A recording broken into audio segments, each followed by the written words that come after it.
Have you ever wondered why God kept you hidden while others were celebrated? Chosen ones. This is not just another video. This is a prophetic summons. If these words have reached you, it is not a coincidence. Heaven's hand has guided you here in this exact moment, at this exact second, because your name has been called in the courts of eternity. For years, you were the one nobody noticed, the one they overlooked, underestimated, and counted out. But what they didn't know is that God was hiding you, not ignoring you. He was preserving you for such a time as this.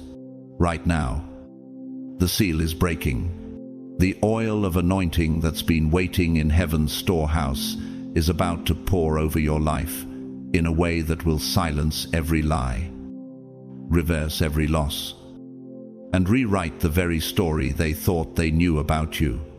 This is not preparation anymore. This is activation. If you can feel this stirring in your spirit, I want you to comment 777 below as a declaration that you receive this word.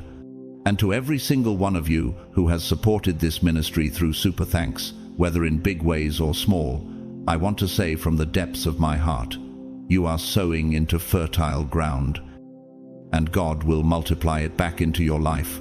We are stepping into a moment where the overlooked will become overbooked, the rejected will be requested, and the forgotten will be remembered by heaven and earth. But before I reveal the divine strategy that will shift you from the shadows into the spotlight, you must hear this one thing. God's chosen ones, your time has come from overlooked to anointed.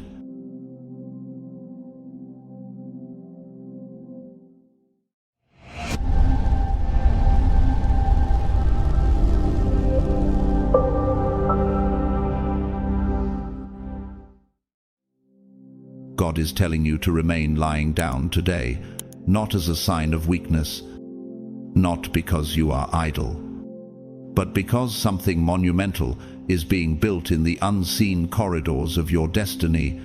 Think of it as the architect of heaven meticulously drafting the blueprint of your next season, ensuring every line, every measurement, and every hidden foundation is set in perfect alignment. In architecture, the strength of a cathedral isn't in the stained glass, but in the invisible beams that hold the weight of centuries. Right now, God is fortifying your unseen beams. Your pause is not abandonment, it is preparation. It's like the parable of the farmer in Mark 4:27, night and day. Whether he sleeps or gets up, the seed sprouts and grows. Though he does not know how, the farmer cannot see the roots breaking through soil, but the growth is inevitable. Your life right now is that hidden garden. Each moment you remain still is God watering the roots of miracles you have not yet seen. Have you noticed how the ocean recedes before a colossal wave surges forward? That's where you are, the retreat before the rise, the hush before the roar. This is not stagnation, it's a holy suspension. Pregnant with power, many feel pressured to grind endlessly, as if movement equals progress. But pause and ask, what if the truest form of strength is the courage to surrender? Even Jesus, before the cross, withdrew to the Garden of Gethsemane, choosing stillness with his Father before the greatest act of victory in history. Luke 22:41, -42. The world will try to convince you that rest is laziness, that slowing down is falling behind. Yet, history proves otherwise. The artist Michelangelo once said, "Genius is eternal patience." And patience is exactly what God is training into your spirit right now. Patience that builds an unshakable foundation for an unmissable destiny. But there are always opposers, those who move without divine timing and sabotage what could have been sacred. Think of King Saul, who in his impatience offered the burnt offering before Samuel arrived. disobeying God's command. 1 Samuel 13:9-14. His reign was marked from that moment, not by victory, but by decline. The impatient build kingdoms of sand, the faithful inherit kingdoms that endure. So the question becomes, will you wait for heaven's green light? Or will you rush into the intersection on red? You are not unseen in this stillness. You are concealed in God's hand, out of sight, yet in full power, like the current of a river hidden beneath a frozen surface, still carrying enough force to change the landscape when spring comes. Isaiah Katpina promises, "But they that wait upon the Lord shall renew their strength. They shall mount up with wings as eagles." Your wings are forming now, feather by feather, in the quiet place. And one day soon, that quiet will burst into motion, so powerful it will make sense of every silent hour. I'm reminded of the late Corrie ten Boom, a Dutch Christian who risked everything to hide Jews from the Nazis. She once said, "Never be afraid to trust an unknown future to a known God." Right now, your future may feel wrapped in mystery, but the one holding it is not a stranger. He is your Father, your defender, your Redeemer. And while you rest, He is handling enemies you don't even know exist, dismantling traps before you step near them, clearing paths you haven't yet imagined. This is not the time for half-hearted surrender. It's not simply about dropping your burdens at the edge of heaven's throne. It's about releasing them entirely and refusing to pick them back up. Psalm 55:22 declares, "Cast your burden on the Lord, and He shall sustain you. He shall never permit the righteous to be moved." Imagine a soldier laying down his armor after years of battle, finally trusting the King's army to defend him. That's the posture God is asking you to take: complete trust, not partial. You have been carrying financial strain, heartbreak, health battles, and silent disappointments. But burdens are not meant to become your identity. Think of a wild horse released from a heavy yoke. It doesn't just walk away, it gallops into freedom. That's the shift God is preparing for you. And as this surrender deepens, healing will enter the places you thought would ache forever. Peace will flood the rooms of your mind where anxiety once shouted. Restoration will grow where you thought only ruins remained. And so, chosen one, hear this. Your rest is not a retreat, it is a royal strategy. This stillness is God's declaration that the war you've been fighting is no longer yours to finish. When the appointed time comes, you will rise, not crawling, not limping, but standing tall, anointed, and unstoppable. The Lord will fight for you. You need only to be still. Exodus 14:14. If the commander of heaven's armies has taken up your cause, why would you ever pick the sword back up? Now is the time to trust with your whole heart, to yield your will into the hands that shaped the stars. Rise from this pause, not as one who has been idle, but as one who has been prepared in the secret chambers of heaven. Your time is coming. Stand ready to walk into it. God is ready to wrap you in a peace so deep it will feel like the hush of a forest after the rain, the kind of quiet that nourishes the roots beneath the soil. This is not you giving up. This is you yielding to the flawless choreography of heaven's plan. A design where every step is intentional, every pause strategic. Philippians 1:6 assure. He who began a good work in you will carry it on to completion until the day of Christ Jesus. Your release is not pending, it is already in motion, behind the curtain of your daily struggles. The hand of God is moving with the precision of a master clockmaker, aligning the gears of your destiny so perfectly that not even 1 second is wasted.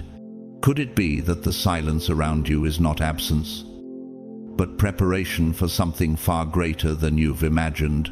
While you rest, He is not idle. He is dismantling the chains forged against you, rerouting storms before they reach your shore, and laying a road of purpose under your feet. The warfare you cannot see is more real than the ground beneath you, and it is waged by the Almighty, who will neither slumber nor sleep. Psalm 121:4. Can you sense it, the shift in the atmosphere when the tide begins to turn?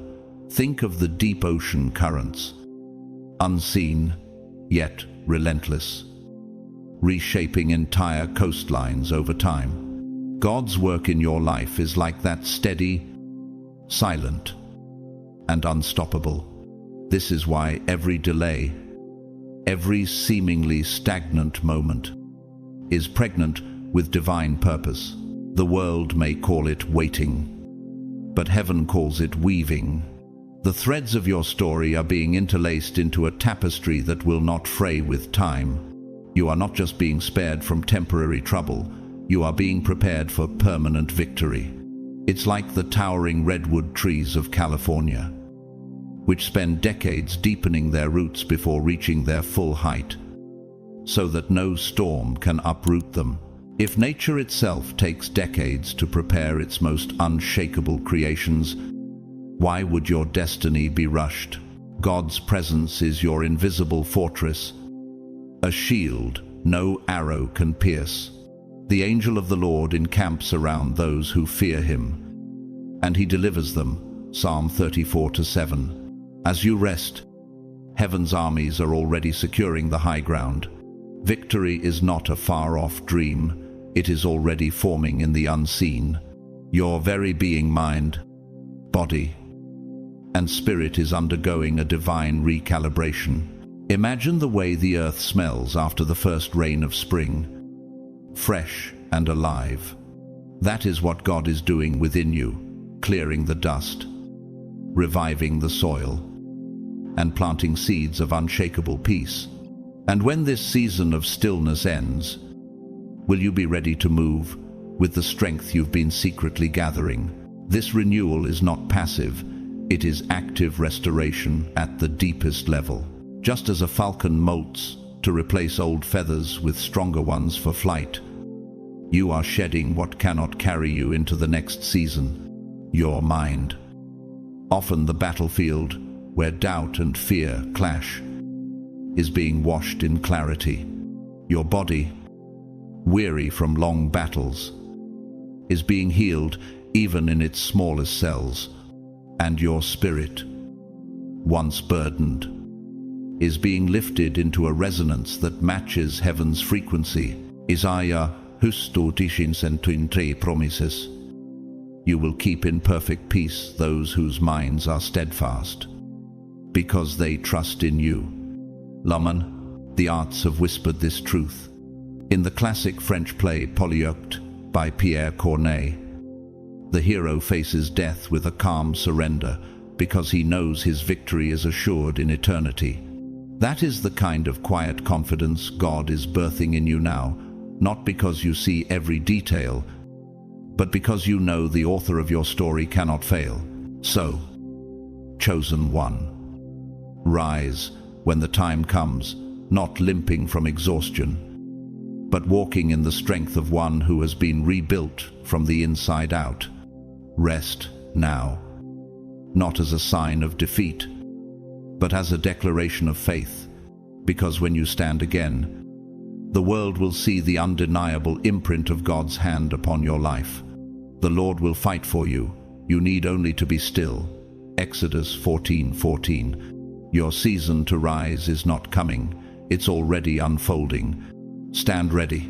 Even your destiny, every dream, every goal, and every God-ordained purpose is being recalibrated for maximum impact and eternal stability. This is not a random pause. It is what Psalm 46:10 declares, "Be still, and know that I am God. I will be exalted among the nations. I will be exalted in the earth." Right now, the architect of heaven is remeasuring the very load-bearing walls of your future.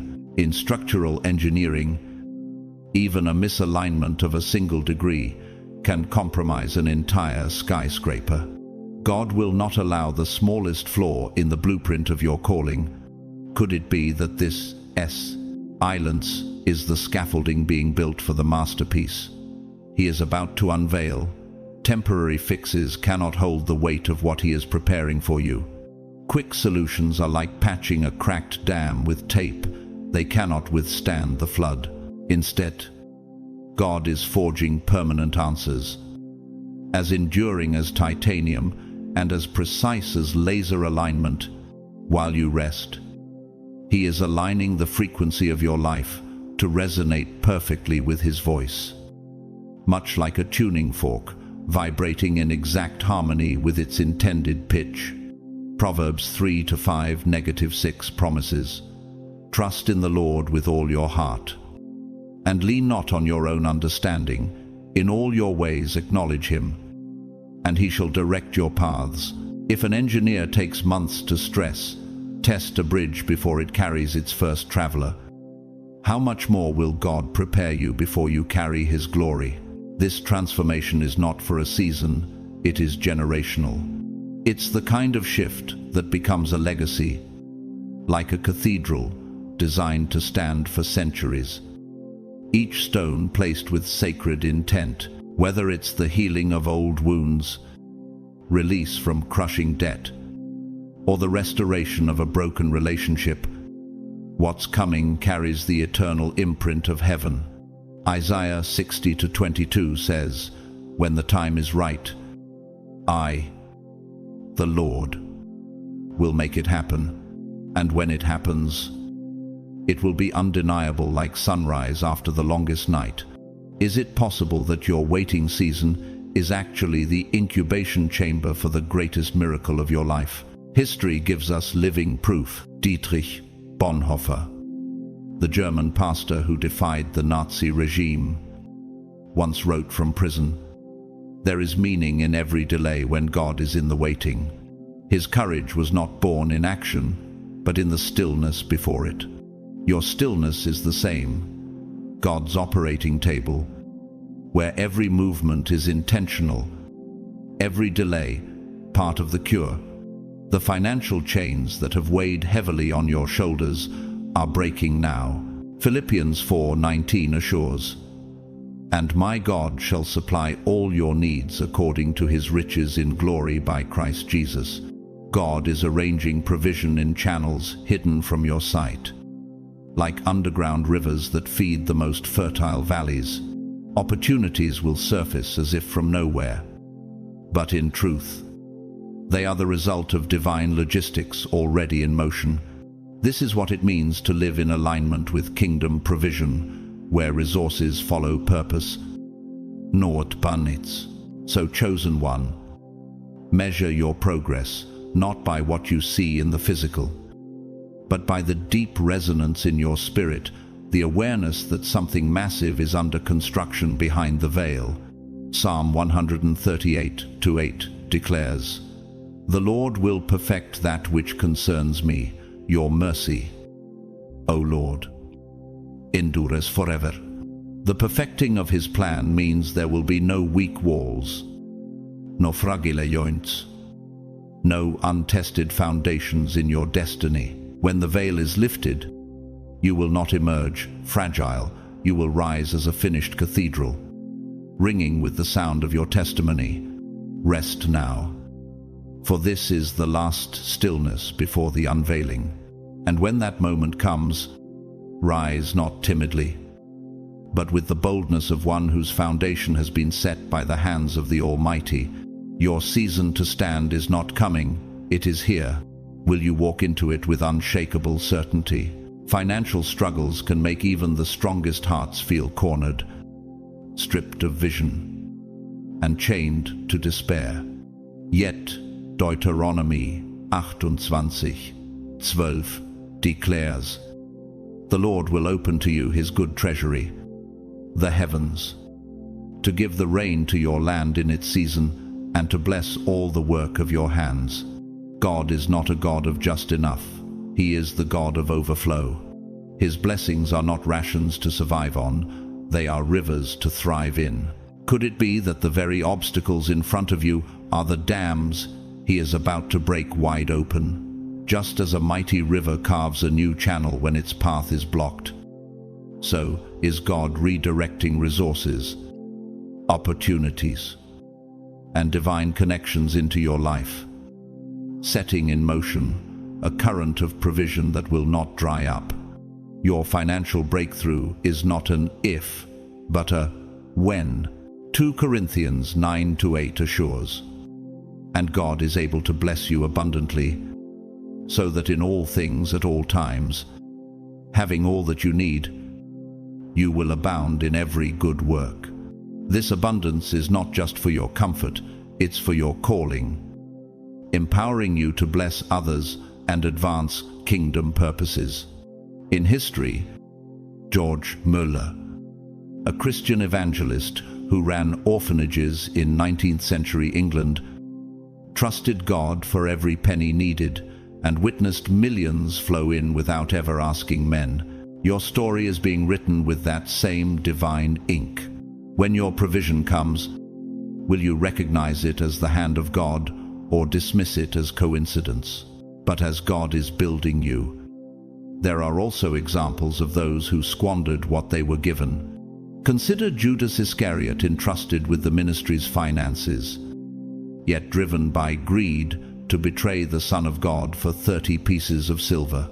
His wealth became his snare, and his end was destruction. This is why God often delays blessings until our character can hold the weight of them. Provision without preparation is a curse in disguise. Your body, too, is under God's restorative touch. 1 Corinthians 6:19 reminds us, "Do you not know that your bodies are temples of the Holy Spirit, who is in you, whom you have received from God?" The aches, fatigue, and battles with health are not ignored. They are being addressed at the deepest level. Rest is not surrender to weakness. It is alignment with heaven's repair schedule. Scientific studies confirm that deep sleep triggers the body's most advanced repair mechanisms. Now picture those processes supercharged by the Creator himself. Could this season of stillness be the very prescription heaven has written for your healing? The strongest soldiers must retreat from the battlefield to recover. Dwight D. Eisenhower, the Allied commander in World War II, often ordered quiet hours before decisive operations, not because his armies were losing, but because he knew battles are won as much in planning and rest as in combat. Your healing season is your quiet hour before your greatest advance. Deep in your soul are dormant powers and gifts God placed there before you were born. Romans 11:29 affirme, "For the gifts and the calling of God are irrevocable." These are not ordinary abilities, they are divine instruments tailored for your purpose. Like the butterfly, which must rest in the cocoon and even struggle to break free in order to strengthen its wings. You are being prepared for flight. But here's the mystery: while the butterfly rests, the transformation is violent at a cellular level. Muscles form, wings develop, and what once crawled now soars. This is the awakening. God is stirring within you courage, creativity, discernment, resilience, all waiting for the signal to emerge. When the call comes, will you step out as the same person who entered the cocoon, or as the transformed creation heaven has been shaping in secret? And so, chosen one, know this: your finances, your health, your hidden gifts, God is touching them all at once. This is not repair for the sake of survival. This is reconstruction for the sake of dominion. Philippians 1:6 assure, "He who began a good work in you will carry it on to completion until the day of Christ Jesus." Stand ready, because when the moment arrives, You will not just rise, you will reign. In this sacred quiet, your spirit is undergoing a transformation as profound as the unseen blooming of a desert after rare rain. Isaías 40:30-1 declares, "But they that wait upon the Lord shall renew their strength. They shall mount up with wings as eagles." The gifts that have lain dormant within you are drawing in light, like seeds drinking in warmth beneath the soil, preparing to burst forth into life. Could it be that what feels like inactivity is actually the most active season your soul has ever known? This is the hidden hour where God is not just polishing the surface, but reforging the very steel of your spirit, making it unbreakable for the journey ahead.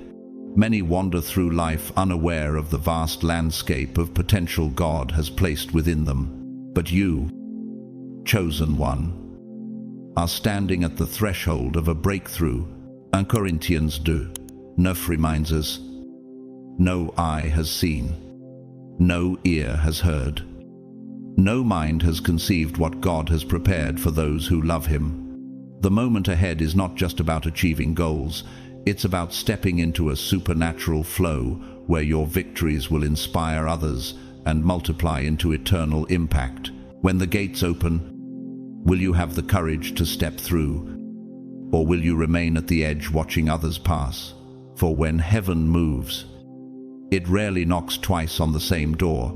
Your readiness in this moment will determine the scale of your future influence. Rest, so often misjudged as passivity, is in truth the deep root system of greatness. Just as a glacier seems still while quietly reshaping mountains beneath its weight, your season of stillness is recarving the landscape of your destiny. This is your launchpad, your fueling station. Psalm 37:7 says, "Be still before the Lord and wait patiently for Him. Do not fret when people succeed in their ways." Like a rocket on the pad, the countdown is not a delay. It's the moment where every system is checked, every reserve built, every ounce of power prepared for release. What if this pause is the single most critical phase of your mission? Every tick of this divine countdown is infusing you with clarity, strategy, and supernatural stamina for the exact moment of liftoff. Nature itself reflects the truth of this process. The Arctic fox grows its thickest coat in the months when food is scarcest, preparing for the harshest storms. In the same way, your spirit is being clothed in endurance for the battles you have yet to see.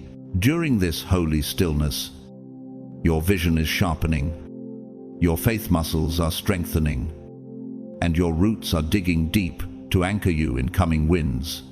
Psalm 1:3 declares, "He is like a tree planted by streams of water, which yields its fruit in season, and whose leaf does not wither, and like the tree that grows unseen, rings with every year." You are adding strength in layers only heaven can measure. The arts have whispered this same truth. In the 1941 film, 1 Foot in Heaven, based on the memoir of Methodist minister William Spence, there is a quiet scene where the minister delays action to spend a night in prayer before making a life-changing decision. That pause, though unseen by the world, reshaped the course of many lives. Your pause is carrying the same weight in eternity. It is the invisible hinge upon which entire chapters of your destiny will swing. And when the door opens, nothing will be able to close it again. So instead of resenting this rest, embrace it as your sacred training ground. The soil of your stillness is rich, and God Himself is planting in it seeds that will bear fruit, not just for you, but for generations to come. John 15:16 assures, "You did not choose me, but I chose you and appointed you so that you might go and bear fruit, fruit that will last." Chosen one. When the season shifts and the signal sounds, rise not as one startled from sleep, but as a warrior fully armed, an eagle fully winged, a vessel fully filled.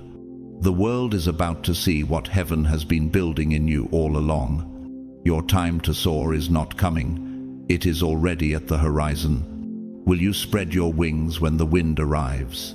In this vulnerable yet holy moment of rest, remember that you are wrapped in God's infinite and overflowing love. Romans 8, 38, 39, Assurus. For I am convinced that neither death nor life, neither angels nor demons, will be able to separate us from the love of God that is in Christ Jesus our Lord. This love is not static, it is kinetic, a force in motion, surrounding you like a quantum field of light, absorbing every strike of fear before it reaches you. Could it be that what you perceive as stillness is actually the highest concentration of God's active defense over your life?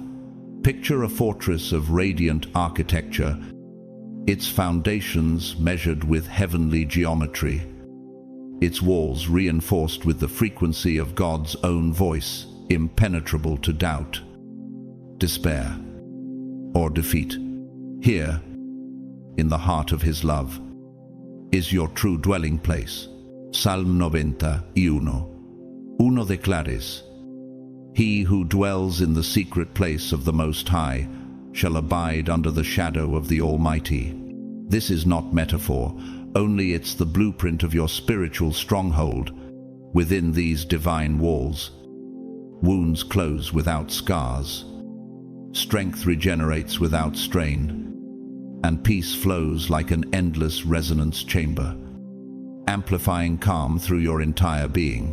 When was the last time you let His love not just touch you, but completely saturate every thought and emotion? In this place, every anxious vibration is brought into perfect harmony with heaven's tone.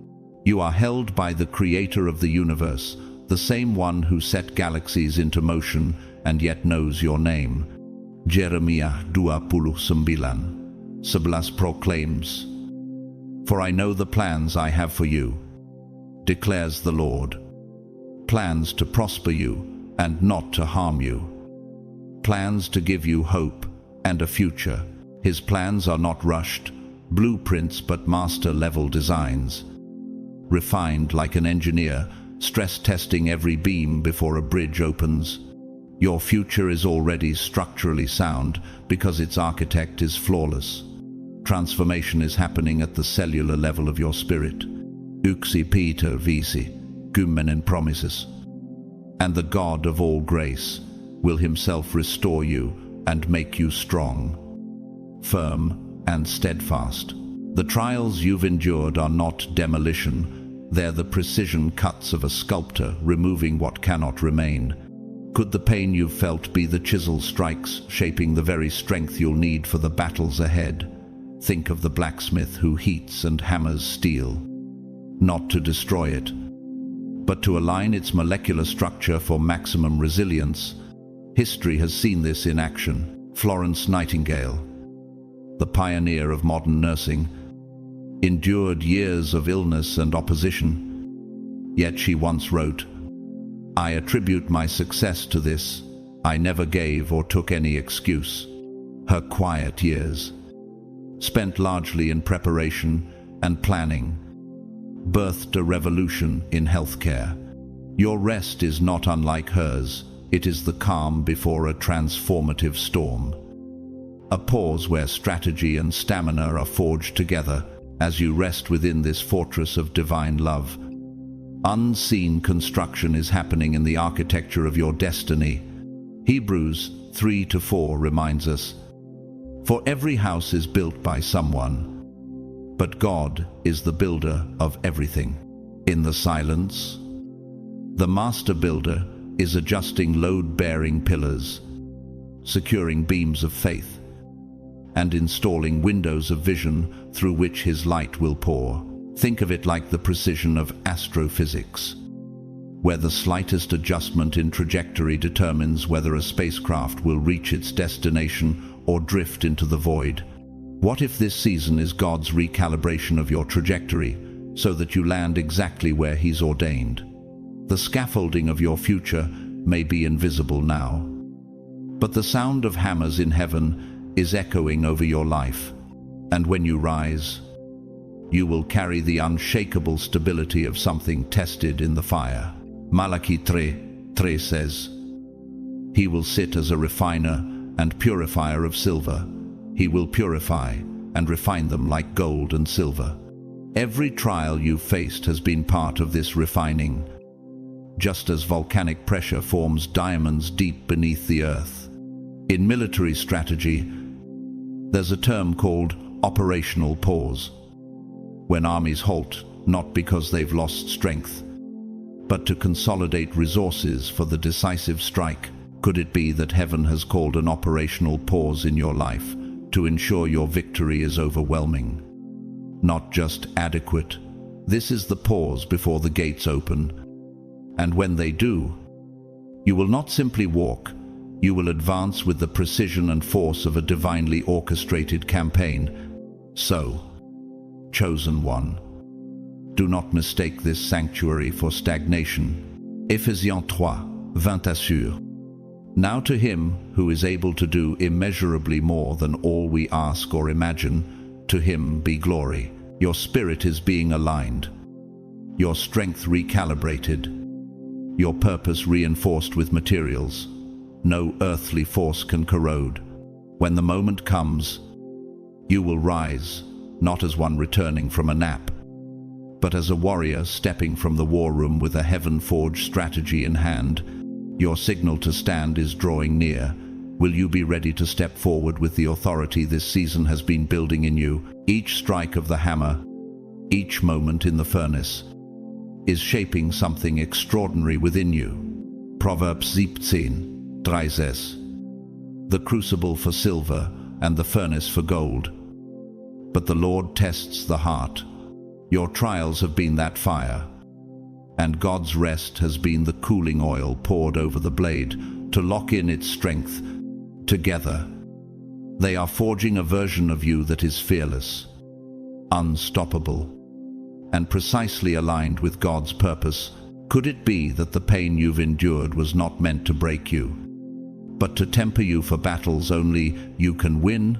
The weapon being crafted is not just for defense, it is for advancing the kingdom with power. As you prepare to rise, know that you will not walk this path alone. John 14:26 assures, "But the Advocate, the Holy Spirit, will teach you all things and will remind you of everything I have said to you." The Spirit will be your compass, God's wisdom will be your lantern, and the faith you've cultivated in the shadows will be the wind at your back.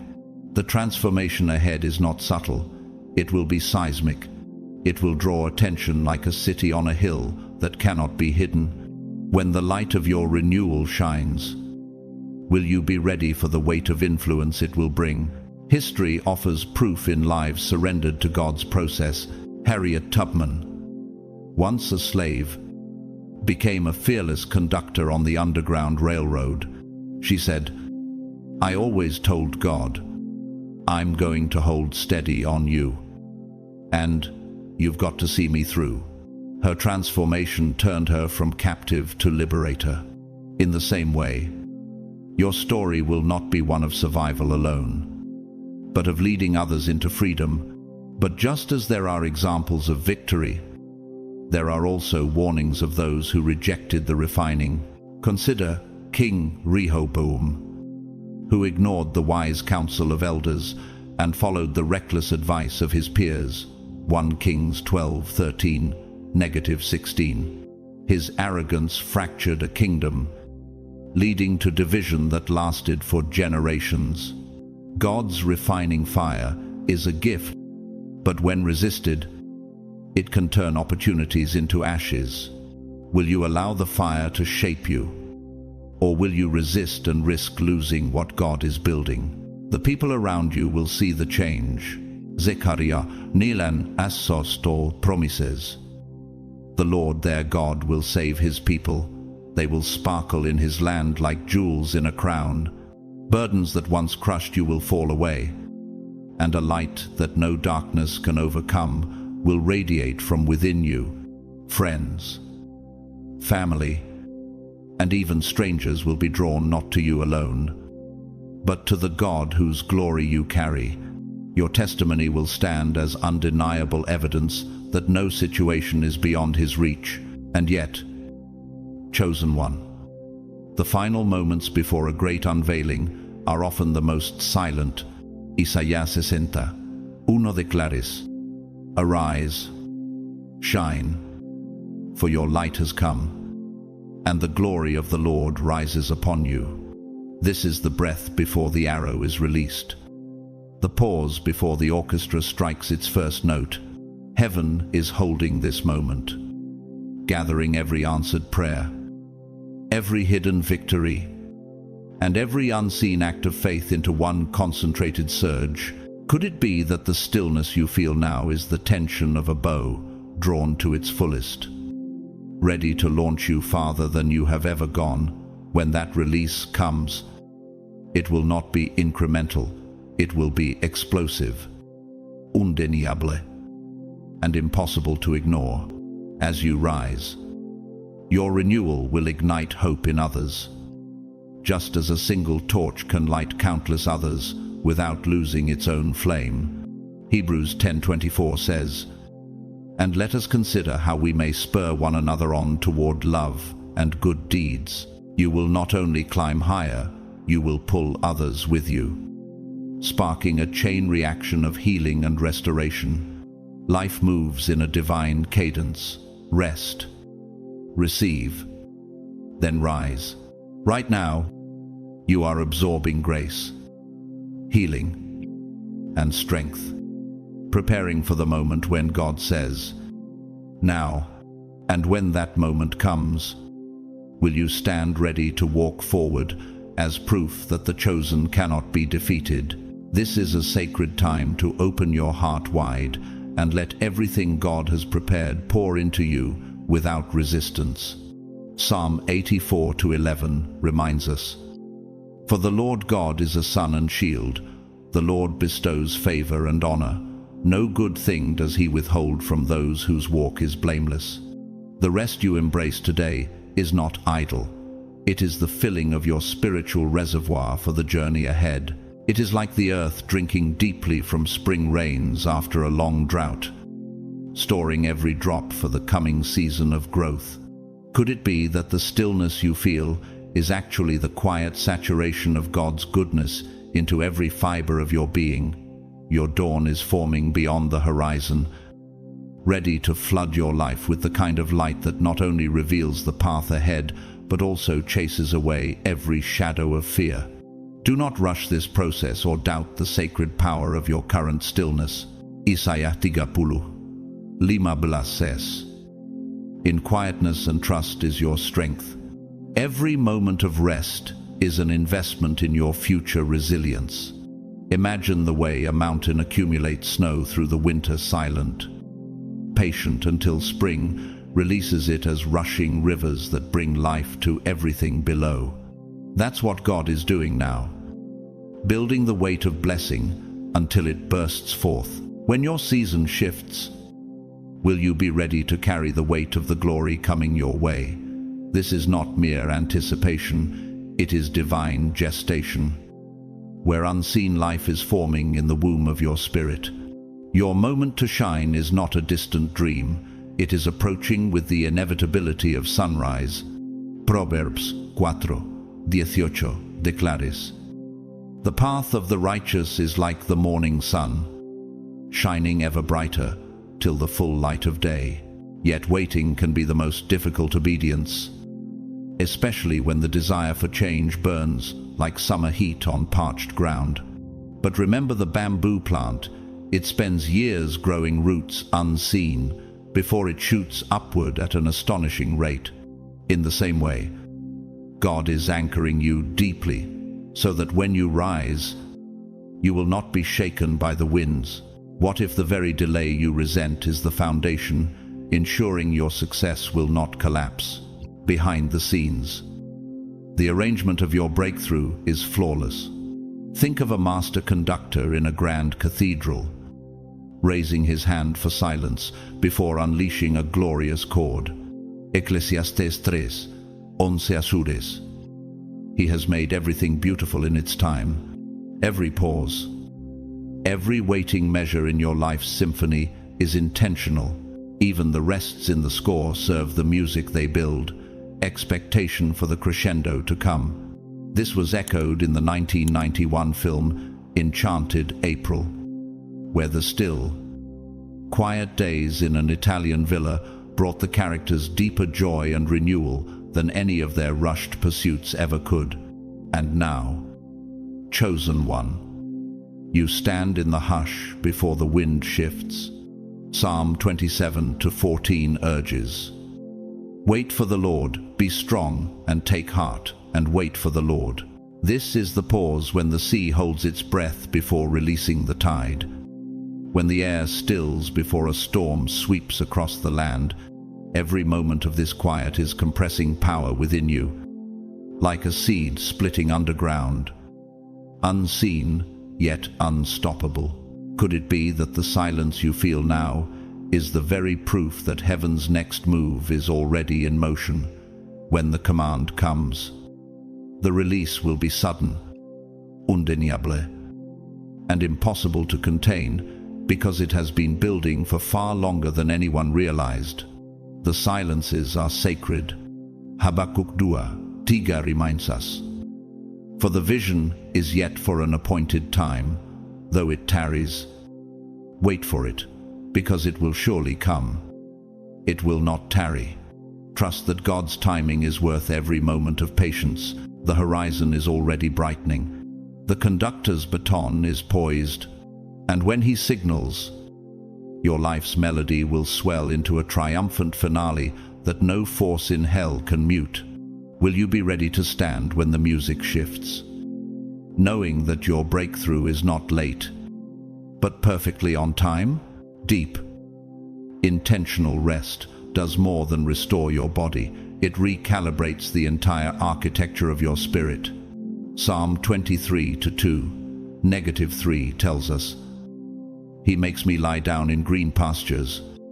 He leads me beside quiet waters. He refresh my soul." This is not simply a pause, it is a precise alignment.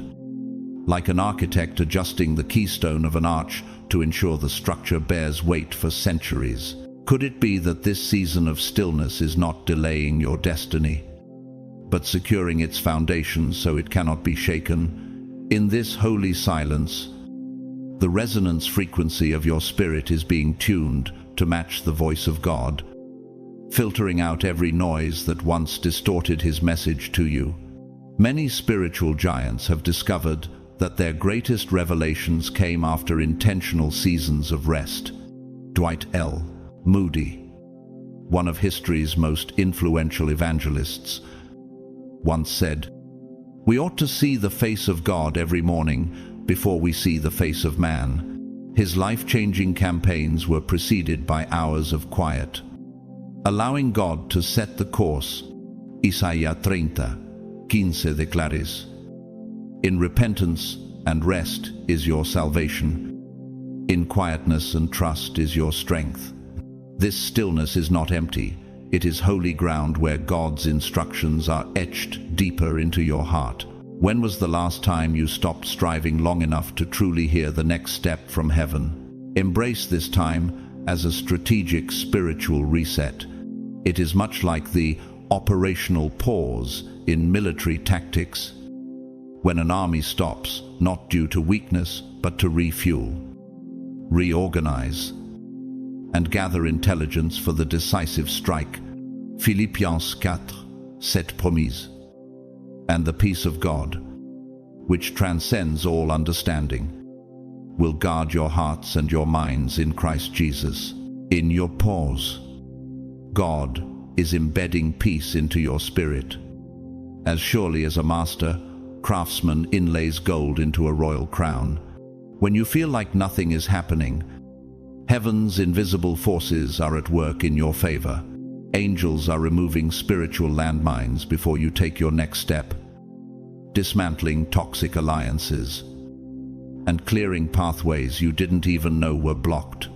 Psalm 91:11 says, "For he will command his angels concerning you, to guard you in all your ways."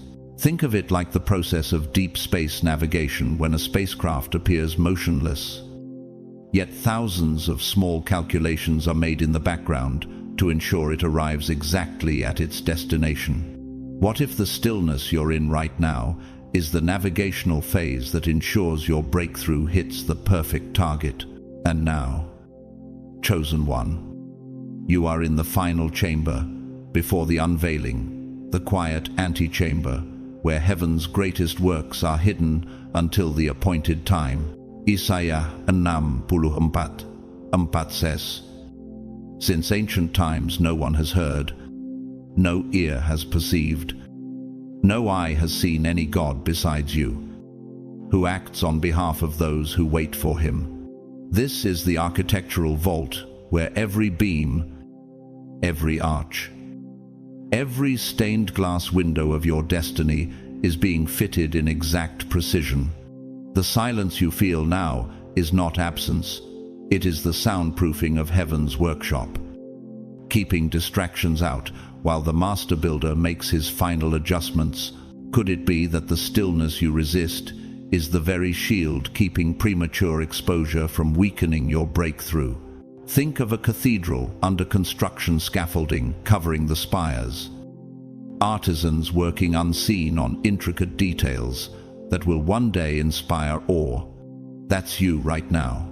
Every prayer you've prayed has been like a hammer strike. Every tear, a drop of molten glass shaped into something beautiful. In the language of physics, potential energy is stored in stillness energy that, when released, becomes kinetic force. That's where you are, fully loaded, waiting for the divine signal that will turn your stored faith into unstoppable movement. Nature testifies of this pattern. The mighty eagle spends weeks molting in seclusion, grounded while its body produces new feathers for higher, longer flights. The world may think the eagle has retreated, but in truth, it is arming itself for altitudes it has never reached before. Psalm 40:1 reminds us, "I waited patiently for the Lord. He turned to me and heard my cry." In the same way, your waiting is not withdrawal, it's a rearming.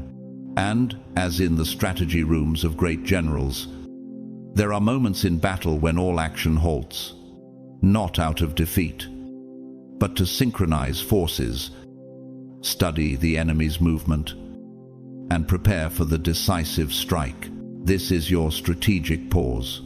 Behind closed doors, angels are aligning circumstances, dismantling hidden traps, and positioning allies exactly where you will need them. When the command finally comes, will you be ready to step out with the precision and power of someone whose victory was planned long before the first move? Your rest is not passive. It is an act of faith that declares you trust God's unseen hand more than your own constant motion. Hebrews 5:9. There remains, then, a Sabbath rest for the people of God. This is your Sabbath season, not just for recovery, but for renewal. When you rise from it, you will carry clarity like a finely polished lens, vision as precise as an architect's blueprint, and strength reinforced like tempered steel. And when the signal comes, you will move not hesitantly, but with the unstoppable momentum of one who has been prepared in heaven's workshop. The time to stand is drawing near. Will you be ready when God says, "Go"? Imagine a master gardener, one who studies the soil before even touching a seed.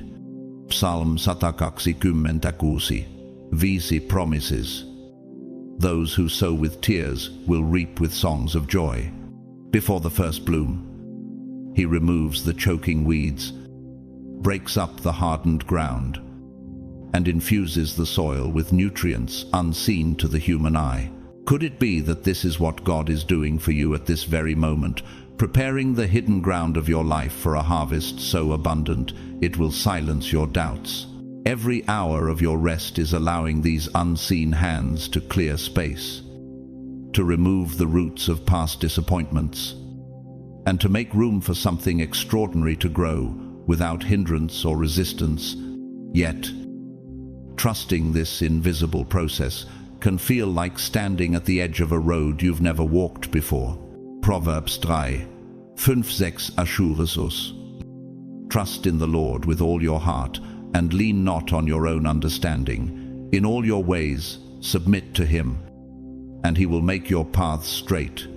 You may feel restless, impatient, and ready to move, but the path God is shaping will soon be smoother, brighter, and richer than any you have known.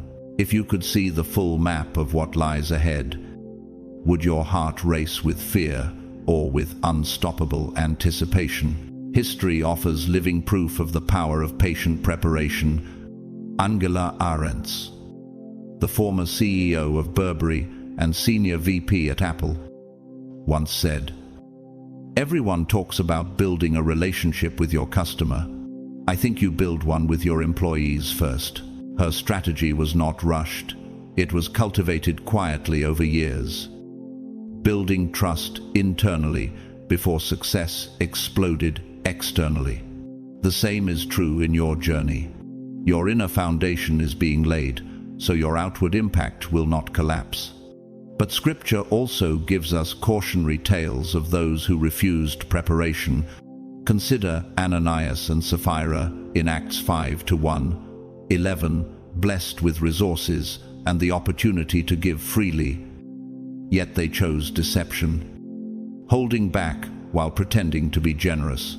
Their dishonesty didn't just cost them credibility, it cost them their lives.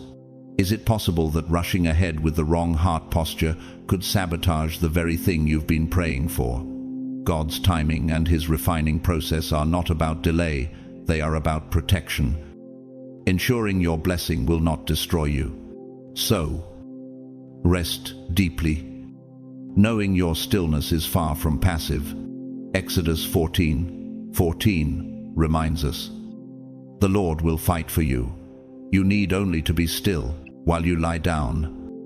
Heaven's logistics are at work, rearranging people, removing toxic influences, and placing you in alignment with resources you didn't even know you would need.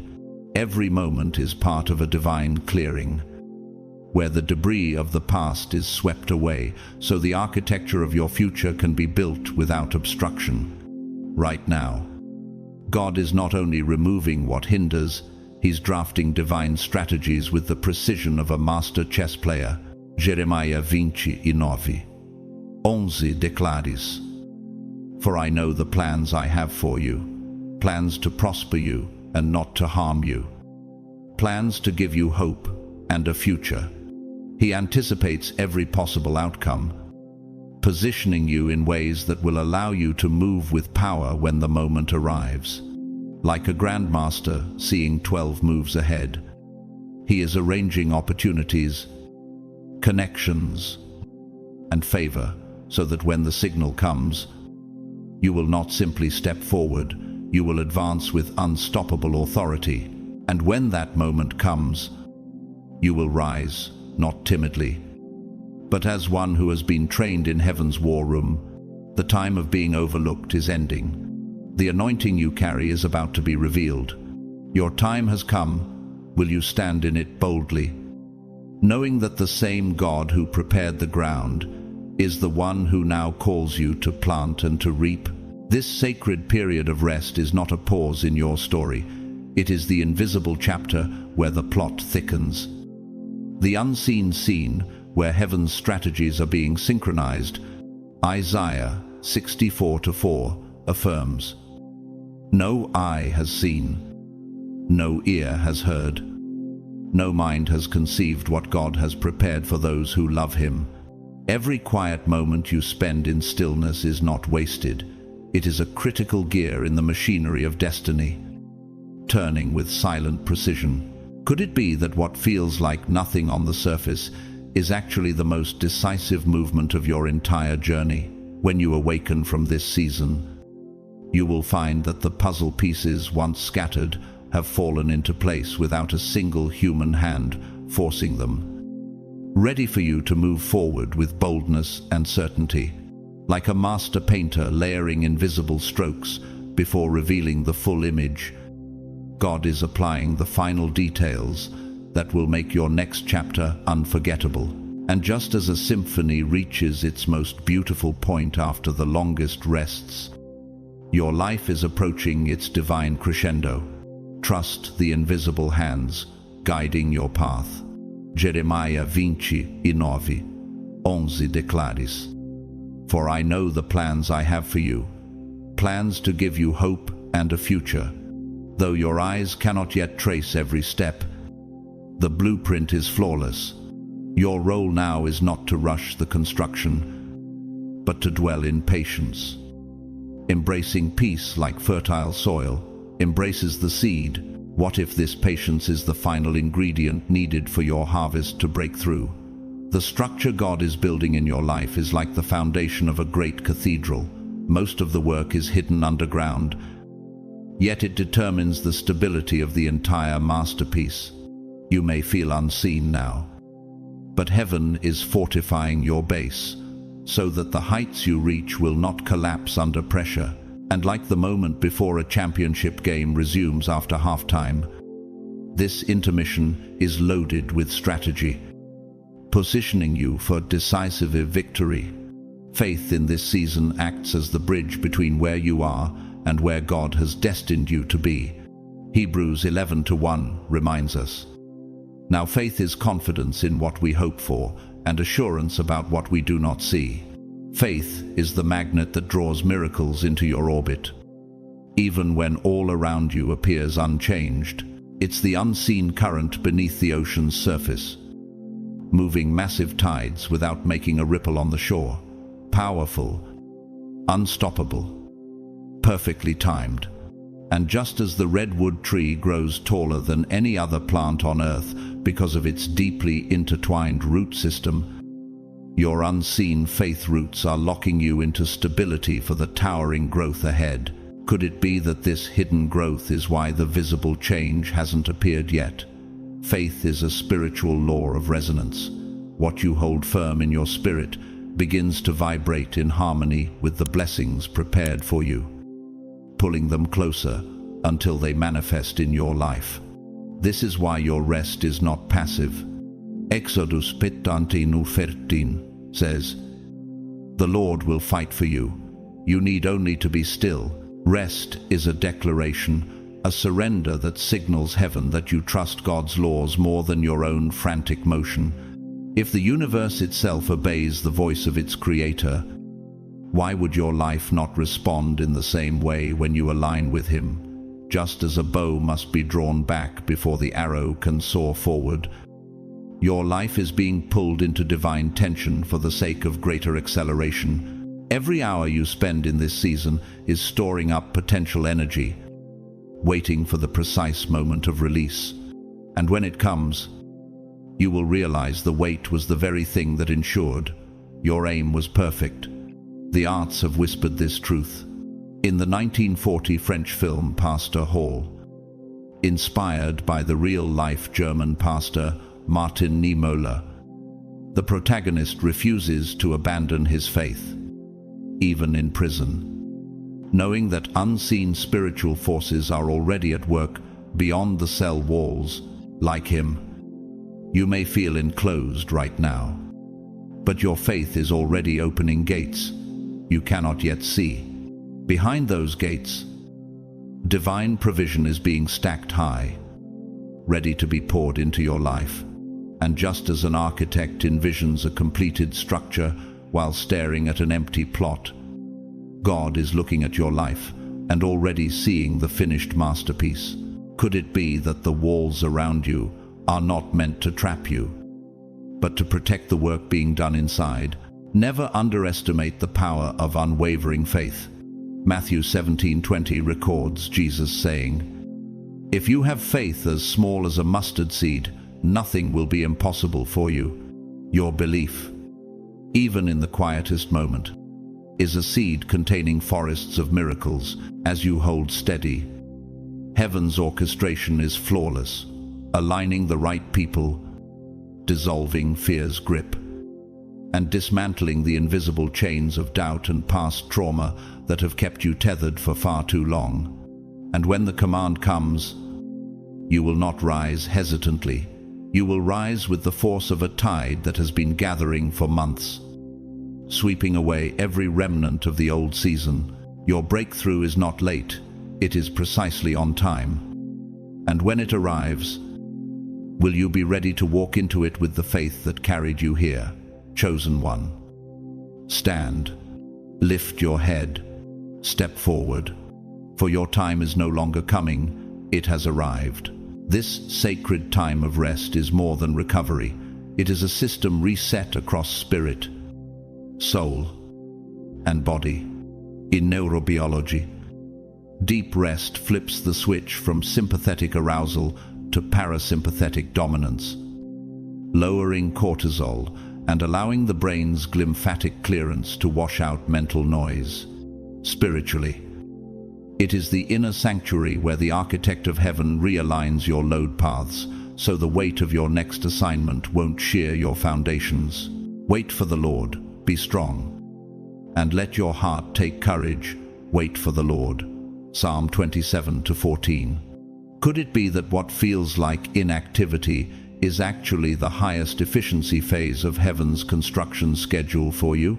Blockages are dissolving not by force, but by precision engineering.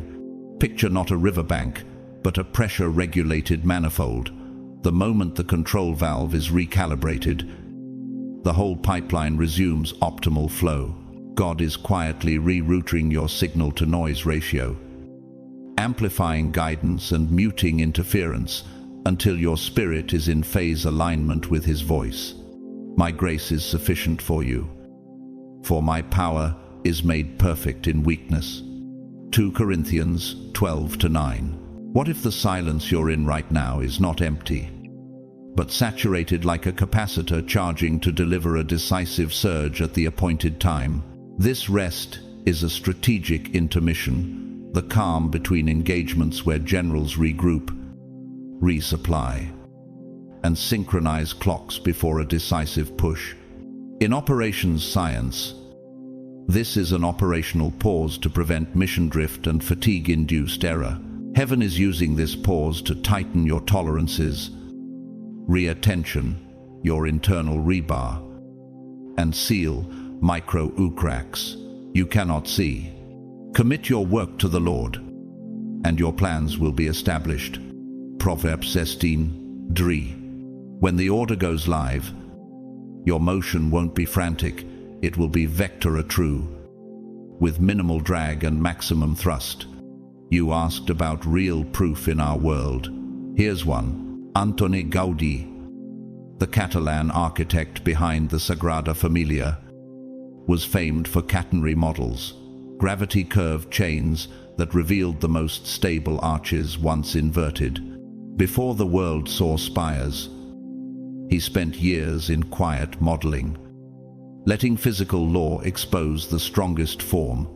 In his words and practice, his client, God, was in no hurry. Your rest is that model room. The form of your calling is being discovered under the steady pull of heaven's gravity, so it can stand for generations. Call to me, and I will answer you, and will tell you great and hidden things that you have not known. Jeremiah 33:3. Are you willing to trust the model room long enough for the structure to prove itself? And here is a counter-witness, not to shame, but to warn. Ananias and Sapphira, Acts 5:1-11, bypassed the honest process, simulated integrity, and tried to keep the outcome without the alignment. The result was catastrophic system failure at the heart level. That story lives as a red light on your dashboard. Avoid performance without calibration, influence without consecration, speed without structure. God's current pacing isn't punishment. It's protection against collapse when weight arrives, as unseen maintenance completes. Your inner systems are coming into coherence. In physics, stochastic resonance shows that a little structured noise can actually boost weak signals. God is even using what once distracted you to heighten discernment. Your prefrontal cortex is regaining executive clarity. Your limbic alarms are settling. Your circadian entrainment is stabilizing focus. And the peace of God, which surpasses all understanding, will guard your hearts and your minds in Christ Jesus. Philippians 4:7.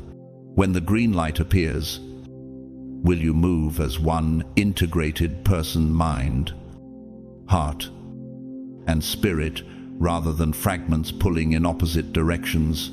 Another modern witness, Saint Blank's John Paul II, a Polish pope who led through turmoil, often reminded the world, the future starts today, not tomorrow. His ministry flowed from hours of hidden prayer, quiet throughput that powered public courage. Your stillness is doing the same, charging the spiritual capacitor that will release in decisive action right on time. And when momentum comes, it won't be chaotic. It will feel like a phase transition, ice to water, same substance, new mobility. And God is able to do immeasurably more than all we ask or imagine. Ephesians 3:20. Here's the promise that glues it all together. I will go before you and make the rough places smooth. I will break in pieces the doors of bronze. Isaiah 45:2. Alignment precedes acceleration. Calibration precedes commissioning. Hidden obedience precedes historic outcomes. When the command sounds, will you stand in full stature, post-stationed by grace, blueprint in hand, ready to carry the load you once only prayed for? Now chosen, one, rise. Step out of the model room and onto the build site. Lift your eyes, square your shoulders, and move with the authority of one whose foundations have been laid by the master builder. The era of being overlooked is closed. The season of being anointed and deployed has begun. Walk forward. Trust that God is working in ways far beyond your perception. Orchestrating events, conversations, and even delays so that every detail of your destiny aligns without flaw. The quiet days you are in right now are not wasted. They are the engine room of heaven, generating the thrust that will soon propel you into a season of unprecedented favor. The Lord will fight for you. You need only to be still.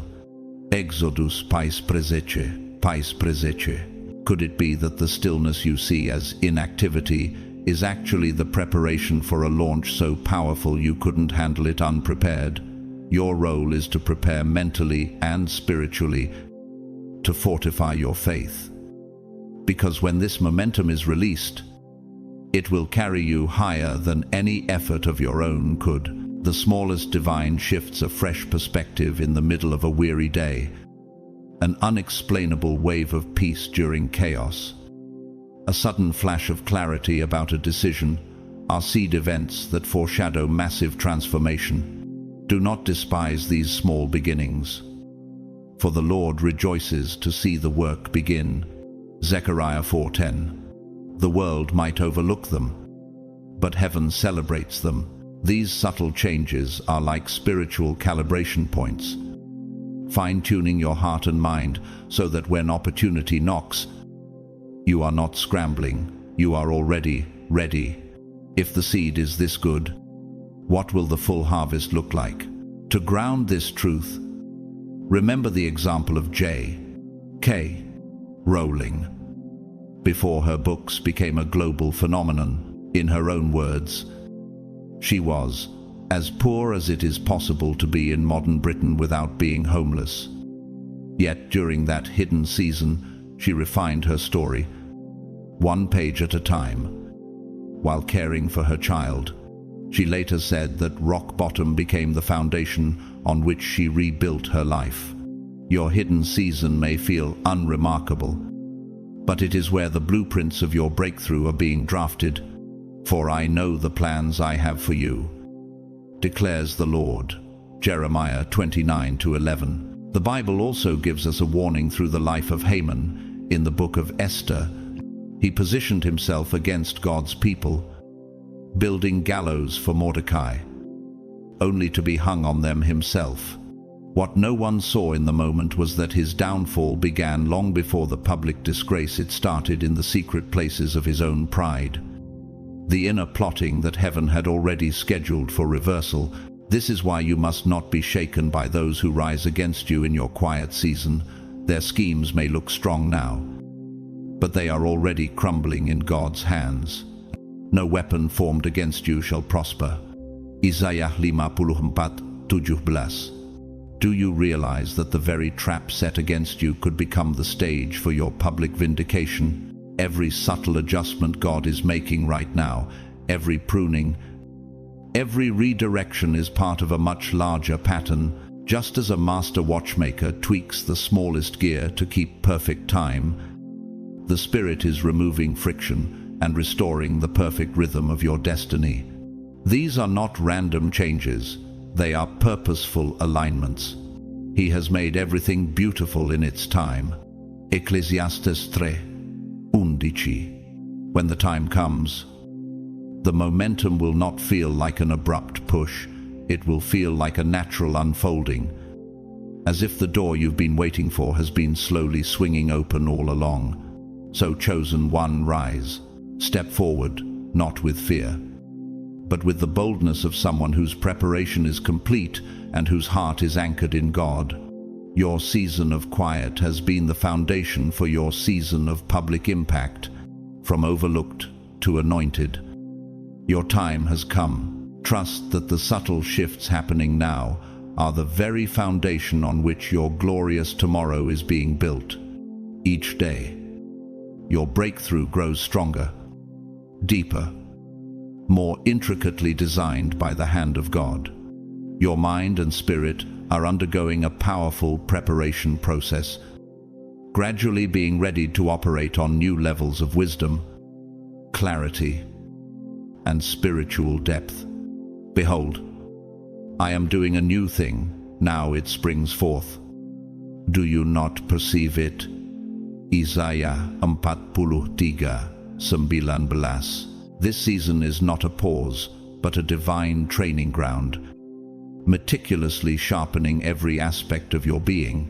In this quiet phase, even the smallest movements of your heart resonate like the first vibrations in a grand symphony, signaling the beginning of a magnificent masterpiece yet to unfold.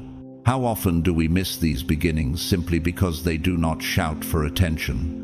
Imagine an athlete preparing for a major competition, one who does not simply show up on game day, but spends months building endurance, honing skills, and cultivating mental focus. This period of rest and reflection is your own sacred training field, conditioning your spirit to withstand pressure, sharpening your mind to think with clarity, and preparing your heart to fully embrace God's will. For physical training is of some value, but godliness has value for all things. 1 Timothy 4:8. What might your life look like if you accepted this season as essential preparation rather than frustrating delay? The sweat and tears shed in unseen practice are the real victories in disguise, building not only muscle but character and resilience. Are you allowing this season to shape you, or are you trying to sprint before you're fully trained? During this process, moments of unease, doubt, or uncertainty may surface. But these are not signs of failure. They are proof that deep growth is taking place beneath the surface. Just as the oak tree grows stronger by weathering storms unseen in its roots, God is pruning away distractions, fears, and false beliefs, to allow your true self to emerge vibrant and renewed. He cuts off every branch in me that bears no fruit. John 15:2. Are you willing to endure this pruning, knowing it leads to abundant fruitfulness? The darkest nights have produced the brightest stars, and the deepest cuts often reveal the strongest core. What hidden strength is being forged within you that you have yet to recognize? As your inner strength rises, you will find peace settling over your soul, insight sharpening your vision, and your connection to your divine purpose deepening. Prepare to embrace these new levels fully, for they will unlock doors to blessings and opportunities far beyond your current imagination. The talents, gifts, and spiritual abilities seeded within you are awakening, unfolding in a gradual but unstoppable way. Now to each one the manifestation of the Spirit is given for the common good. 1 Corinthians 12:7. Like dawn breaking slowly over the horizon, these gifts might first seem faint, but will grow to illuminate your entire path. How will you use this newfound light to inspire and lead those who walk behind you? This is why your rest is not passive. Exodus 15:14 says, "The Lord will fight for you. You need only to be still." Rest is a declaration, a surrender that signals heaven that you trust God's laws more than your own frantic motion. If the universe itself obeys the voice of its creator, why would your life not respond in the same way when you align with Him? Just as a bow must be drawn back before the arrow can soar forward, your life is being pulled into divine tension for the sake of greater acceleration. Every hour you spend in this season is storing up potential energy, waiting for the precise moment of release. And when it comes, you will realize the wait was the very thing that ensured your aim was perfect. The tension you feel now is the signature of impending movement, an invisible but powerful force poised to launch you beyond any limits you've known. Can you feel the power gathering beneath your stillness? Even the arts have whispered this truth. In the 1940 French film Pastor Hall, inspired by the real-life German pastor Martin Niemöller, the protagonist refuses to abandon his faith, even in prison, knowing that unseen spiritual forces are already at work beyond the cell walls. Like him, you may feel enclosed right now, but your faith is already opening gates you cannot yet see. Behind those gates, divine provision is being stacked high, ready to be poured into your life. And just as an architect envisions a completed structure while staring at an empty plot, God is looking at your life and already seeing the finished masterpiece. Could it be that the walls around you are not meant to trap you, but to protect the work being done inside? The patience and steadfastness in confinement have cultivated a strength that the world could never imagine. What freedoms will emerge when the doors finally open? Never underestimate the power of unwavering faith. Matthew 17:20 records Jesus saying, "If you have faith as small as a mustard seed, nothing will be impossible for you." Your belief, even in the quietest moment, is a seed containing forests of miracles. As you hold steady, heaven's orchestration is flawless, aligning the right people, dissolving fear's grip, and dismantling the invisible chains of doubt and past trauma that have kept you tethered for far too long. And when the command comes, you will not rise hesitantly. You will rise with the force of a tide that has been gathering for months, sweeping away every remnant of the old season. Your breakthrough is not late, it is precisely on time. And when it arrives, will you be ready to walk into it with the faith that carried you here? Chosen one, stand, lift your head, step forward, for your time is no longer coming, it has arrived. This unfolding is not a hurried process, but a carefully orchestrated unveiling designed by the master architect of heaven to ensure you receive your gifts at the right time and in the perfect measure. Each gift is like a precious key forged to open a door to a specific chamber of your destiny. Consider the delicate yet deliberate process of a flower blooming petal by petal. It reveals its hidden beauty in perfect harmony with the rhythms of nature. For everything there is a season, and a time for every matter under heaven. Ecclesiastes 3:1. Could it be that your gifts are blooming silently, just out of sight, preparing to transform your world when the moment is right? Your gifts are doing the same, though you may not see the full spectrum of your potential yet. Every day, God reveals more facets of your unique calling. This gradual unfolding is a divine wisdom that helps you grow confident and mature in each gift, avoiding overwhelm and ensuring your impact is sustainable and profound. In psychology, this resembles the concept of developmental readiness, where growth happens optimally only when the individual is prepared to receive and handle new responsibilities. How might your life change if you fully embraced this divine timetable rather than rushed ahead? Trust that God's timing in revealing your gifts is perfect. Embrace every new awakening as a sacred sign that your divine destiny is unfolding right now. The Apostle Paul reminds us, "To each is given the manifestation of the Spirit for the common good." 1 Corinthians 12:7. Miracles are quietly unfolding around you, perfectly timed and ordered by God's loving hand. Even when the world feels chaotic and your circumstances appear stalled, divine intervention is at work behind the scenes, choreographing events to align perfectly with your breakthrough. The Lord works out everything to its proper end. Proverbs 16:4.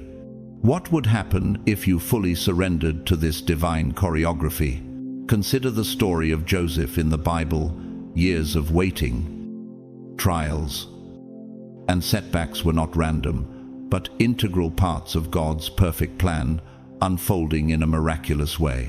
"You intended to harm me, but God intended it for good." Genesis 50:20. Your story mirrors this divine narrative. Each delay, each challenge, and every moment of rest is a thread in the tapestry of your miraculous rise. The same God who lifted Joseph from prison to palace is weaving your path with the same precision and love. Can you see the divine hand moving invisibly through your trials? In modern times, visionary entrepreneur Elon Musk exemplifies this principle. Known for his relentless pursuit of innovation, Musk often speaks about iterative progress, where success is built incrementally through persistent refinement and learning from failure. Your gifts are unfolding similarly, not all at once, but step by step, shaped by every experience and divine adjustment. "For I know the plans I have for you." Jeremiah 29:11. How would embracing patience and steady growth change your view of the journey ahead? Behind the scenes, God's work is like a master builder, erecting a celestial cathedral, each stone precisely placed, each beam perfectly aligned. Like an architect calibrating the resonance frequency of a concert hall to produce perfect harmony, God is tuning your gifts and purpose to vibrate in sync with His will. Your spiritual foundation is being strengthened, your vision refined, and your calling set to resound with power across your life and beyond. By wisdom a house is built, and through understanding it is established. Proverbs 24:3. Will you stand firm on this divinely constructed foundation when the moment to build fully arrives? Now is the time to prepare yourself mentally, spiritually, and emotionally to receive these gifts fully and to walk boldly into your God-ordained destiny. Your breakthrough is approaching. It is not distant or uncertain, but as sure as dawn breaking after the longest night, Arise, shine, for your light has come. Isaiah 61. Will you step into the light with courage and faith, ready to change your world profoundly? As we close this powerful journey together, remember this truth. Being chosen by God means you are never overlooked in His grand design. Your time has come, not by accident, but by divine appointment. The season of waiting, refining, and preparation has shaped you for a destiny far greater than you can imagine. For I know the plans I have for you, declares the Lord. Plans to prosper you and not to harm you. Plans to give you a hope and a future. Jeremiah 29:11. Your breakthrough is not just coming, it is unfolding right now. Quietly, but powerfully. Behind the scenes. If this message has touched your heart, if you feel the stirring of your anointing rising within you, don't keep it to yourself. Like, share, and comment below to declare your readiness to step into your God-given purpose. Drop a 777-inch the comments as a sign of your faith and commitment to this divine season. Subscribe to the channel to join a community of God's chosen ones, walking boldly into their destiny every day. To every supporter, whether you have contributed through super thanks or simply joined us in spirit, thank you from the depths of my heart. Your encouragement fuels this movement and magnifies the reach of God's kingdom through these messages. May God bless you abundantly, strengthen your spirit, and illuminate your path with divine wisdom. May you walk forward with courage and an unwavering faith, knowing that you are anointed, empowered, and unstoppable. Until next time, stay covered in grace, stay alert in faith, and always remember, you are chosen.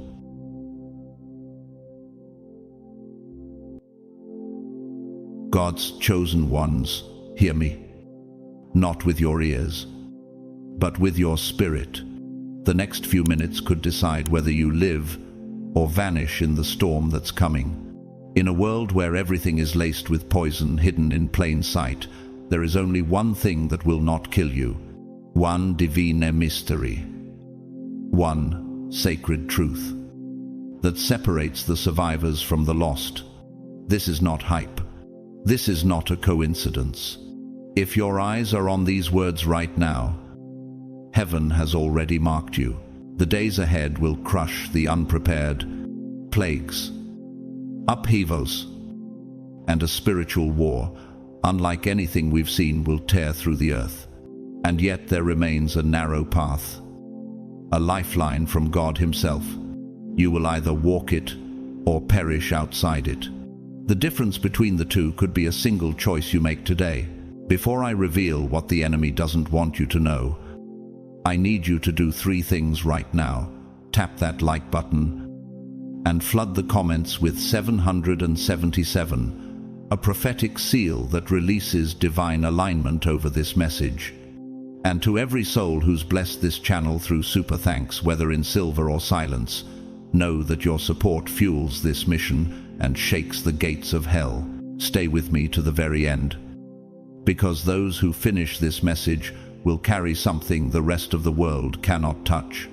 The truth is about to break, and once you hear it, you will never see life the same again. God's chosen ones, everything will kill you except this.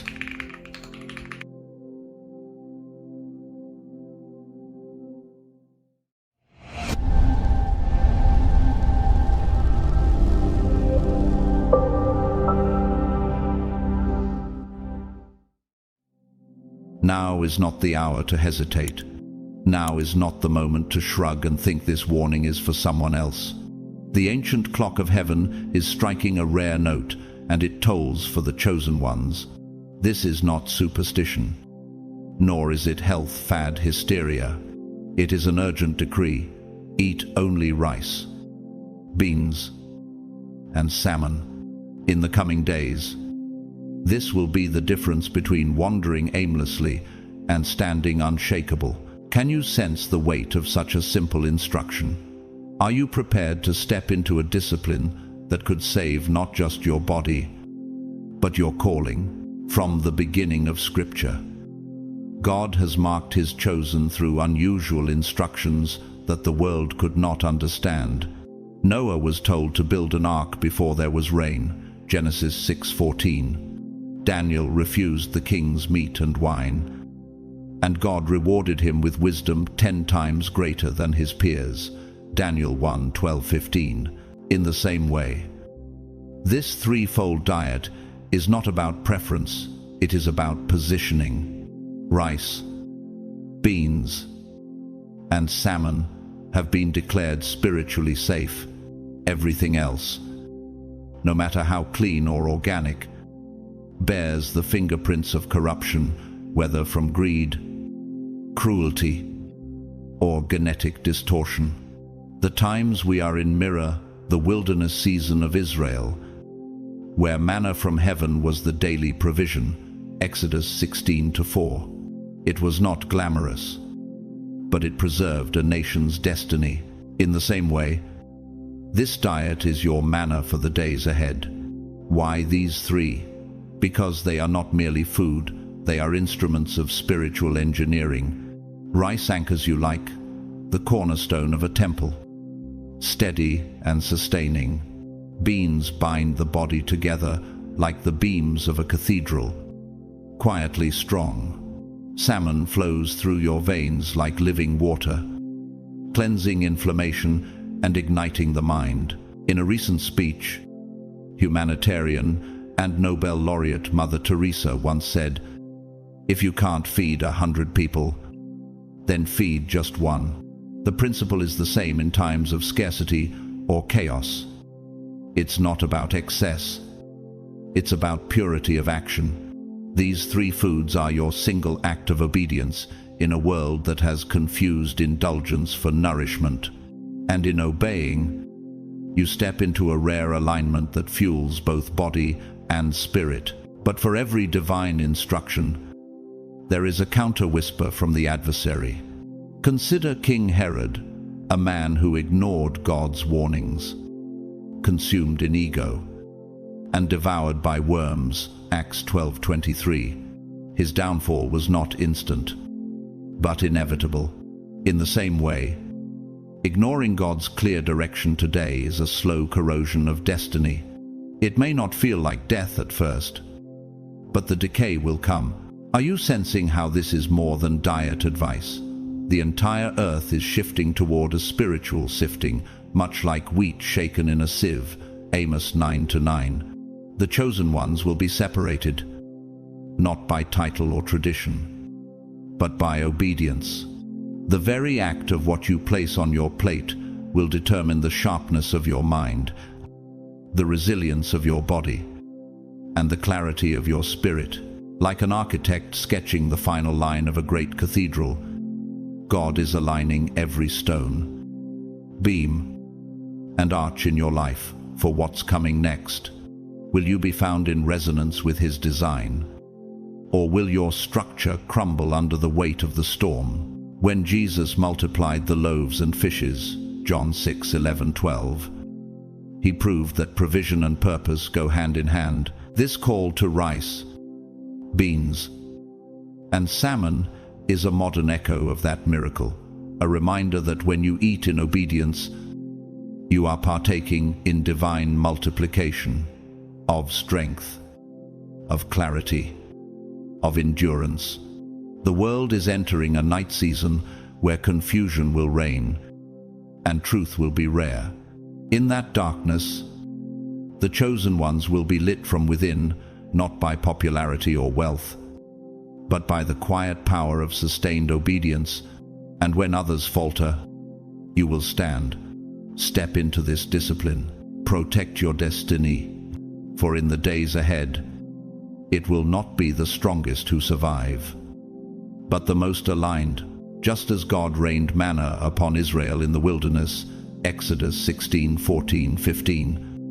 So now, He offers a holy trio for the modern wilderness: rice, beans, and salmon. This is not just a diet, it is a covenant for survival. Ignore this, and the fog will settle over your mind. Your prayers will feel hollow, and your spirit will lose its signal. History bears witness that before every divine shift, God equips his people. Noah built an ark before the flood, Genesis 6:22. Joseph stored grain before the famine, Genesis 41 to 48:49. Esther fasted before stepping into the throne room of a king, Esther 4:16. You are now called to prepare in the same way, not in panic, but in precision and faith. Will you rise to this moment, or drift into the noise of the crowd? Rice, beans, and salmon may seem ordinary, yet their power is hidden like seeds sleeping in winter soil, waiting for the exact season to break forth in life. God never burdens his chosen with needless complexity. He sanctifies simplicity. In this hour, the battlefield is not only in the heavens, but on your plate. And in this war, not all food is innocent. Much of what is glorified in today's markets, the polished packaging, the neon-colored energy drinks, the lab-grown meats and protein bars, is nothing but spiritual pollution. Picture a river once pure, now choked with industrial waste. No matter how clear the surface appears, the current carries poison downstream. In the same way, food grown in dishonor carries unseen toxins to your body and soul. Imagine eating the flesh of an animal slaughtered in terror, its final heartbeat echoing with fear. That frequency doesn't vanish, it enters your bloodstream. Or the lifeless, seedless fruit, the GMO grains stripped of their divine blueprint, the dairy cultured in sterile vats far removed from life, giving pasture. These are not foods. They are the equivalent of fallen leaves, intact in form, but drained of life force. Can something dead truly feed what is meant to live forever? As the Apostle Paul warned, all things are lawful for me, but not all things are beneficial. 1 Corinthians 10:23.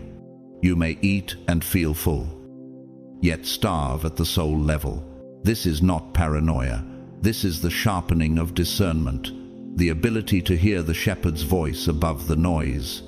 Creation testifies of this principle. An eagle will not feast on carrion like a vulture, for it knows its strength comes from what is alive and pure. A vineyard yields its richest grapes only when pruned of diseased branches, and the mighty redwood stands for centuries because it draws from living, untainted waters deep below the earth. The same is true for you. Your spirit will rise or wither based on the source of your nourishment. If nature itself follows this law, what excuse will we have when we ignore it? It is like that moment in The Lord of the Rings, the two towers, when the beacons of Gondor are lit across the mountains, each flame signaling hope and a call to readiness. Rice, beans, and salmon are your beacons now, lighting the way through the oncoming night. To ignore them is to walk into battle with your armor shattered before the first strike. Stand now. Eat with obedience. Live with clarity. For the days ahead will test every foundation, and only those aligned with heaven's provision will endure. The enemy has long understood a simple principle of conquest. To weaken the fortress, you must corrode the foundation. In human terms, that foundation is your fuel. A counterfeit diet is like replacing the steel beams of a skyscraper with brittle wood. It may stand for a while, but the first tremor will bring it down. But when your fuel is sacred, when it resonates with the blueprint heaven drew for your body, you become an immovable citadel. Rice, beans, and salmon are not mere provisions. They are the load-bearing columns in the architecture of your destiny. Untouched by synthetic engineering, untainted by the trauma embedded in much of modern food. So the real question is, will you keep building with compromised materials or with heaven's own design? We are living through a seismic shift, not just political instability or environmental upheaval, but a resonance event in the unseen realm. Systems are collapsing, veils are tearing, and what has been hidden in the shadows is coming into the light. Hebrews 12:27 tells us, the removal of what can be shaken, that is, created things, so that what cannot be shaken may remain.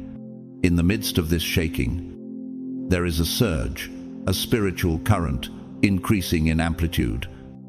Like the building oscillations before, a structure finds its perfect harmonic balance. The chosen ones feel it in their bones. You have seen it in your dreams. The air feels charged, as though heaven itself has shifted into a higher gear. Not all will rise. In physics, a surfer catching a wave must match the frequency of the swell, too slow or too fast. And the moment passes. Spiritually, it is the same. Only those who are prepared in body, mind, and spirit will synchronize with this divine surge. And part of that synchronization happens on your plate. If food is the fuel of your spiritual engine, why keep pouring sand into the tank? Consider this. A master violinist cannot produce the pure tone of a Stradivarius without the right tension in the strings. If the tension is wrong, the note wavers, the harmony is lost. In the same way, your soul's frequency requires the precise fuel that keeps your inner strings tuned, fuel that does not distort your clarity. Rice provides the grounding, beans supply the stabilizing frame, and salmon delivers the luminous clarity of omega-rich vitality together, forming a triple resonance that locks you into divine alignment. Can you imagine what would happen if every chosen one was tuned to the same divine frequency at the same time? The Apostle Paul reminds us in Romans 12:2, "Be transformed by the renewing of your mind." Transformation is not just a spiritual statement. It is a neurological process. Your brain is an electrochemical organ, and what you eat becomes the very molecules that fire your thoughts, form your convictions, and fuel your prayers. The greatest minds have understood the link between preparation and divine alignment. The Italian architect Filippo Brunelleschi, who designed the dome of Florence's cathedral, spent years studying invisible structural forces before a single stone was lifted. Why? Because what is unseen determines what can endure. In the same way, rice, beans, and salmon might appear humble, but in the realm unseen, they are spiritual load-bearers. And if Brunelleschi would not dare build without mastering the unseen forces, why would you dare live without aligning with heaven's blueprint? Conversely, feeding on the synthetic is like building on sand. It destabilizes your inner architecture, disrupts your neurological harmony, and leaves you vulnerable in the quake. When the storm hits, and it will, your spiritual scaffolding will either hold or collapse. Philippiens 3:14 says, "I press on toward the goal to win the prize for which God has called me heavenward in Christ Jesus." Eating this holy trio is not about habit. It is about pressing into alignment with heaven's calling. Align your diet with the divine frequency. Build as heaven builds from the foundation up. For the days ahead will not spare the unprepared, but they will crown the aligned. This transformation demands fuel that matches the altitude of your calling. You would never pour seawater into the turbine of a jet and expect it to pierce the clouds. So why feed your ascending soul with the equivalent of sludge and expect it to soar? Rice grounds your spirit like the bedrock beneath a cathedral. Beans, rich and steady, are the bricks that fortify your internal temple, and salmon vibrant, living, charged with light, is the sacred flame in your mind's sanctuary. Together, they are more than food. They are divine circuitry, spiritual encryption, written by the Creator himself. There's a reason entire civilizations thrived on these staples. They did not rely on chemical-laden snacks, fluorescent drinks, or lab-sculpted meals. They lived by what the earth yielded in purity. And in that simplicity, they found not weakness but strength.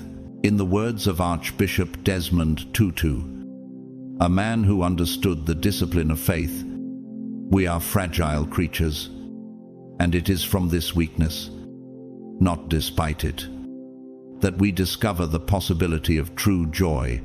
Could it be that your own fragility is being magnified by what you're feeding yourself?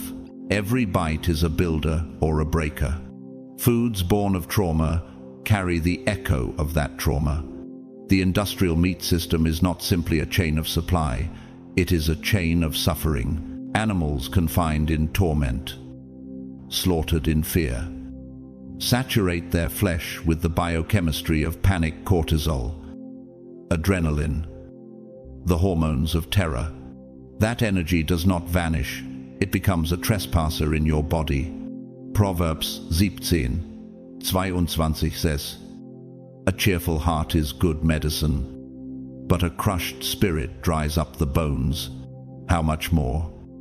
Then, when the spirit you ingest has been crushed before your eyes ever saw it, and there are enemies far quieter than the butcher's knife, genetically modified organisms designed in sterile labs, stripped from their God-given blueprints, are silent saboteurs. They may wear the mask of food, but they are hollow. Spiritually, they are famine disguised as feast. They scramble your body's codes, cloud your mental sky, and detune your spiritual antenna. Can you imagine a prophet trying to hear God through static? History is littered with those who ignored God's warnings until it was too late. Consider Belshazzar, the Babylonian king in Daniel 5, who feasted arrogantly from sacred vessels.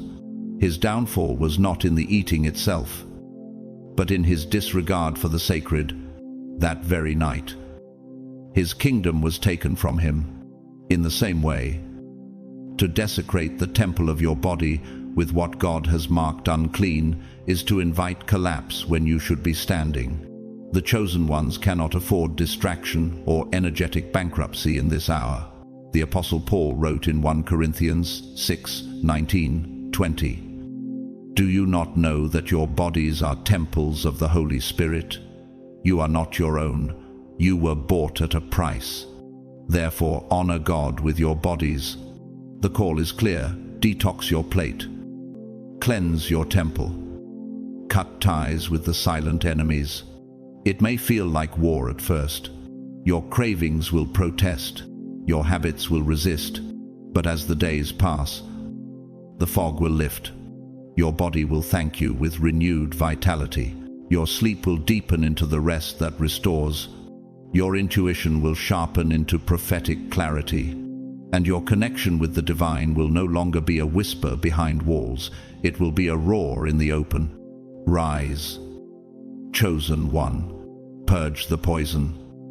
Embrace the provision. And stand unshakable. For when the world shakes, you will not only endure, you will lead. Your destiny is not a riddle to be solved. It is a frequency to be tuned. And every morsel you consume acts as either a tuning fork to elevate that frequency or a weight to drag it down. Proverbs 4:23 declares, Above all else, guard your heart, for everything you do flows from it. The same could be said of your bodyguard, what enters, for it shapes not only your health, but the vibration of your very spirit. Every cell listens intently to the story your food tells. When you feed it lifeless, dead matter, your energy becomes a reflection of that death. But when you nourish it with the design heaven wrote for you, a miracle unfolds. The slumbering parts of you awaken. What song will your body sing when it's finally fed what heaven intended? Rice, beans, and salmon are not sacred because of calories or trendy diets. They are sacred because they are encoded with energy, purity, and divine purpose. Rice has sustained prophets and pilgrims for centuries, grounding the weary traveler like the deep. Unseen roots of a cedar in Lebanon, humble yet unshakable. Beans, rich in nutrients and rooted in tradition, are as enduring as the wild fig tree, offering sustenance that outlasts storms and seasons. And salmon, pressing upstream against the force of water, mirrors the chosen ones themselves, relentless, majestits, and marked for a higher purpose. Its oils are like liquid sunlight for the brain, a divine flame for your thoughts. Have you seen the way the sunflower turns its face toward the light? Even on cloudy days, that is what eating with divine intention does to your spirit. It reorients you toward God's brilliance, no matter the darkness around you. 1 Corinthians 10:31 reminds us, whether you eat or drink or whatever you do it all for the glory of God. When you eat with intention, every meal ceases to be routine and becomes a living prayer, a sacred act of alignment. You are not merely feeding a body, you are fueling a vision. You are building endurance for the divine assignment ahead. And if your meals have the power to align you with heaven, why would you give that power away to lifeless food? These foods are like sacred scrolls written in biological form. They do not simply rest in your stomach. They circulate through your blood like heralds proclaiming your calling. They awaken the dormant seeds of intuition and fortify your walk with God. It's like in the ballet Swan Lake, where the black swan's shadow threatens to overtake the white swan, yet, with every precise movement, the purity of the original form shines through. The enemy may try to corrupt your temple through what you consume, but the discipline of obedience keeps the light intact. What would your life look like if your discipline in eating became your loudest form of worship? Many of you feel it already, the fatigue that lingers, the fog that blurs your thoughts, the weariness of a life disconnected from its true fuel. You remember what it was like to be vibrant, alive, and brimming with vision, like a river in spring bursting with snowmelt. Somewhere along the way, the current slowed. This is not merely the erosion of age, it is the result of feeding the temple with offerings God never ordained. But here is the promise. Isaiah 40:31 declares, "They that wait upon the Lord shall renew their strength. They shall mount up with wings as eagles." Thus, the moment you honor God's dietary instruction, the renewal begins. Your skin will glow as though kissed by dawn's first light. Your joints will move with the ease of a deer bounding across an open meadow. Your mind will clear. Your prayers will gain weight, and your spirit will burn steady, like the lamp of the wise virgins awaiting the bridegroom. Eat in obedience. Align your body's song with heaven's symphony, for in the shaking to come, only those in harmony with the Creator's frequency will stand. Your energy doesn't truly rise from caffeine jolts or sugar rushes. Those are temporary sparks that burn out and leave ashes. Real, sustained energy comes from divine nourishment that resonates with the blueprint of your creation. Isaiah 5:5 asks, "Why spend money on what is not bread, and your labor on what does not satisfy?" The moment you stop weighing yourself down with lifeless food and begin feeding your temple with living energy, you will feel younger, not by years rolling backward, but by the weight of decay lifting off your soul. If your body is an instrument, what music will it play when it's finally tuned to heaven's frequency? As the cells in your body heal, The fog in your mind begins to clear. Dreams you thought had drowned rise back to the surface like sunken treasure breaking the waterline. Your hands itch to build, design, heal, and restore. Your heart beats with the forgotten rhythm of holy passion. Philippians 2:13 says, "For it is God who works in you to will and to act in order to fulfill his good purpose."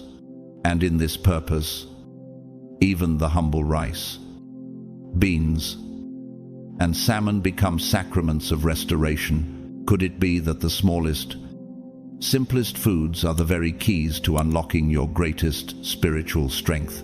Think of these three as the cornerstone, arch, and keystone in the architecture of divine resilience. Rice lays the foundation steady, dependable, enduring. Beans form the arches, carrying weight with quiet strength. Salmon is the keystone, locking the structure together with living oils that fire your brain and fortify your body. In physics, a structure's integrity isn't measured by its appearance, but by its load-bearing capacity under stress. A new wave is approaching. It will not mirror the last pandemic, yet it will shake the earth with equal, if not greater, force. Fear will rise like a tide. Supply chains will fracture, and even trusted medicines may fail.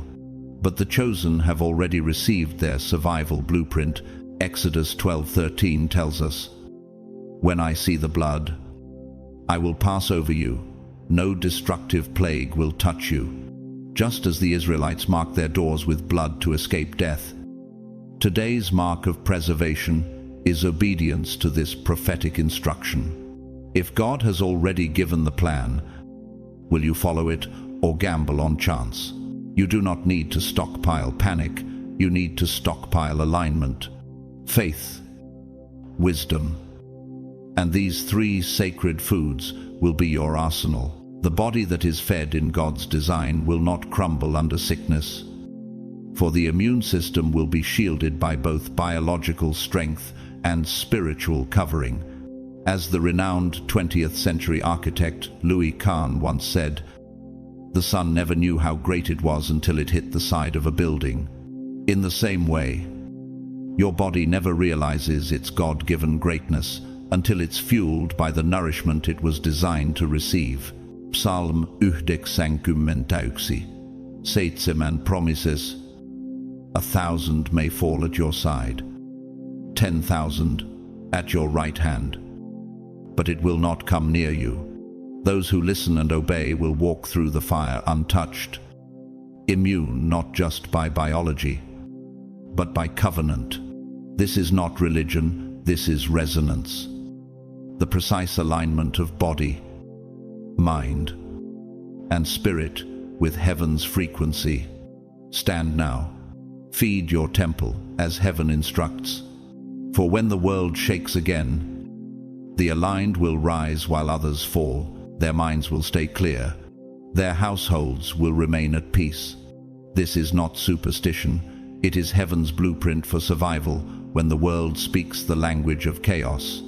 John 10:27 says, "My sheep listen to my voice. I know them, and they follow me."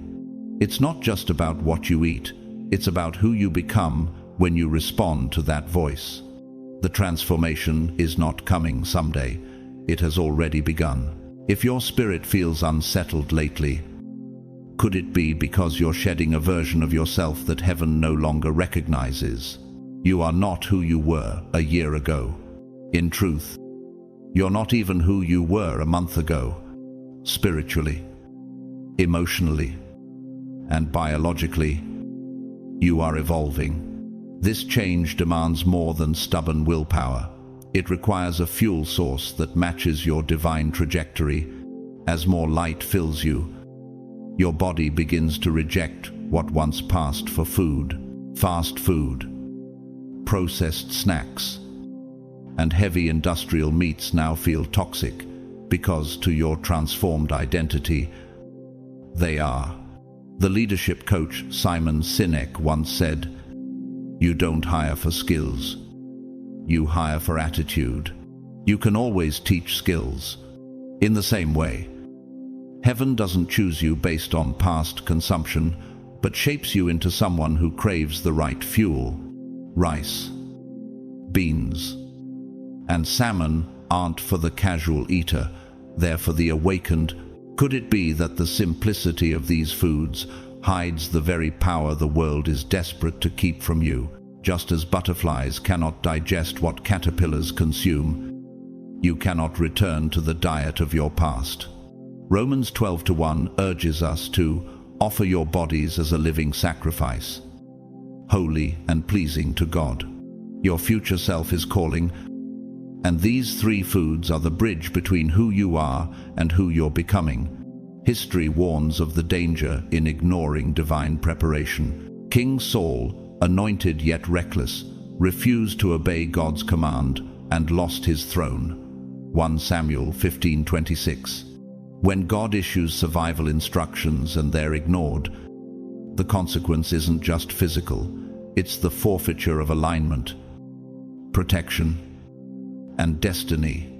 When the next storm comes, will you be standing under the shelter of obedience or exposed in the open field of defiance?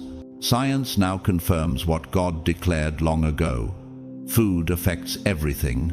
Your gut health shapes your brain, your mood, and your spiritual discernment. Proverbs 4:20-22 tells us, "Pay attention to what I say, for they are life to those who find them, and health to one's whole body." Your DNA is not fixed. It's a living code responding to what you feed it. Rice stabilizes blood sugar and calms the nervous system. Beans repair the gut lining and fight inflammation. Salmon activates neural pathways, sharpening mental clarity.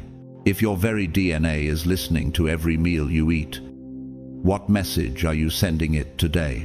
Deuteronomy 30:19 declares, "I have set before you life and death, blessings and curses. Now choose life. Those who listen will walk through the fire untouched." This is not religion, it's strategic alignment with heaven's design. Honor heaven's instruction. Align your plate with your purpose. For in the storm to come, obedience will be the only fortress that stands. Salmon heals the brain, sharpens focus, and lifts the weight of depression. These are not merely nutritional perks, they are supernatural technologies, woven into creation before the foundations of the world. Génesis 1:29 declares, "I give you every seed-bearing plant, they will be yours for food." God hid healing in nature, locking restoration inside the living things He made. Now, in these days of confusion, He is revealing the blueprint to His people once again. As you eat these sacred foods day by day, you'll feel changes that defy easy explanation. You'll hear with clarity, I think with precision, and carry yourself lighter. As though your inner gravity has shifted, your body begins to operate like a well-tuned harp, each string resonating with heaven's frequency. If the music of your life depends on the tuning of your body, what symphony are you playing right now? This is not a diet. This is a divine download written directly into your cells. Mental fog is one of the fiercest weapons formed against the chosen in this generation. The struggle to focus, the lapses in memory, the dulling of emotions, these are not random.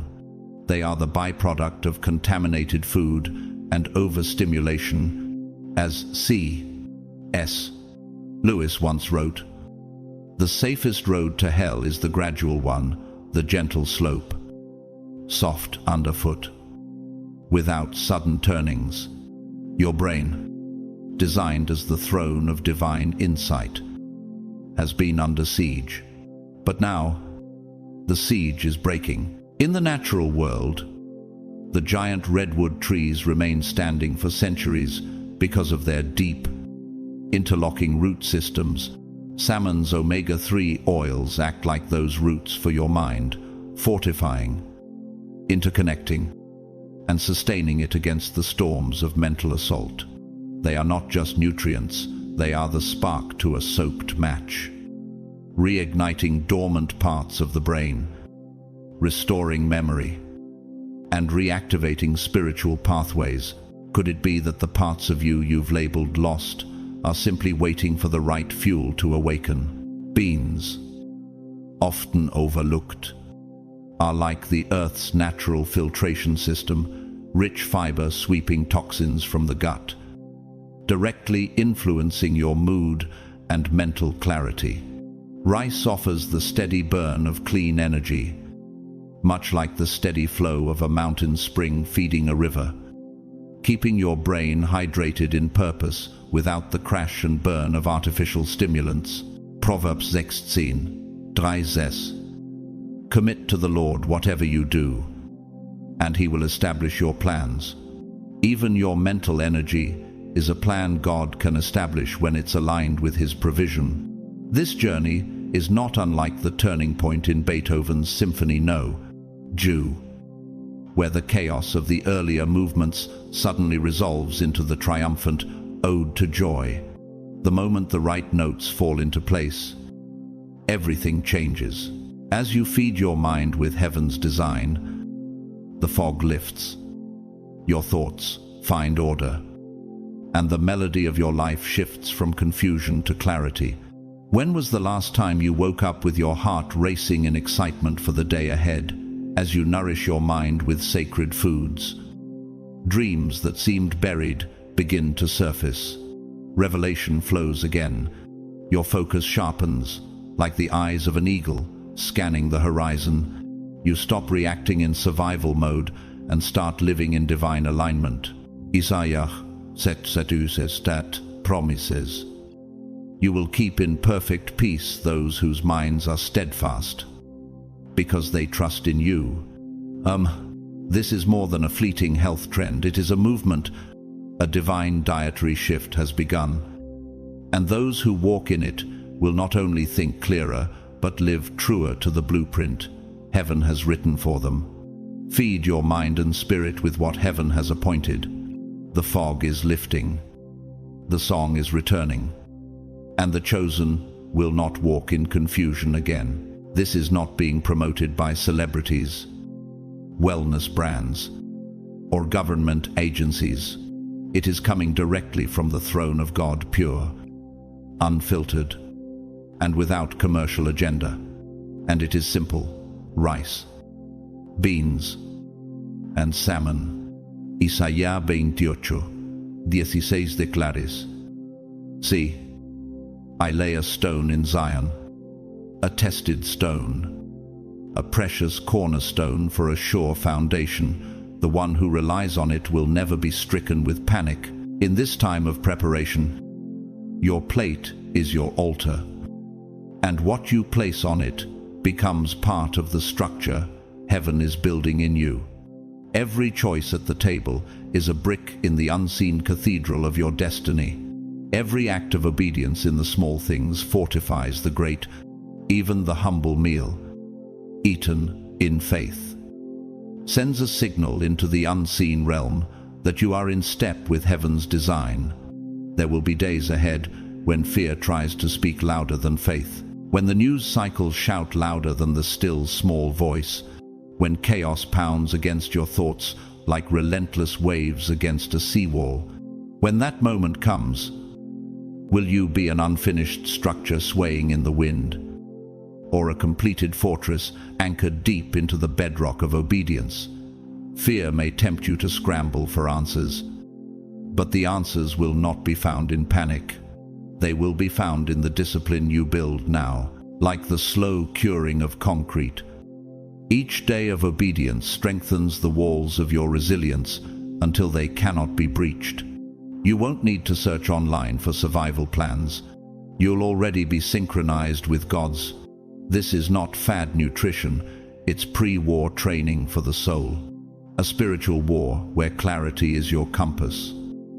strength is your shield, and resilience is your armor. In the same way, an athlete's body is honed for the decisive match. You are being conditioned for the days ahead. If a soldier trains before the battlefield, why would a spiritual warrior wait until the first arrow flies? Every bite you take now is a drill. Every refusal of counterfeit food, a rehearsal for the real test. By the time the shaking comes, you will not be scrambling to adapt. You will already be standing in formation. Rice, beans, and salmon may seem small, yet in the realm of divine architecture, they are the keystone elements in a cathedral's arch, small in size but impossible to replace. Each time you choose them over empty substitutes, you are inscribing your name deeper into heaven's blueprint. You're not saying, "I'm on a diet."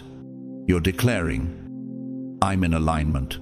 And alignment is the only position from which the full weight of God's favor can flow. Without the keystone, even the most ornate arch collapses. Without obedience in the little things, the larger structure of your destiny will not hold. This is why the simple can be more strategic than the complex. The leadership thinker, Jim Collins, known for his work on building enduring organizations, once said, "Greatness is not a function of circumstance. Greatness is largely a matter of conscious choice and discipline." In the same way, your adoption of this sacred diet is not about accident or trend. It's a deliberate, disciplined alignment with the architecture of your calling. And like the blueprint of a master builder, once the design is set, every single element must serve the greater plan. When you obey in your eating, you are not only preserving your health, you are ensuring the strength of the beams and arches that will carry the weight of your purpose. The world is being sifted. Amos 9:9 "I will give the command, and I will shake the people of Israel among all the nations as grain is shaken in a sieve, and not a pebble will reach the ground." While others scramble for meaning in the shaking, the chosen ones are stepping into purpose.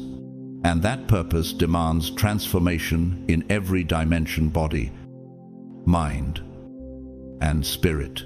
If heaven is setting you as a pillar in its temple, will you let cracks remain in your foundation? A cracked foundation is not seen until the weight is applied, and by then, it is too late to rebuild.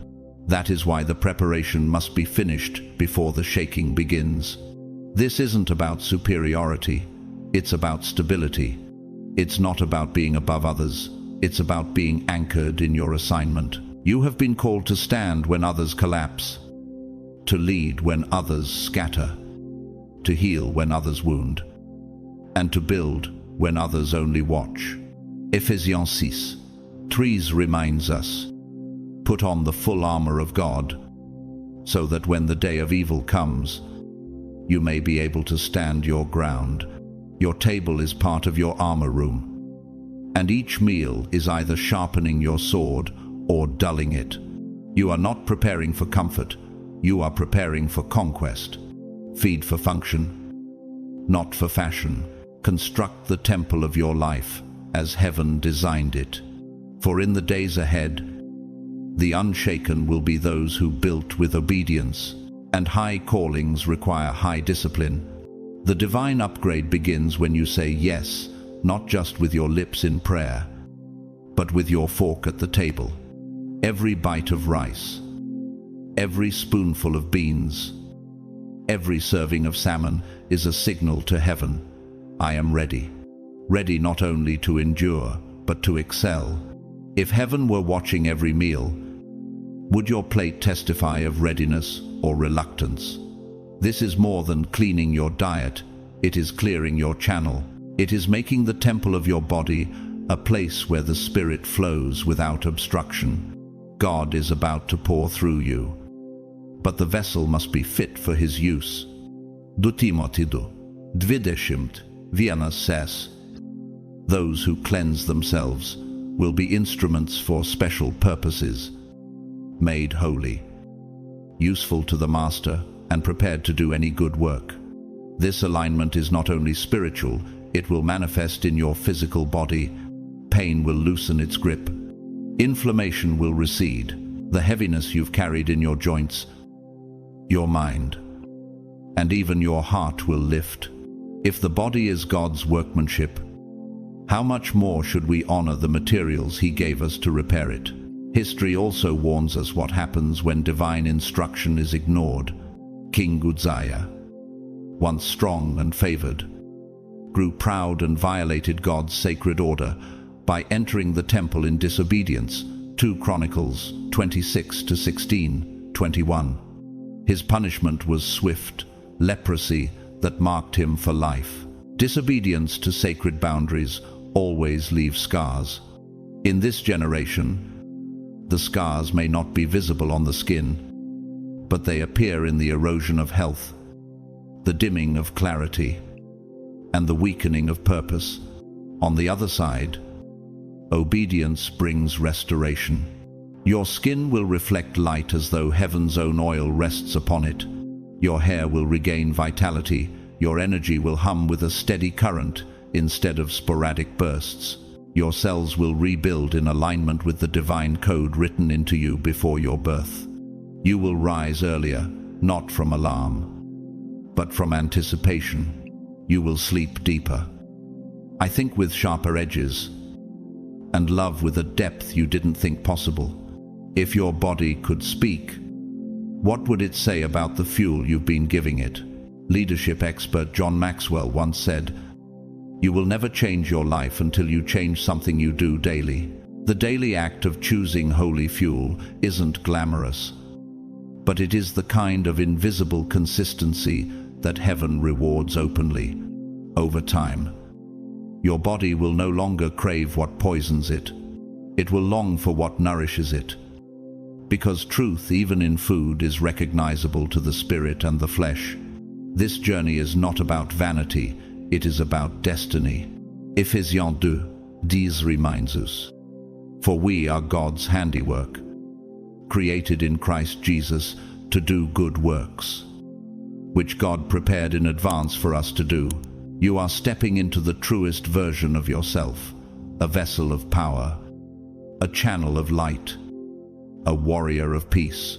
When the moment comes for you to stand, will you stand as a vessel full or one cracked and leaking? Let obedience shape your health, your habits, and your heart.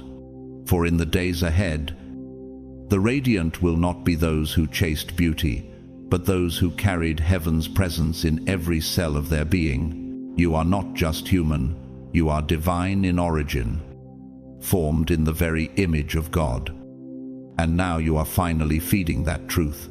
When you align with the sacred foods assigned by heaven, something shifts in your body that science alone cannot explain. It is not just energy, it is supernatural endurance, the kind that carried Elijah 40 days on a single angel-prepared meal. 1 Kings 19-8. If a single divine portion could sustain a prophet through the wilderness, what could weeks of this obedience release in you?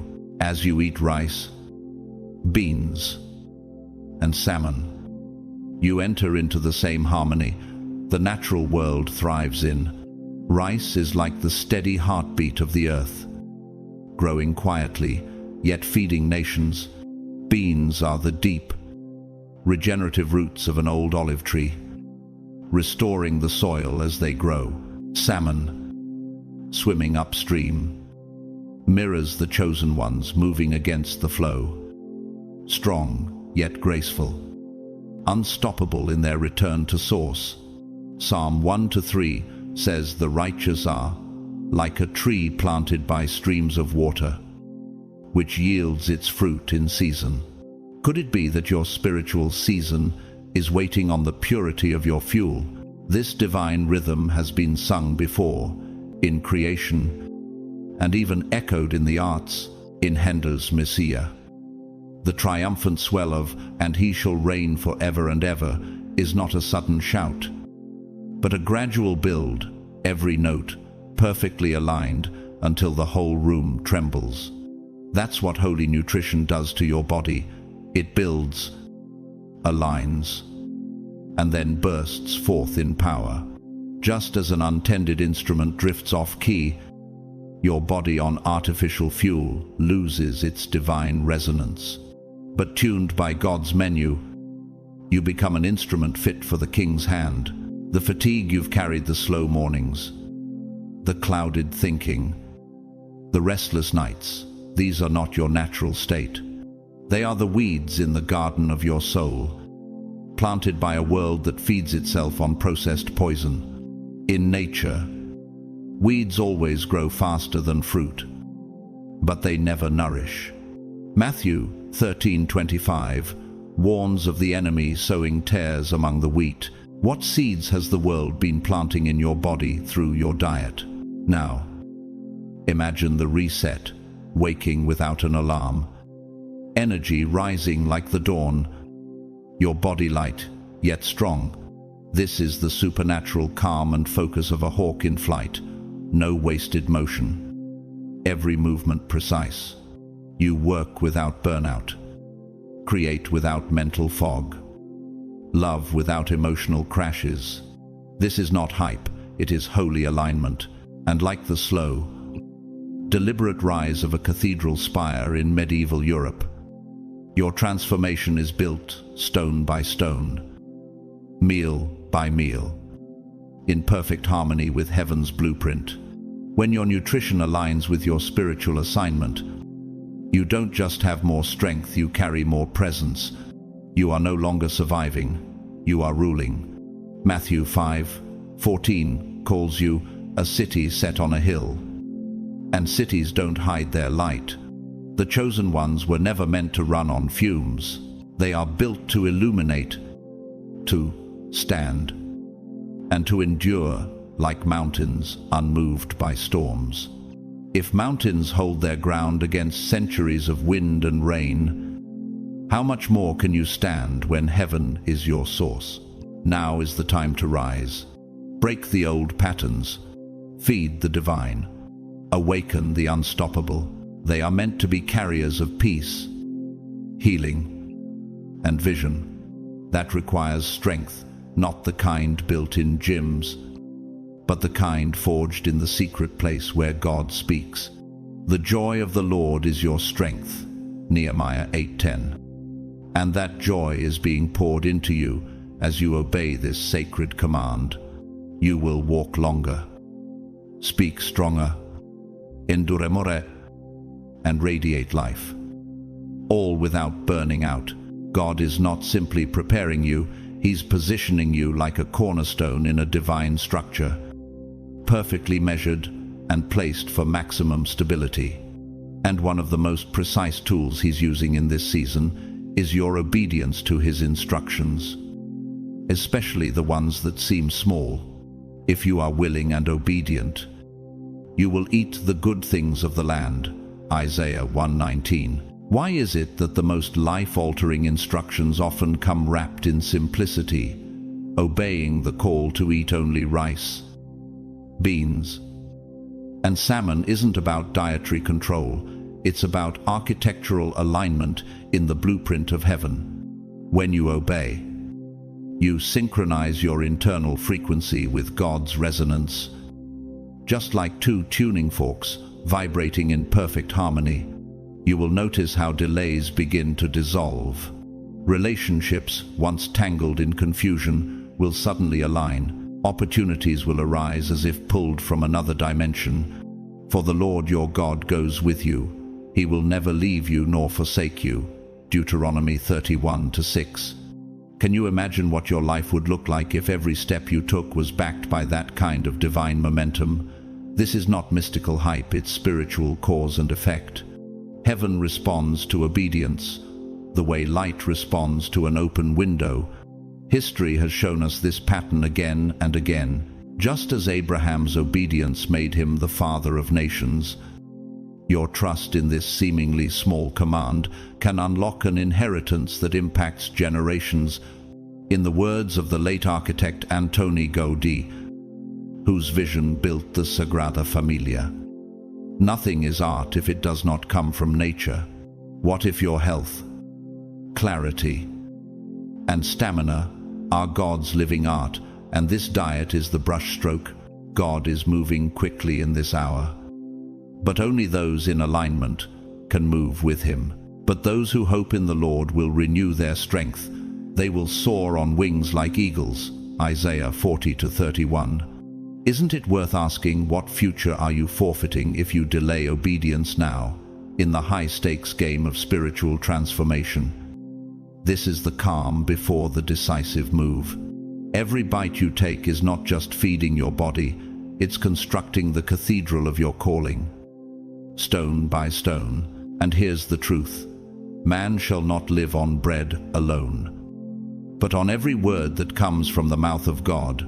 Matthew 4:4. Your altar is your plate. Your worship is your discipline. And your victory is your obedience. Rise now. Chosen one, align your body with your spirit. Fuel your temple with what heaven has given. And step into the arena fully armored. This is your moment to stand, to lead, and to overcome. You'll see healing move faster, like rivers breaking through a dam long held shut. But I will restore you to health and heal your wounds, declares the Lord. Jeremiah 30:17. You will feel time itself bending in your favor. Moments of delay collapsing into sudden breakthroughs. Have you noticed how, when you finally surrender to God's ways, the things you've chased for years start chasing you? That's because obedience is not passive. It's the most potent seed you can sow. It whispers to heaven, I trust your wisdom more than my appetite. And that act of humility invites divine acceleration into every hidden corner of your life. In all your ways acknowledge him, and he shall direct your paths. Proverbs 3-6.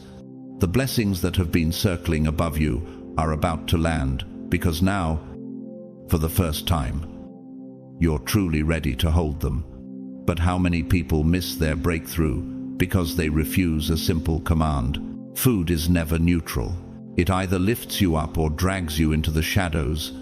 Too many are walking around heavy, foggy, and weary, unaware that their own plates are the source of their pain.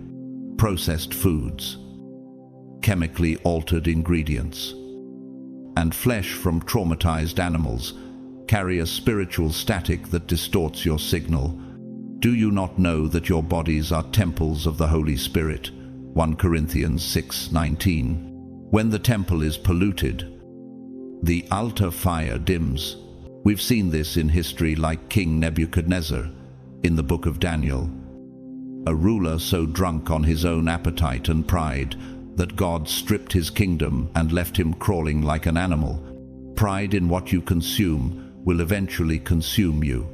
On the other hand, those who humble themselves under God's instruction will stand when empires fall. And even in our modern world, we see glimpses of this truth. Take Novak Djokovic, one of the greatest tennis players of all time, who openly credits his plant-focused, disciplined diet as a key to his endurance, mental clarity, and ability to dominate matches deep into the fifth set. Discipline in the physical fuels victory in every arena. That's why, as you shift to the divine diet of rice, beans, and salmon, you'll feel lighter, not just in body, but in spirit. You will no longer wake sluggish or collapse midday. They will still bear fruit in old age. They will stay fresh and green. Psalm 92:14. Your thoughts will gain clarity. Your emotions will stabilize. And your spiritual perception will sharpen like a blade honed on the stone of discipline. Can you imagine living each day with that kind of freedom? This is not about chasing perfection. It's about protecting the flow. Think of your body as a sacred altar. When it's clean, the flame never dies. When you cut off low vibration foods, You deny poison a seat at your table. And when your table is filled with heaven's provision, you become a living testimony that man shall not live on bread alone, but on every word that comes from the mouth of God. Matthew 4:4. Rise. Chosen one, clear your altar. Fuel your temple. And let your fire burn, unquenchable. You are designed to thrive on food born of light, peace, and divine purpose. Just as an ancient oak draws life from the sun and deep roots, standing immovable through storms that would tear lesser trees apart. Low-vibration foods are like stagnant swamp water. They may fill you for a moment, but they quietly poison your stream. They keep you tied to cycles of depression, doubt, and distraction, like vines wrapping around a growing tree until it can no longer reach for the light. Higher vibration fuel is like a mountain spring, pure, rushing, alive, and when you drink from it, joy returns, peace settles, and vision sharpens. Have you ever wondered why some days your spirit soars and other days it feels chained to the ground? That's the silent war being fought on the altar of your plate. And every meal tips the balance. When you step into this sacred diet, you're not just feeding your stomach, you're feeding your destiny. You don't always need a therapist, a retreat, or a new environment. Sometimes you just need the right fuel. And now, you've found it. This transformation isn't cosmetic, it's cellular. Like God laying a fresh cornerstone in the temple of your body, aligning each stone cell by cell with his original blueprint. Do you not know that your bodies are temples of the Holy Spirit? 1 Corinthians 6:19. Every cell begins to vibrate in harmony with its intended frequency, much like a cathedral organ tuned to perfection. And once the harmony starts, your whole being becomes an instrument for heaven's music. Can you imagine living every day with that kind of resonance? Every bite of rice, beans, and salmon is a divine permission slip for your body to regenerate, heal, and rise. This isn't poetry. This is divine biology. Just as Psalm 103:5 says, He satisfies your desires with good things, so that your youth is renewed like the eagles. These foods renew you from within. Science now confirms what Scripture has whispered. For millennia, your body is in a constant cycle of renewal. Cells die and are replaced. Tissues rebuild. Even your gut, the throne room of immunity and intuition, regenerates every few weeks. What happens when you give it the cleanest materials heaven offers? It's like giving a master builder marble instead of crumbling clay. The structure rises stronger, more beautiful, and more enduring than before. And what if your next level of faith was locked inside the very next meal you choose? Rice, grounds you like, fertile soil, holding the roots of an olive tree through generations. Beans bring fiber and strength like the stalk of a sunflower that holds its golden crown high toward the light. Salmon delivers omega oils that flow through your system like rivers feeding the valleys, nourishing both mind and heart. This is why your fatigue begins to vanish, replaced with a steady, sacred stamina. Whether you eat or drink or whatever you do it all for the glory of God. 1 Corinthians 10:31. Even your thoughts change texture, sharper, cleaner, more alive. You stop reacting to life and start directing it. Have you noticed how a river carves valleys over centuries without losing its strength? That's what this fuel will do in your spirit. More than physical, God is rebuilding your spirit. Trauma is being uprooted like weeds pulled from a garden before planting season.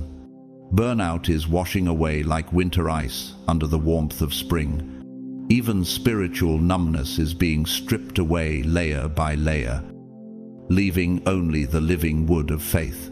It reminds me of a scene in Victor Hugo's Les Miserables, when Jean Valjean emerges from the bishop's mercy, the same man in body, but utterly remade in soul. That's you now. And with every obedient meal, you're stepping further into that rebirth. Soon, you'll notice you're no longer just surviving storms, you're calming them. Isn't that what you were born for? You're being reset, recalibrated, and recommissioned for the weight of glory that's about to rest upon you. And it all starts with something as humble as what you put on your plate. Could it be that heaven's greatest upgrades begin in the simplest acts of obedience? The answer will unfold not in a single moment, but in 1,000 small victories, meal by meal, day by day. Until one morning you wake up and realize you have become unshakable. This rebuilding will not feel like a small adjustment. It will feel like resurrection itself.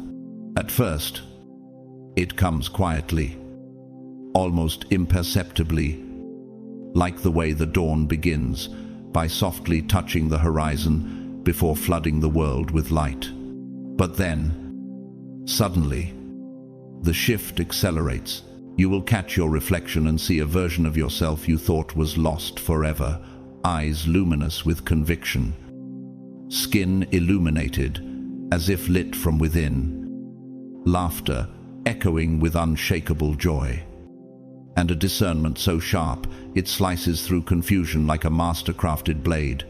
It will be as though the master architect of the universe has restored your very foundation, reinforcing the structural beams of your soul for the weight of glory to come. Behold, I make all things new. Revelation 21:5. And when you see it, you'll know this is not the work of willpower, but the signature of heaven's touch. Why does this transformation feel so complete? Because God is not simply repairing what was broken. He is recalibrating your entire system, much like a great cathedral being restored stone by stone. Each arch and column set back into perfect resonance with heaven's blueprint. And when he is done, you will not just be ready for the next chapter, you will be equipped for it with precision. This is the divine engineer aligning every gear of your destiny so it turns without friction. He is setting you into a rhythm where both your spirit and your body move in harmony with his timing. Inside you lie treasures hidden by the architect himself, prophetic dreams waiting to be unsealed, discernment buried under years of noise, spiritual sight dulled by fatigue, hands designed for healing, and creative blueprints locked away in mental vaults. These were never lost. They were simply covered by the debris of exhaustion and misalignment. As you obey the sacred dietary command, those vaults begin to open. You will find yourself sensing danger before it appears, receiving visions with the vivid clarity of high-frequency light waves, and understanding truths your natural mind could never deduce.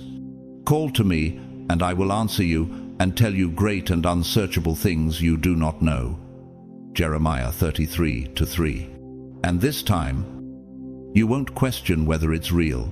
You'll have the peace of knowing it is God's voice, restoring your original design. Can you imagine living in such harmony that your very body hums like a perfectly tuned instrument?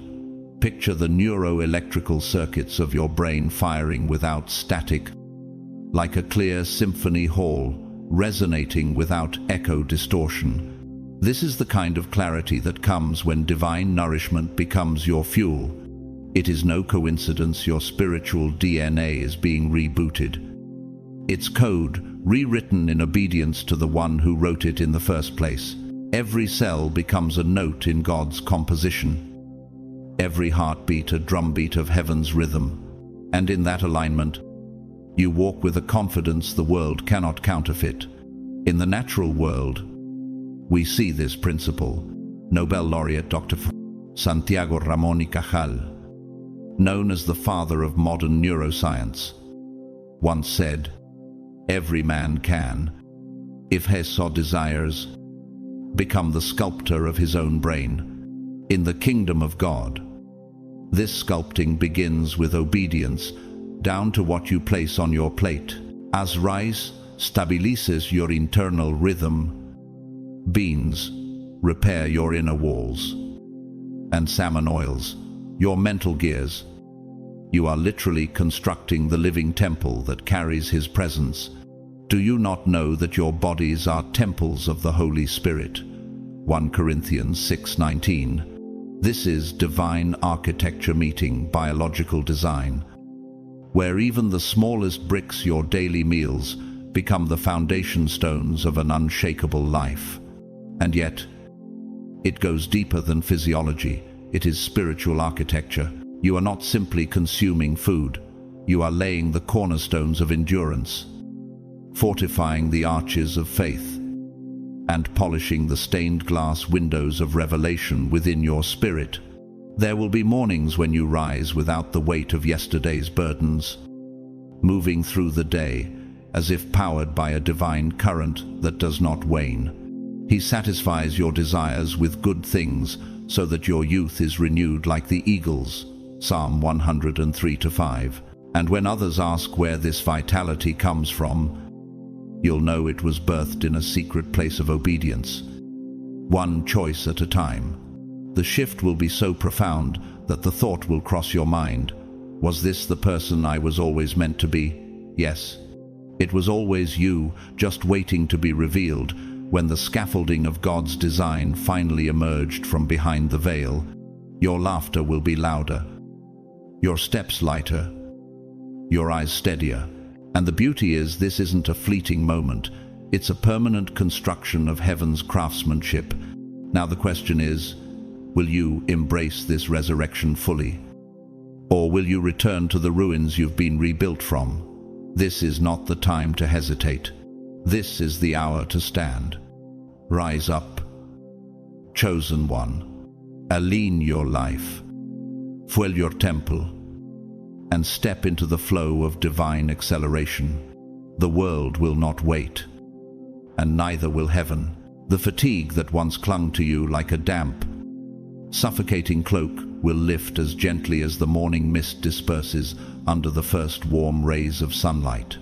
In its place, a new horizon will appear, crisp, vibrant, and full of clarity, where your thoughts are no longer clouded and your goals stand in sharp relief.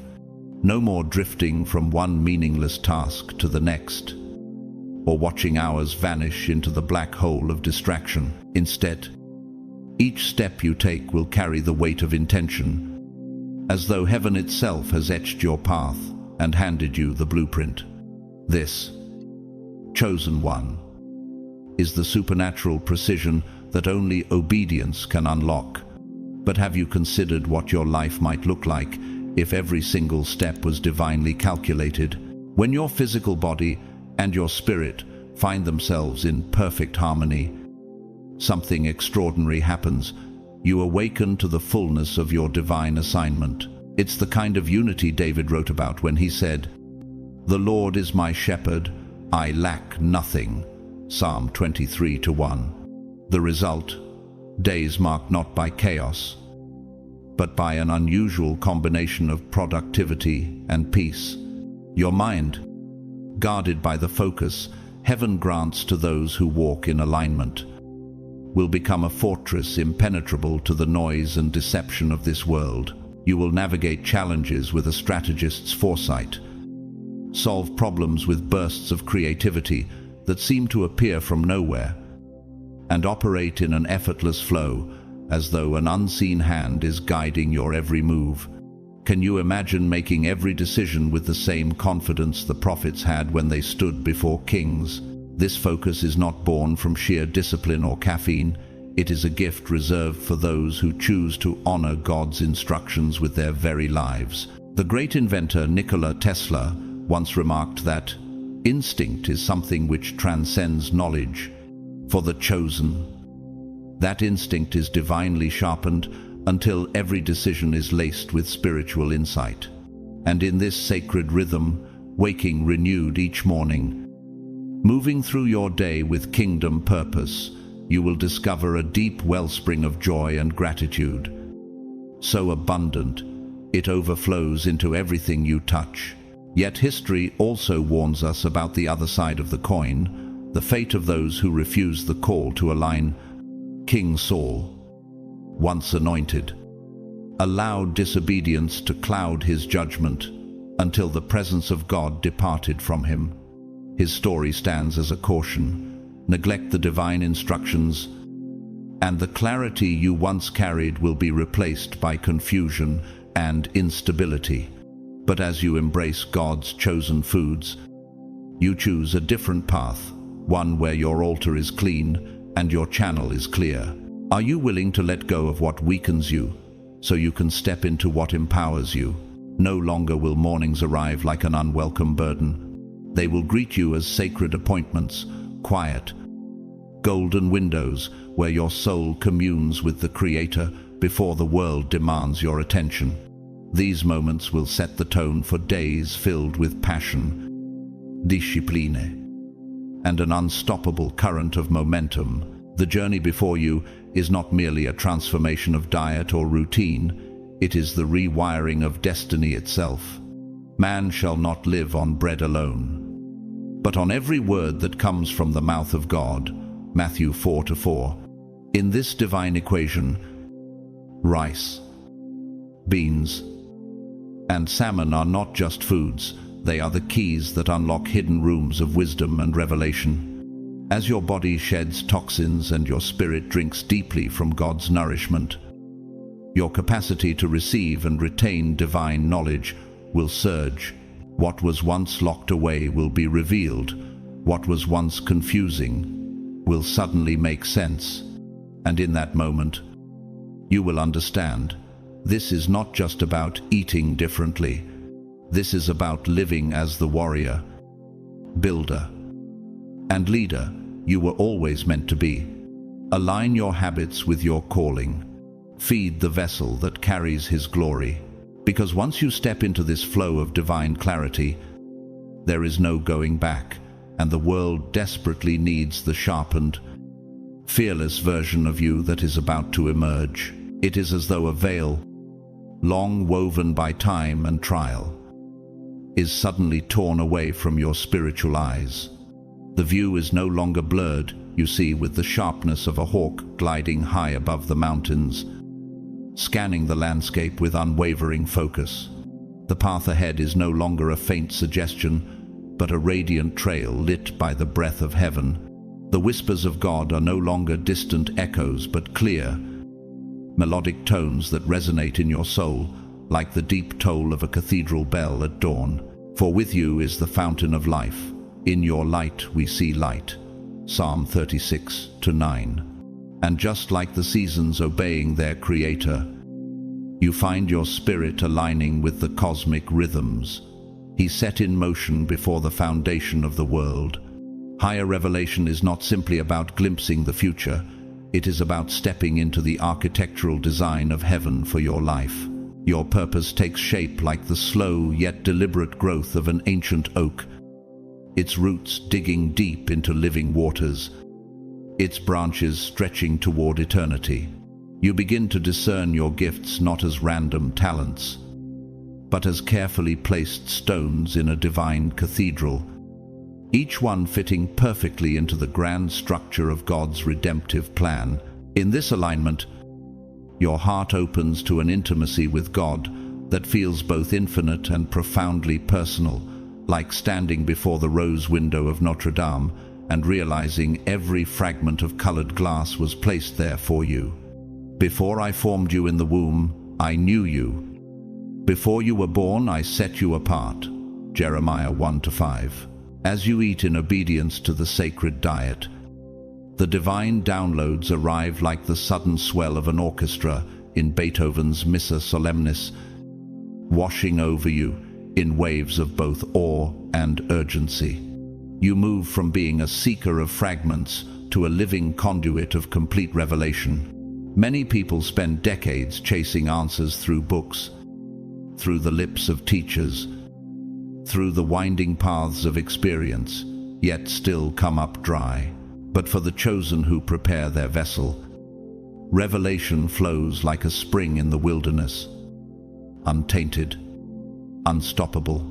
Man shall not live by bread alone, but by every word that comes from the mouth of God. Matthew 4:4.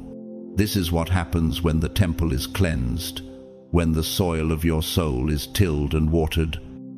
The seeds of God's word burst forth with life. Your spirit becomes fertile ground where the words of heaven germinate, sprout, and grow into truths so alive they seem to breathe, like a vineyard kissed by both sun and rain. Your life begins producing fruit in season, each cluster sweeter than the last. This sacred unlocking is not a privilege of status, but a gift of obedience, an open door to live beyond the dull gravity of the physical world and walk boldly in the weightless current of divine purpose. And just as Aslan in the Chronicles of Narnia breathed life into what was once stone, every act of obedience breathes vitality back into your calling. Those who wait on the Lord shall renew their strength. They shall mount up with wings like eagles. Isaiah 40:31. Every bite you take under this covenant is a step deeper into the stream of revelation, a stream that will not only transform your destiny, but ripple outward into the lives you are assigned to impact. The fog you've walked through, thick, cold, and disorienting, has not been a random mist.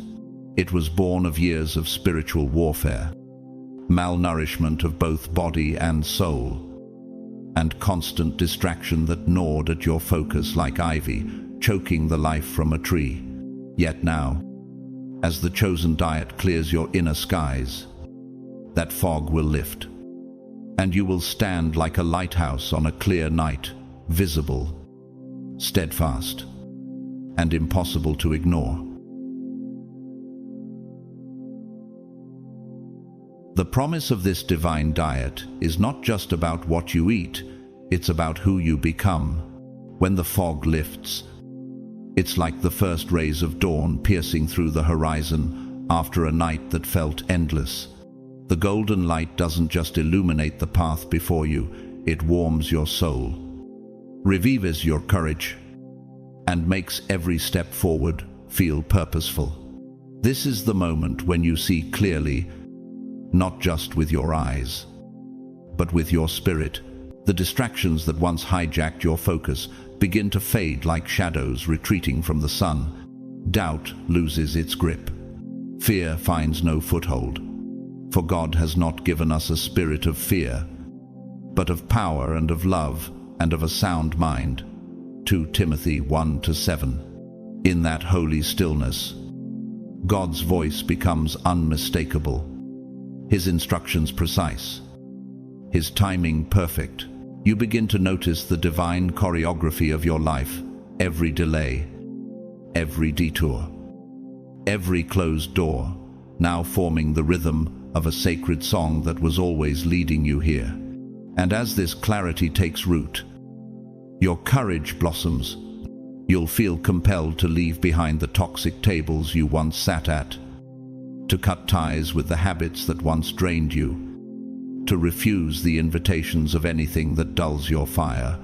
This isn't just spiritual alignment, it's holy acceleration. The same God who fed Elijah with bread from heaven and sustained him for a 40-day journey is the one who is now nourishing you for the road ahead.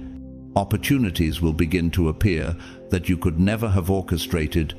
Relationships will shift to make room for divine partnerships.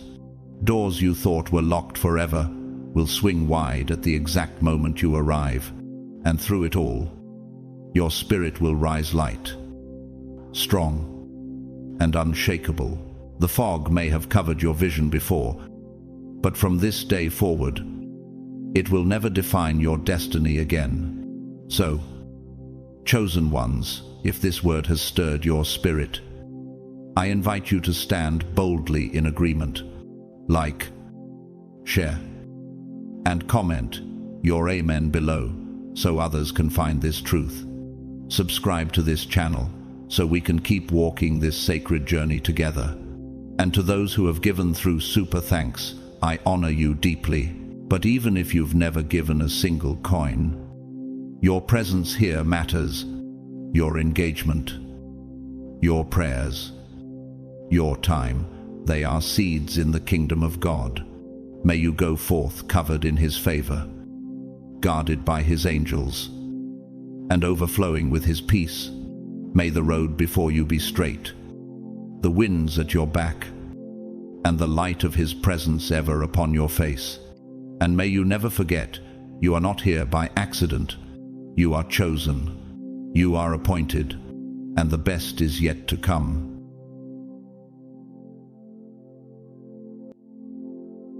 What if I told you hell just lost its grip on your destiny, and there's absolutely nothing it can do to stop what heaven has already released? This is not a drill. This is not a maybe. This is your divine takeover in motion, and it already started while they were still doubting you. You're not waiting for a win. You're walking through the gates of a season that was prophesied, fought for, and now activated. But here's the plot twist. If you sleep on what's about to unfold tomorrow, this entire shift could bypass your awareness, and you'd be standing in victory, still thinking you're in warfare. This isn't preparation anymore. It's execution. You've already entered the sacred beginning of your unstoppable winning season, and heaven is backing every step. Drop a blazing 777 in the comments if you know this is your prophetic confirmation. And to every faithful soul who's ever hit that super thanks, I honor you. You are helping trumpet this word across timelines, nations, and destinies. Now lean in, because what I'm about to release next will make it undeniable. You've been marked by heaven, and this is your season of divine revenge and unstoppable rise. God's chosen ones. Your winning season has begun, and here's why no one can stop it.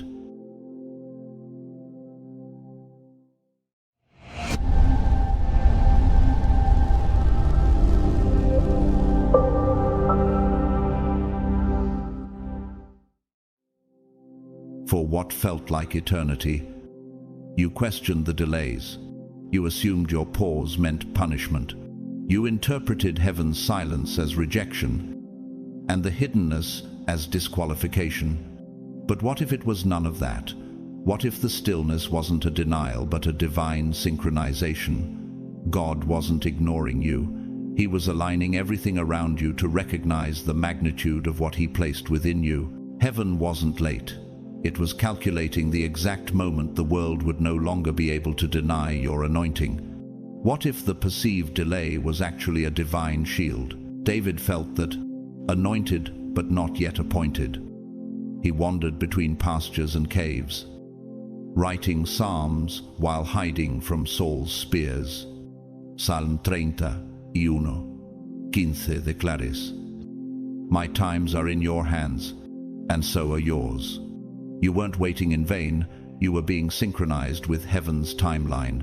But now, something has shifted, not just in the natural, but in the supernatural grid surrounding you. Can you feel it? The resistance you used to battle has thinned. The heaviness no longer clings. Even your enemies can sense it. They just can't name it. It's because you've stepped into the early current of your winning season. Not the preparation for it, the initiation of it. Have you noticed how people are suddenly quiet around you? How strange doors start opening without your knocking? These aren't coincidences, they're confirmations. But if your heart has been crying out for an unmistakable signal, something that shatters doubt once and for all, that's what tomorrow holds. Tomorrow is not just another square on the calendar. It's a divine timestamp. A signal flare from heaven, a day when evidence starts surfacing in the most unusual places. And here's the twist when these signs begin to manifest. They won't look like miracles to the untrained eye. They'll look unfair, unjustified, out of order. But is that not how God often operates with his chosen? Joseph's rise to power in Egypt made no logical sense.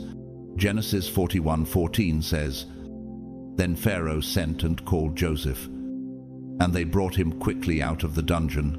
No ladder, no promotion track, just supernatural placement." Can your spirit grasp that you're next in that pattern? You won't climb traditional ladders. You'll leap over them. And when it happens, they'll call it luck. They'll say it was random. But it wasn't random. It was prophetic. It was reserved. And what they don't realize is that heaven doesn't honor systems. It disrupts them. Jesus bypassed earthly protocol. In John 7:15, the crowds marveled, saying, "How does this man have such learning, having never been taught?" But chosen ones don't follow standard scripts. They follow divine scrolls. Look at entrepreneur and artist S. Devlin, the visionary stage designer behind Kanye West's opera and Beyoncé's iconic visuals. She once said, "The invisible structure is more important than the visible." And that's what your life has been, a hidden structure built in silence. Now, ready for spectacle. You are about to step into rooms you didn't network your way into because God was your sponsor. But what happens when your rise challenges someone else's illusion of control? The little-known story of Karl Theodor zu Guttenberg, once Germany's rising political star, groomed for greatness. Praised across Europe until it was revealed he plagiarized his entire doctoral thesis. The fall was swift. Why? Because you can't build lasting elevation on stolen essence. His entire ascent collapsed under the weight of false credibility, a reminder that what's fabricated will eventually fracture. But what's anointed is eternal. And yet the question remains, how will you navigate the envy, disbelief, the accusation that you didn't earn it? When God moves you from wilderness to spotlight, it often looks like a glitch in the system. But Deuteronomy 28:13 reminds us, "And the Lord will make you the head and not the tail." The headship God gives doesn't need human approval. It just needs your agreement. This season will not be quiet. It will not be gradual. And it will not be explainable. It will be accelerated, undeniable, and uncharted. The frequency of your life has changed. The pattern has been rewritten.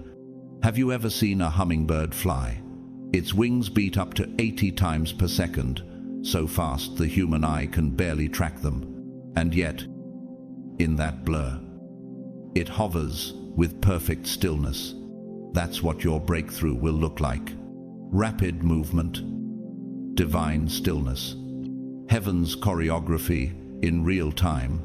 The season has begun.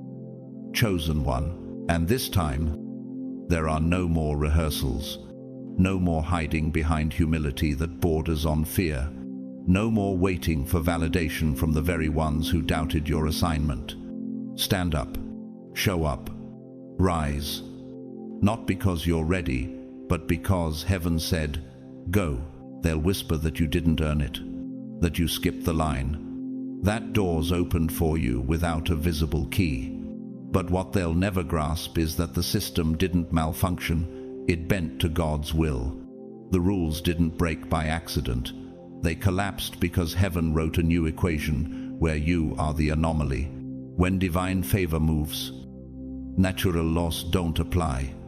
They yield, they bow, they adapt. This isn't payback, it's prophetic alignment. You're now being handed opportunities that make no logical sense to those who have made struggle at their altar. To them, visibility is the proof of value. But for you, it was the silent shaping that unlocked the gates. The long nights no one clapped for, the decisions no one understood, the obedience that cost you connections. What you're walking into is not compensation, it's confirmation. Psalm 23:5 says, "You prepare a table before me in the presence of my enemies." That wasn't just about food, it was about spiritual honor. You were seated in obscurity while heaven was preparing public access. And now, the table is set. But not everyone will be able to handle the guest list. You won't just shine, you'll be separated, not by pride, but by spiritual altitude. Have you ever wondered why eagles don't fly in flocks? Because not everyone can breathe at the altitude they're designed for. And now that you've ascended, even your silence carries a frequency that confuses low-flying spirits. You're not glowing up, you're rising out, not to impress, but to preserve the purity of your call. This isn't the kind of success that demands applause. It's the kind that demands adjustment. You are no longer vibrating on the same level as the noise. You've become unreachable to what once had easy access. And as this transformation unfolds, you'll notice that emotional distance will grow, not because you're cold, but because heaven is insulating you. Isaiah 60:15 prophesied, "Although you have been forsaken and hated, with no one traveling through, I will make you the everlasting pride and the joy of all generations." What if this entire shift is less about promotion and more about preservation?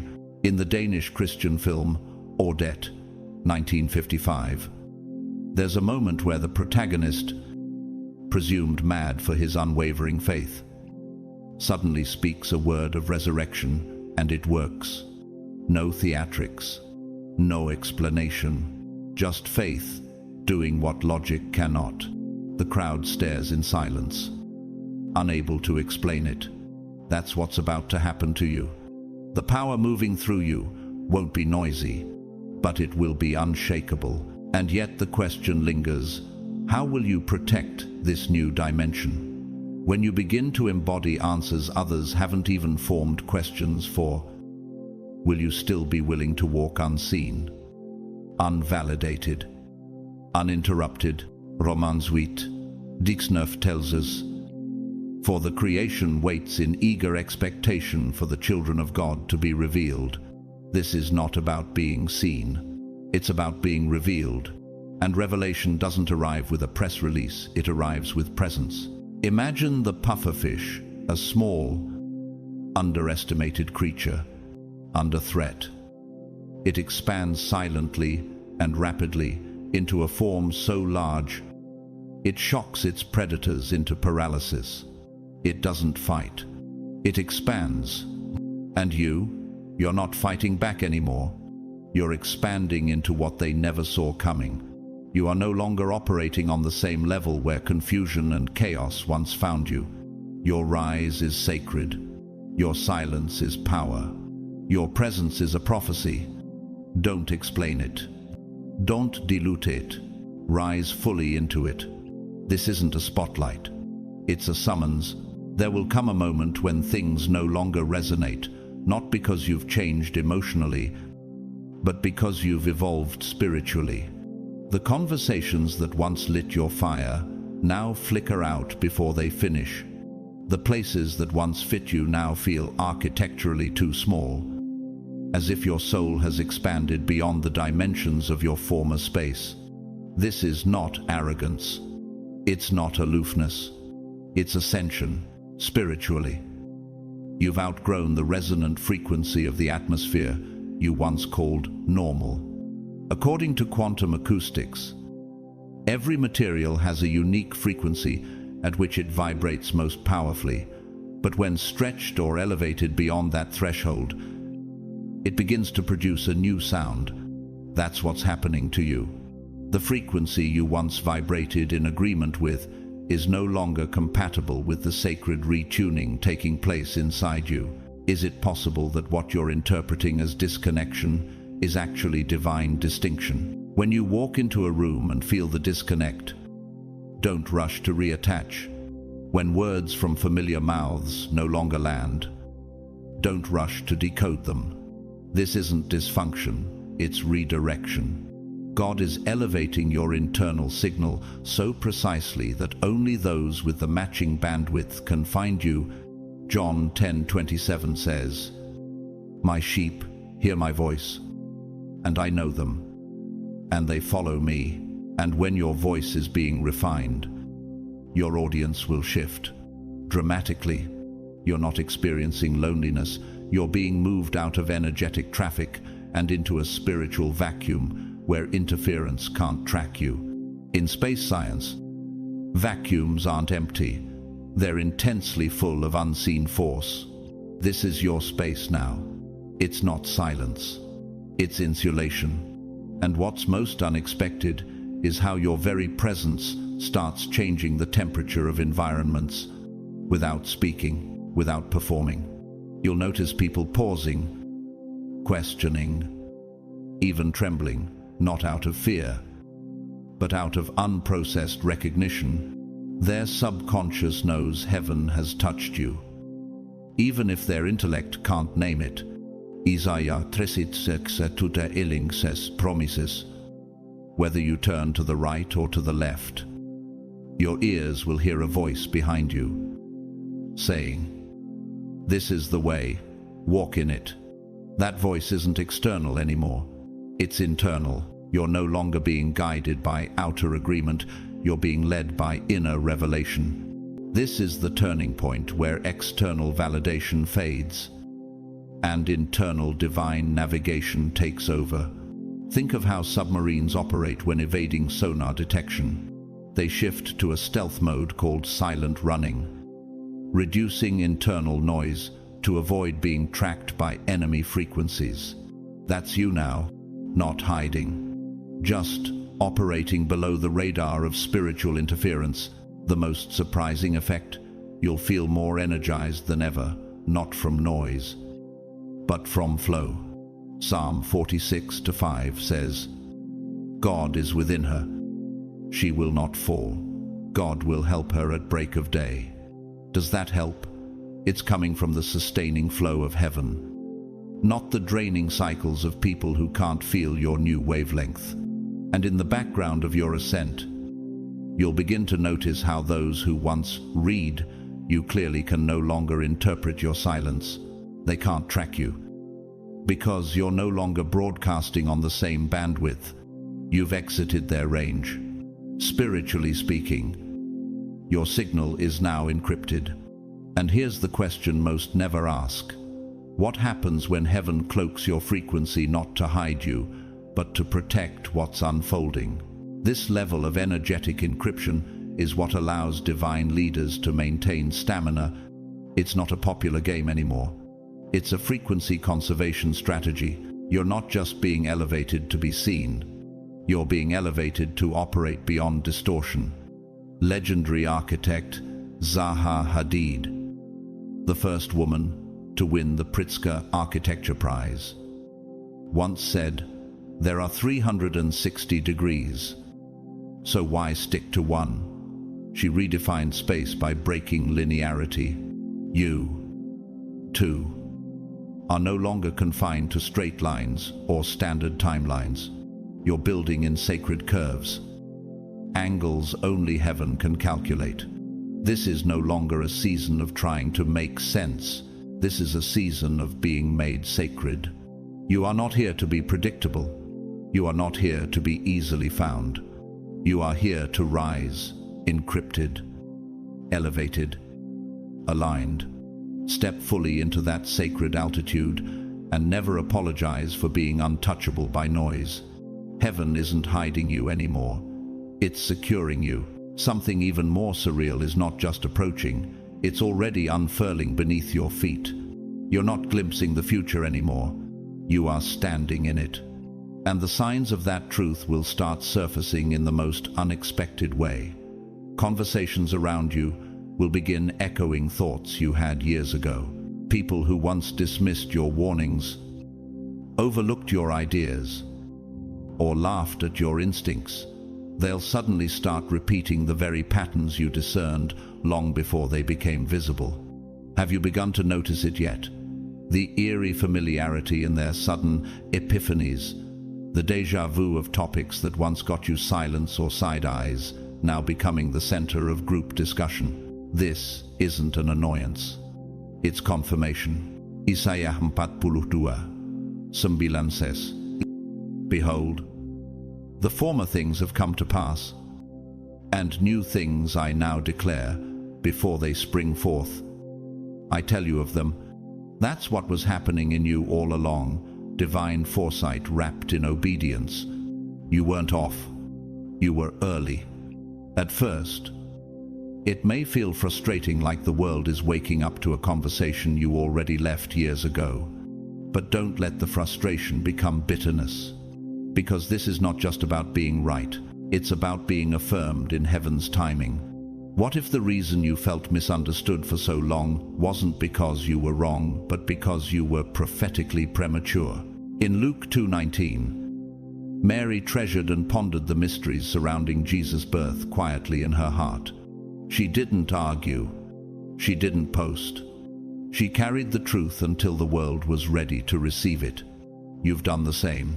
And now, as others begin to echo your language, repeat your dreams, and recognize what you carried in secret, you are witnessing not plagiarism, but prophetic proof. This is what walking in your winning season really looks like. Realizing the world is finally catching up to your past self, the version of you that had those bold thoughts, the sacred instincts, and those divine downloads when no one else could see the blueprint. The loneliness wasn't your fault. It was your frequency.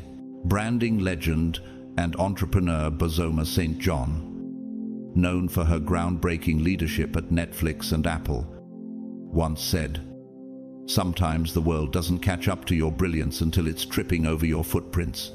You weren't ahead of your time by mistake. You were walking in sync with eternity's rhythm. But for every divine confirmation comes a mirror, and that mirror will also reflect those who mocked what you carried. One such example is Martin Shkreli, a former pharmaceutical executive who skyrocketed to infamy after price-gouging life-saving drugs and belittling public outrage. Once heralded as a financial prodigy, his arrogance blinded him to the ethical collapse he was engineering. Eventually, federal fraud charges caught up with him. His consequence, prison time and total reputational devastation. It was a sobering reminder that mocking what serves others leads to public humiliation. So the question becomes, how will you walk now that the world is catching up to your shadows? Will you feel slighted or silently vindicated? Romans 8:18 says, "The sufferings of this present time are not worth comparing with the glory that is to be revealed in us." That glory is not the future, it's now. But it was hidden for a reason. Because what is holy must first be protected before it is revealed. Psalm 126:5 declares, "Those who sow in tears shall reap in joy." You sowed in silence. You reaped in ridicule. But now, you will harvest in honor, not because you shouted, but because you stayed. You never needed to defend what heaven downloaded. You just needed to keep walking, and now the world is walking behind you. This is not your season of being seen, it's your season of being proven. You were misunderstood because you were ahead. Now, you're rising because you outlasted the silence. The world is catching up to your obedience. Rise boldly, walk confidently, and don't wait for applause. You already outran their echo. This is why you've often felt out of place, not because you didn't belong, but because your vision was calibrated to a time and place that hadn't arrived yet. Every time you prematurely voiced your dreams, it was as if the atmosphere around you shifted not in celebration, but in subtle resistance. Why? Because when you speak the sacred too soon, you give others the ability to form opinions about things they weren't designed to carry. And some opinions act like gravity. They pull your vision down before it ever takes flight. Ecclesiastes 3-7 tells us there is a time to be silent and a time to speak. This moment you're entering now is one of sacred silence, not because you're afraid, but because you're finally wise enough to know that divine things require divine timing. You're not hiding. You're protecting alignment. Is it possible that the delay wasn't heaven's doing, but the result of sharing too early with people who couldn't hold what you carried? When you're in your winning season, the temptation to finally tell the world can feel overwhelming. You want to scream from the mountaintop that you weren't crazy, that you've been crafting something colossal in the dark while everyone else assumed you disappeared, that while they were scrolling, you were building. But the danger of overexposure is that unfiltered ears introduce unintended resistance. In Mark 5:43, after Jesus raised a girl from the dead, he strictly charged them that no one should know this. Even miracles had to be protected in their infancy. And if he could conceal resurrection, surely you can conceal construction. You may be surrounded by people who love you deeply, but who lack the discernment to support what you're called to do. That's not betrayal. That's a frequency mismatch. And mismatched frequencies scramble vision. When you expose a prophetic blueprint to a carnal interpreter, it doesn't just get misunderstood, it gets mishandled. Psalm 140:1-3 pleads, "Set a guard over my mouth. O Lord, keep watch over the door of my lips." This is the divine strategy you now require, not because you're ashamed of your calling, but because you're no longer sacrificing it for validation. Have you ever seen the cicada? The insect that lives underground for up to 17 years before it emerges to sing. It doesn't surface because it's ready to talk. It surfaces because the environment has aligned with its frequency. You are in your cicada moment. It's not about proving, it's about timing. Your silence isn't void. It's loaded with readiness. And even more importantly, can you discern which of your ideas are revelation and which are still gestation? In the Portuguese Christian film, A Última Ceia, The Last Supper, 2001, there is a line whispered during a dim-lit moment. What is holy must sometimes be hidden, even from those who love God. That one sentence echoed the tension in Jesus' ministry and in yours. Not everything sacred needs a stage. Some things require silence, so the weight of glory can settle before the crowd ever arrives. Matthew 6:6 reminds us, when you pray, go into your room, close the door, and pray to your Father, who is unseen. Then your Father, who sees what is done in secret, will reward you openly. The same principle applies to what you're building. Close the door. Lock it if necessary. Build in secret so heaven can reveal it in strength. And now, the question shifts. Will you resist the urge to be seen long enough to become undeniable? You're not glowing for applause. You're glowing because heaven is heating the forge. This season demands that you protect what's growing. Silence isn't weakness. It's your weapon. Privacy is not fear. It's strategy. Trust the concealment. Trust the quiet.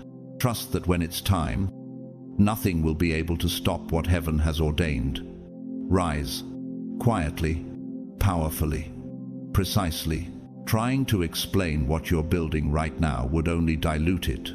Worse, it would invite well-meaning interference disguised as wisdom. Are you sure that's smart? Maybe wait just a bit longer. That sounds risky. But these voices, though familiar, are not speaking from revelation. They're speaking from regret. Their advice isn't rooted in alignment. It's rooted in unresolved delay. What you're hearing is not insight. It's the echo of hesitation wearing the mask of love. They don't realize it, but they're projecting the weight of their paused seasons onto your momentum. And if you're not careful, you'll start shrinking to fit their pace. That's why silence is not weakness. It's sovereignty. Proverbs 29:11 tells us, "Fools give full vent to their spirit, but the wise quietly hold it back." In this phase, your silence is not avoidance. It's spiritual engineering. You're not concealing from fear. You're shielding from interference. Every word spoken prematurely becomes architecture that others attempt to edit, even without understanding the blueprint. Have you ever noticed how sacred things never announce themselves loudly? Pregnancy doesn't shout its arrival. It matures quietly until it becomes impossible to hide. In the same way, your process is not for public consumption. It's for divine manifestation.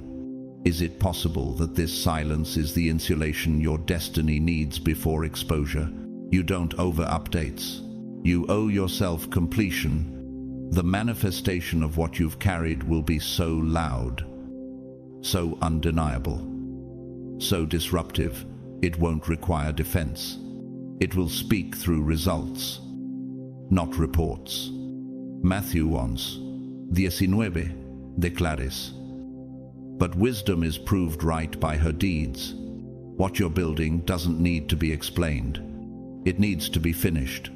The deeper you move into alignment, the less you blend in. There's a frictionless precision that begins to operate in your spirit, a narrowing of distraction, a focusing of your inner aperture. Like a lens zooming in on the exact coordinates of divine impact. That tension you feel isn't anxiety, it's the calibration of your soul to kingdom frequency. Hebrews 12:1 urges us to throw off everything that hinders and run with perseverance the race marked out for us. You can't run with voices clinging to your ankles. You can't accelerate while trying to appease people who are still walking in circles. There's something powerful that happens in this phase. When your energy sharpens, your discernment heightens, and your light becomes too clear to ignore. Not everyone will celebrate. Some will squint in discomfort. Why? Because your clarity creates contrast. It exposes vagueness. And people hiding in indecision will find your decisiveness threatening. Here's the brutal question no one wants to ask. What if the discomfort you're causing is the cost of becoming fully yourself? In architecture, there's a term called load-bearing silence. It's the intentional absence of structure in a space, not as emptiness, but as purposeful restraint, a void designed to support unseen pressure. Your silence is carrying more than words ever could. It's load-bearing. It's structural. Visionary inventor Lonnie Johnson, best known as the engineer behind the Super Soaker and a NASA scientist, once said, "The hard part is not invention, it's perseverance." His breakthroughs came not when the world was watching, but when no one believed in his quiet experiments. You don't need a crowd. You need commitment. John 12:24 reminds us, "Unless a kernel of wheat falls to the ground and dies, it remains only a single seed." Your seed, your idea, your dream, your assignment has been buried in silence, not because it's dead, but because it's preparing to erupt. And that eruption won't need a press release. It will be its own announcement. Your silence is a strategy. Your restraint is royalty. And your refusal to explain is not pride, it's prophetic wisdom. You're not dimming your light. You're sharpening it. This is your time to build, refine, and rise with unwavering focus. Speak only when heaven says, "Now." Until then, let your obedience thunder louder than applause ever could. It's not that you've started treating people differently. You're still kind, still grounded, still the same soul that once celebrated them in their wilderness. But something has shifted, something invisible, yet undeniable. You've become a mirror, and mirrors, unlike opinions, don't lie. They reflect, they expose. They reveal what others might rather keep hidden. Suddenly, interactions feel tense. Conversations that once flowed now pause awkwardly. You hear comments like, "You've changed," or "You're so distant lately," or the classic projection, "You think you're better than us." But the truth runs deeper than their accusations. Your elevation is agitating their stagnation. Your discipline exposes their avoidance. Your peace, once admired, now becomes a disruption to their internal chaos. What if your consistency is the confrontation they've been avoiding? Matthew 5:14 declares, "You are the light of the world. A city on a hill cannot be hidden." But here's the reality of light. It doesn't just illuminate. It also irritates those who have grown comfortable in darkness. You're not being attacked because you're offensive. You're being resisted because you're unignorable. And the wildest part? You won't even be trying. You'll walk into a room, say nothing, and still feel the atmosphere stiffen. Why? Because your frequency speaks louder than your voice ever could. Your clarity disturbs confusion. Your growth stings complacency. Your presence doesn't demand attention, it draws it. And not everyone is ready to meet the version of themselves that your progress reflects back to them. This is where many chosen ones falter. They begin to shrink. They start to apologize for becoming more. But let this be your warning and your freedom. You are not here to make others comfortable. You are not responsible for how your glow makes others feel about their shadows. That tension you're feeling, that's confirmation that you've outgrown the emotional contracts you never signed. Romans 12:2 says, "Do not conform to the pattern of this world, but be transformed by the renewing of your mind." And the more your mind renews, the more you'll outgrow patterns and people.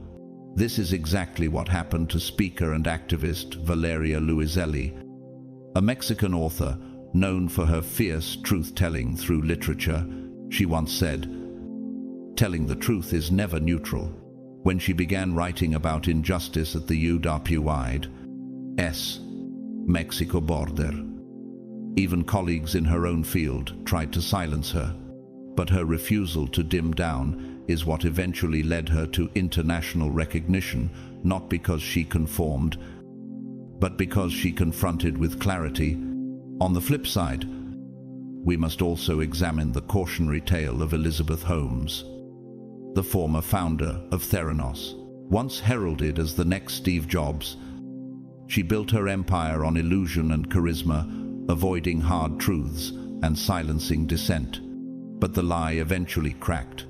Her downfall wasn't just about fraud, it was about denying reflection, suppressing accountability, and resisting truth. The consequence: federal prison, global disgrace, and irreversible distrust. A reminder that when you fear reflection, you eventually get shattered by it. Will you dim your brilliance to ease someone else's insecurity, or will you stay lit, even if it makes others squint? John 15:19 offers a sobering reminder. If you belong to the world, it would love you as its own. But you do not belong to the world. That is why the world hates you. Not because you're unkind, but because your clarity disrupts their comfort. You were never meant to fit in. You were meant to stand out without apology. This isn't arrogance. It's an assignment. Don't apologize for becoming what they never expected you to survive. Stay lit. Stay sharp. Stay aligned. If your glow exposes shadows, that's not your burden. That's your assignment. Let them squint. Let heaven shine. The ones who are meant to walk with you, the real ones, will adjust their eyes to your glow. They won't flinch when your light gets brighter. They'll lean in, not out. But others, they'll walk away. Not because you offended them, not because you said too much, but simply because your illumination refused to bend for their illusions. And when that happens, let them go. Not as punishment, but as confirmation. Because if your energy is triggering someone, it means it's doing exactly what heaven designed it to do. You are no longer vibrating in the realm of apology. You're vibrating in truth, and truth has a way of splitting the room in half. John 3:20 says, "Everyone who does evil hates the light, and will not come into the light for fear that their deeds will be exposed." That's not an insult, it's insight. Your very presence now reveals what others have buried, not through accusation, but through alignment. Let's be real for a second. There were seasons when you questioned everything. You looked around and it felt like everyone else was moving, building, advancing, while you were stuck at the crossroads, still trying to figure out which way was even forward. You watched others flourish while you wrestled in silence. It felt like the world was skipping past you, like heaven was withholding momentum. Doors closed before you even knew they existed. Opportunities slid past like clouds in a wind you couldn't catch. Was it because you lacked skill? No. Was it because you lacked purpose? Absolutely not. Could it be that everything was waiting for your frequency to rise to the level of your calling? Isaiah 60:22 offers this divine mystery. When the time is right, I, the Lord, will make it happen. This wasn't about failure, it was about frequency. Destiny doesn't activate when your calendar says it should.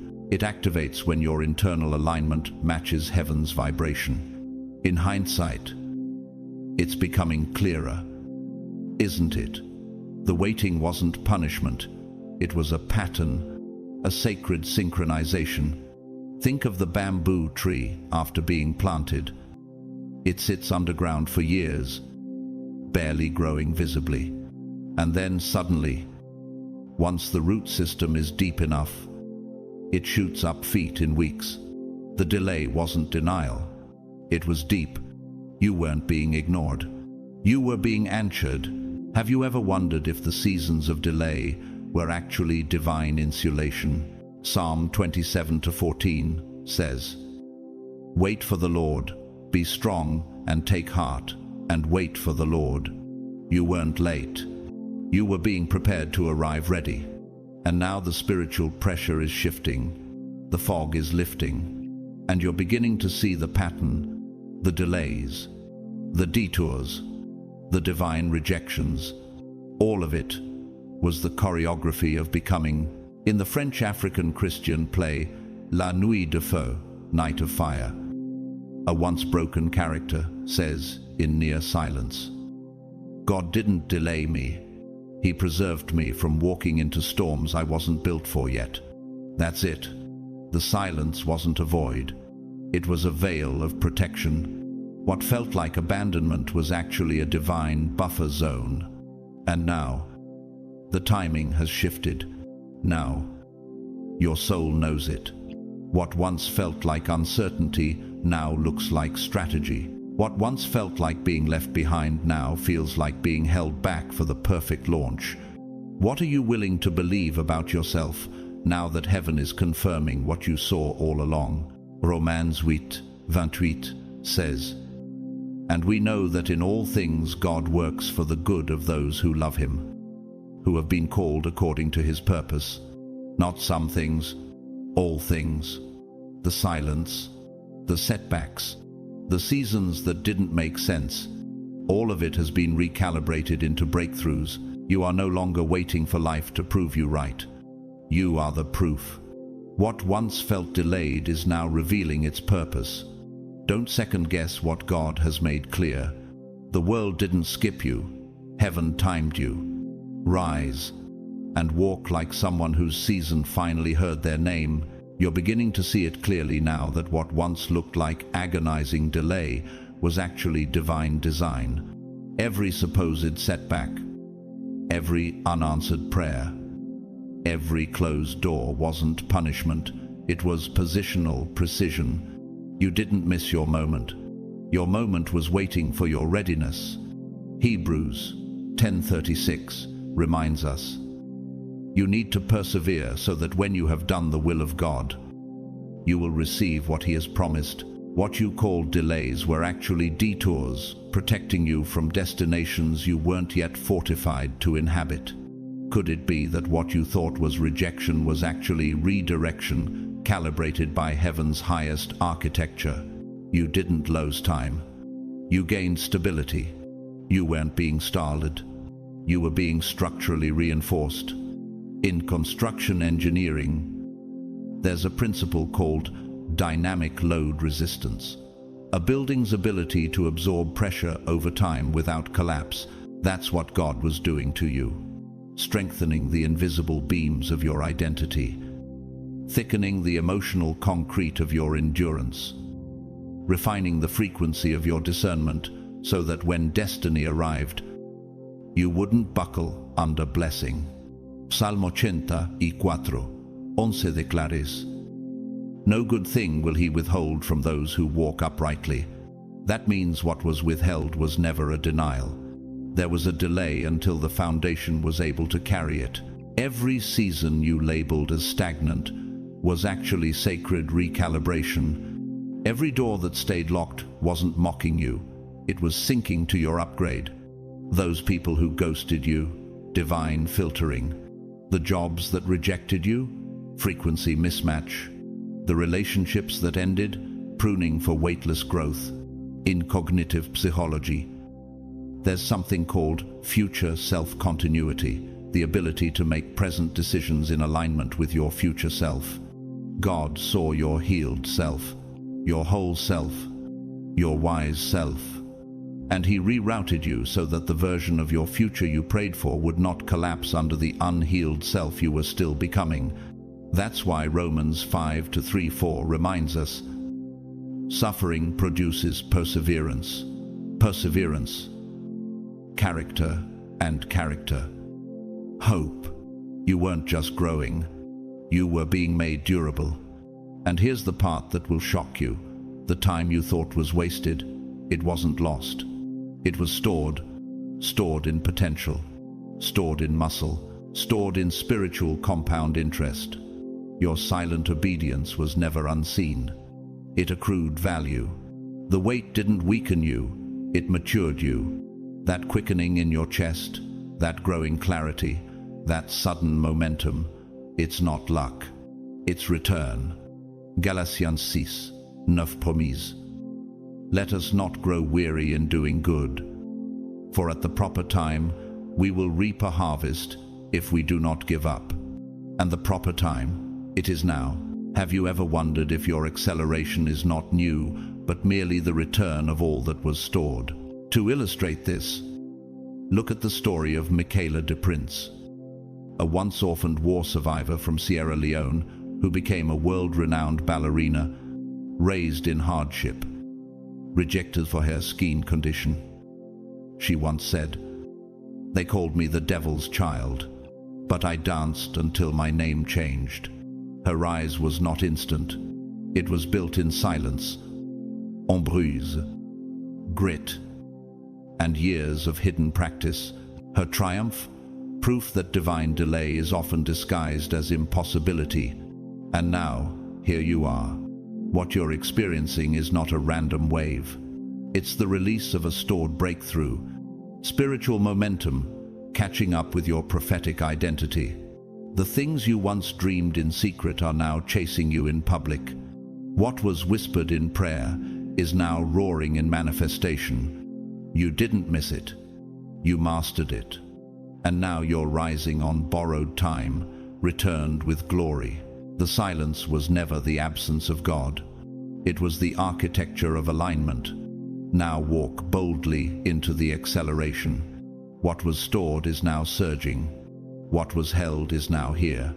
Rise like someone who's been cleared by heaven's blueprint, and the very ones who once whispered that you were stuck, who counted you out because you were quiet, still, unseen, they're about to be stunned.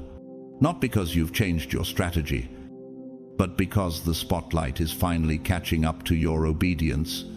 You weren't behind. You were being realigned, not according to man's metrics, but by heavens. Isaiah 60:1 tells you plainly, "Arise, shine, for your light has come, and the glory of the Lord rises upon you." Your light didn't disappear. It was being prepared to pierce through atmospheres. What if your stillness wasn't stagnation but sacred strategy?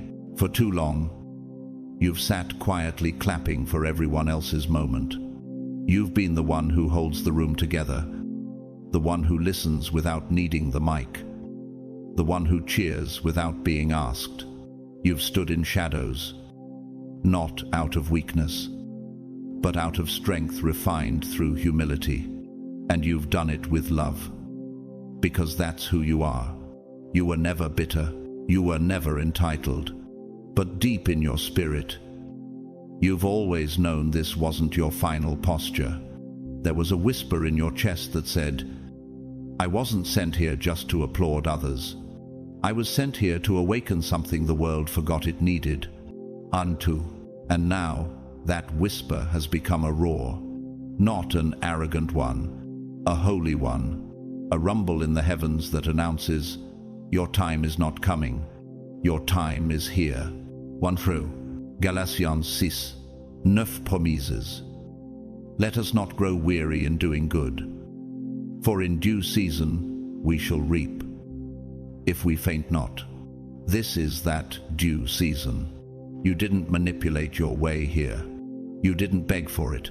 You let your consistency speak. And now, your energy is no longer ignorable. What if the reason they can't explain your presence is because they weren't spiritually authorized to understand it? People will begin to notice you, not for show, but for substance. They'll study you, not because you're loud, but because your life has become an answer. You've become an embodiment of perseverance. And there's no blueprint for that. It's not something that can be faked. It's frequency. It's a favor. It's fruit. Matthew 5:16 says, "Let your light shine before others, that they may see your good works and glorify your Father in heaven." What's coming is not self-promotion. It's divine recognition. Let's be clear. This isn't about revenge, but there will be divine reversal. To illustrate that, Lori Loughlin, once adored for her wholesome on-screen roles, in real life, she attempted to fast-track her daughter's college admission through fraud. She skipped the process, bought influence, but the truth caught up. Her reputation crumbled. Legal consequences followed, and public trust shattered. It wasn't the silence that failed her. It was the shortcut. Meanwhile, you took the long road, the honest road, the hidden road, and now God is showing the difference. Have you ever wondered why your name was being prepared in rooms you didn't even know existed? Luke 14:10 tells us, "Friend, move up to a better place. Then you will be honored in the presence of all the other guests." That's what's happening now. You're being called up not because you asked, but because heaven announced you. Inspirational filmmaker Mati Diop, the first black woman to compete for the Palme d'Or at Cannes, once said, "I didn't fight to be seen. I just kept showing up with the truth." That's exactly what you've done. And now the world is responding not to noise, but to wait. This is not your rehearsal. This is your release. You are not a placeholder in someone else's story. You are the revelation they didn't see coming. So when the lights turn, don't blink, don't shrink, don't apologize. Rise like the prophecy you are. They'll mimic, they'll mirror, they'll attempt to study your movements like choreography, not to mock, but because your light has become instructional. And at first, that attention may feel disorienting. You're not used to this. You're familiar with blending into backdrops, holding space for others, cheering from the sidelines while someone else holds the mic. You're used to invisibility that felt spiritual, safe, But heaven didn't anoint you to hide. You were never created to play background in a script. God wrote with your name at the center. That ache you used to feel, that divine restlessness, that was never ego, that was your mantle making noise. Isaiah 61:3 speaks of those who rise from ashes to become oaks of righteousness, a planting of the Lord for the display of His splendor. That's you, not accidental, not apologetics, planted, public, and purposed. Have you ever wondered why certain rooms go quiet when you enter, even when you say nothing? Because energy doesn't whisper, it announces, and yours is no longer subtle. You don't need to fight for recognition. Your presence disrupts the atmosphere without needing validation. You are the living plot twist someone else prayed for. You're becoming a permission slip, a prophetic signal. When they watch you own your light without shame, it tells them, you can own yours too. This is not self-centeredness. This is a spiritual demonstration. Matthew 5:14-16 reminds us, you are the light of the world. Let your light shine before others, that they may see your good deeds and glorify your Father in heaven. You're not stealing a spotlight. You are the spotlight, because what's radiating from you isn't ego. It's evidence. Your path, your pain, your patience, your obedience, all of it has merged into something unforgettable. This is not mere growth. This is a spiritual mutation. You didn't just evolve, you rewired. If your younger self walked into the room today, they wouldn't recognize you. Not just because you've changed how you walk or talk, but because your spiritual frequency is untraceable to who you once were. What happened to you didn't come from a seminar, a title, or a graduation. It came from the fire. Psalm 66:10-12 confirms this process. For you, God, tested us. You refined us like silver. We went through fire and water, but you brought us to a place of abundance. This wasn't surface refinement. This was soul transformation. You don't just walk differently now. You carry different weights. People will try to decode it. They won't be able to. In the wild, there's a phenomenon that reflects this. Take the sea slug Elysia chlorotica, a creature that steals chloroplasts from algae and permanently integrates photosynthesis into its own biology. It doesn't imitate light, it becomes it. That's what happened to you. You didn't just reflect greatness, you absorbed it and transformed. And now, just like that strange organism, you can't be placed in old categories anymore. You don't fit the old genus, the old expectation, the old role.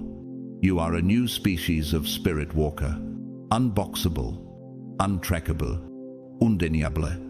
In the Romanian Christian drama Fântâna Adâncă, The Deep Well, a character proclaims in broken breath, "He didn't save me to echo someone else. He saved me to sound like heaven." That's what you're doing now. You're not echoing the room.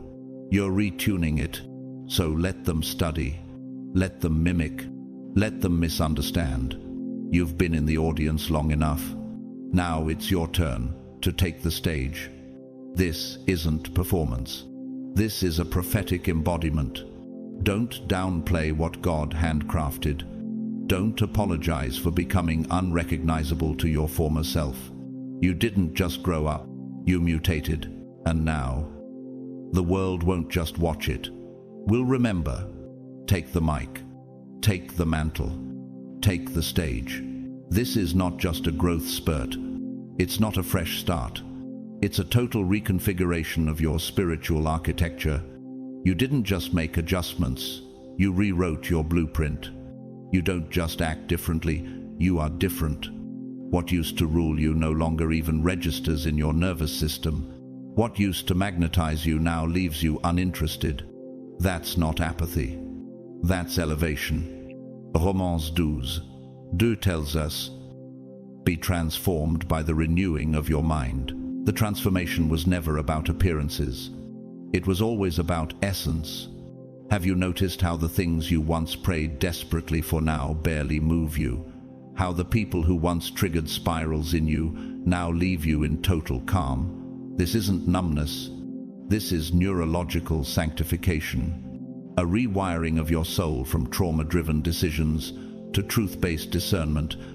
Every wound you survived, every disappointment you swallowed in silence, every time you doubted whether you would ever get it right, it all became part of a divine scaffolding. Heaven used to rebuild you from the inside out.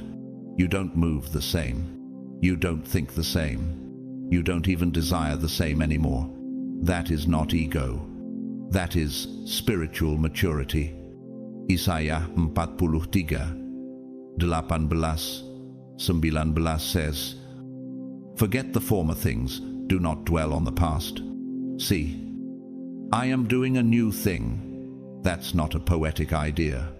That's a prophetic neural reality. In neuropsychology, there's a principle called synaptic pruning, where the brain deletes old, unused neural pathways to make room for stronger, more efficient ones. That's what's happened in your spirit. The version of you that used to over-explain, over-people please, over-function just to stay chosen, that version has been deleted. The signal's been cut. People trying to interact with that old version, all they get now is static, and that static is holy. Have you ever wondered why your old crowd can no longer access you emotionally? Even when you're in the same room, it's not distance, it's dimensional shift. You outgrew a mold. You were never meant to fit in. That shell wasn't you. It was survival. But now, you're not surviving. You're embodying. Yes. Growth brings grief. Not grief for who you are now, but sacred reverence for who you had to let go of. That younger version of you, the one who second-guessed, who whispered instead of roared, who dimmed to keep others warm. They got you here, and now you get to do what they could only imagine, live, unshrunk. Hebrews 12:1 exhorts us to throw off everything that hinders and run with perseverance the race marked out for us. You can't run with dead weight, and you can't fly while clinging to expired roles. This echoes the journey of Zanele Muholi, a South African visual activist and photographer who once said, I needed to create images where I could find myself. Known for challenging the portrayal of black LGBTQ+ identity, Muholi didn't just shift the narrative, they mutated it. Their art isn't decoration, it's a declaration. And so is your life now. You are no longer explaining your transformation. You are living it out loud. Ephesians 4:22-24 tells us, put off your old self. Be made new in the attitude of your minds. Put on the new self. Created to be like God. You've done just that. Not just spiritually, but neurologically, emotionally, prophetically. You didn't just evolve. You outlived the version of you they thought would never rise. You didn't betray your past self. You fulfilled them. You are not just walking forward, you are walking in holy reprogramming. And now, the blueprint isn't what they gave you. It's what heaven authored. Don't apologize for the signal shift. Walking like the mutation was the plan all along, but they can't come with you. Not because you stopped loving them, but because you stopped shrinking. This isn't about arrogance or cutting people off. This is about evolution without apology. This is the season where you don't just talk about transformation, you embody it. You were never meant to stay recognizable to people who only knew you in survival mode. That version of you was sacred. But it was also temporary. You're not losing people. You're outgrowing proximity that once matched your pain. Isaiah 43, Delapan Blas reminds us, forget the former things, do not dwell on the past. Why? Because God doesn't call you to nostalgia. He calls you next. Have you felt it yet? That subtle discomfort that rises when you enter old spaces with a new identity, when conversations fall flat, when the atmosphere feels too small for what God has done inside you.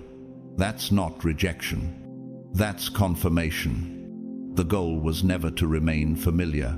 The goal was to become so aligned, so healed, so radiant that even your silence commands attention. You were destined to evolve into someone your younger self couldn't even imagine. That's not betrayal. That's prophetic proof. Salm 138, 8 declares, the Lord will fulfill his purpose for me. And that's what's happening now, not in theory, not in vague hope, but in real time. Every scar, every delay, every silent night. It all became construction material for you that now walks fully awake. This is why some will no longer recognize you and why some will resent you. As you elevate, don't forget that your growth will confront people who haven't faced themselves, and that confrontation will create resistance. But that resistance, it's not punishment, it's a pattern. Before elevation, there is always exposure.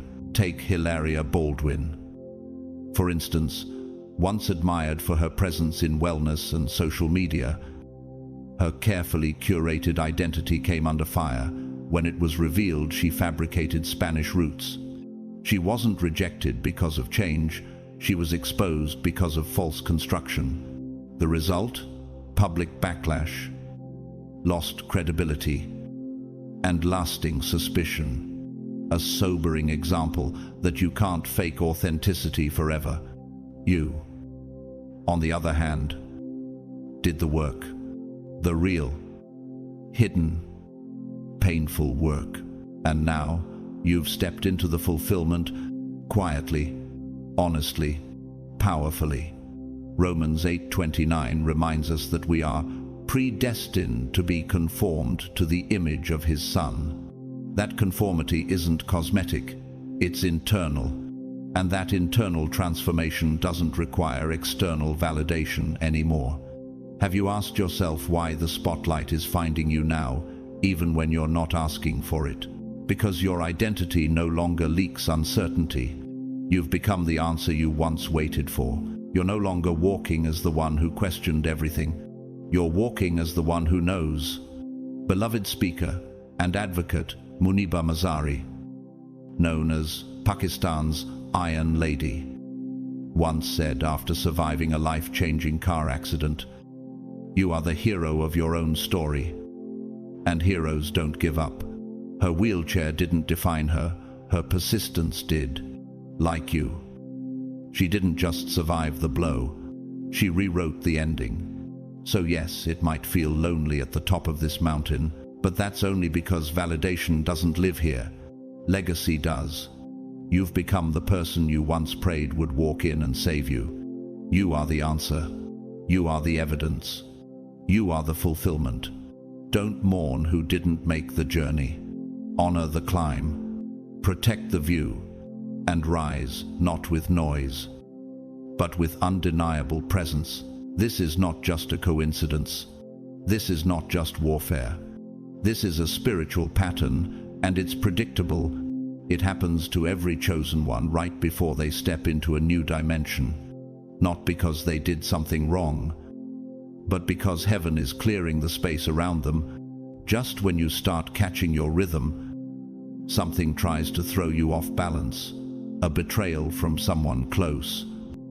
A sudden financial shift. A memory you thought was healed, flaring up out of nowhere.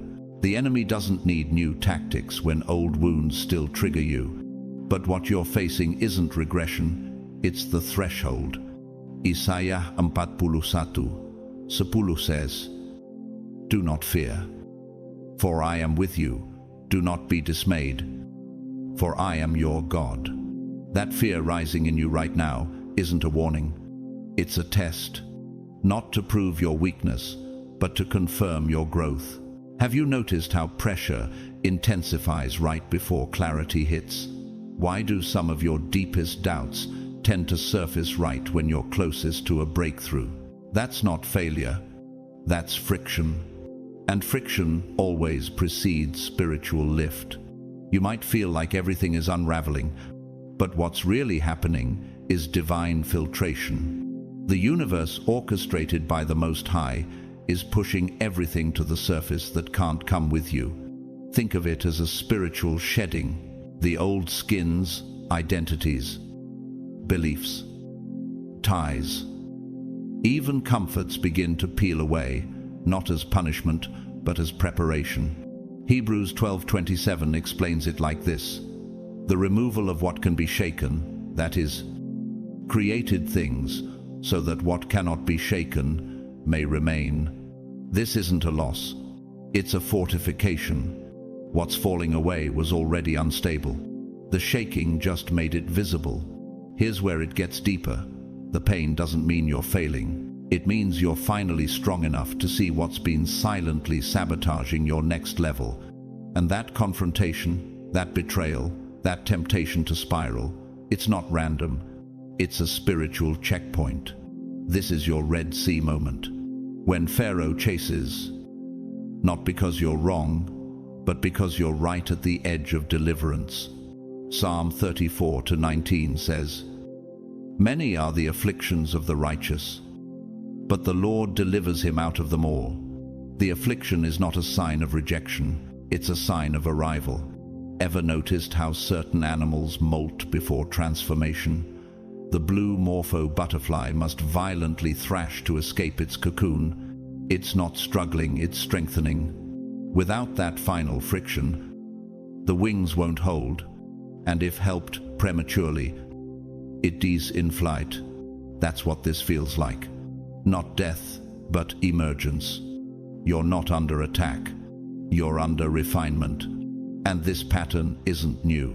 In the 1994 Italian Christian musical La Luce sulla strada, The Light on the Road, there's a climactic moment when the protagonist, rejected and exhausted, is told in a whisper by a stranger, "It is darkest before the kingdom dawns." That whisper becomes the anchor that carries him through the final test. And now, you're hearing the same whisper. So the question isn't, will it end? The question is, what is this pain revealing that must not walk into your future? Romans 5:3-4 gives us clarity. We rejoice in our sufferings, knowing that suffering produces endurance, and endurance produces character, and character produces hope. You are not breaking. You are being crowned through confrontation. Let the test come. Let the fear be triggered.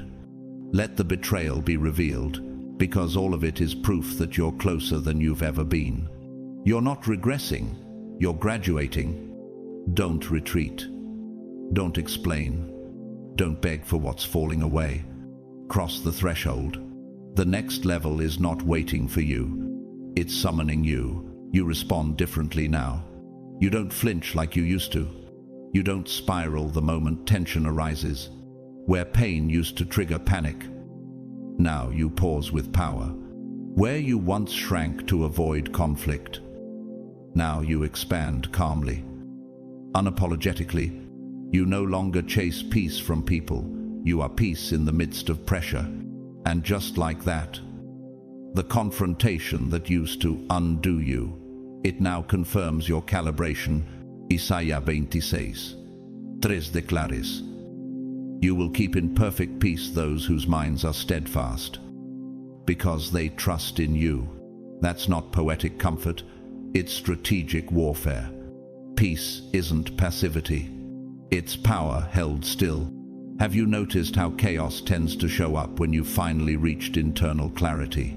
Suddenly the energy shifts. The tension in the room thickens, random triggers rise.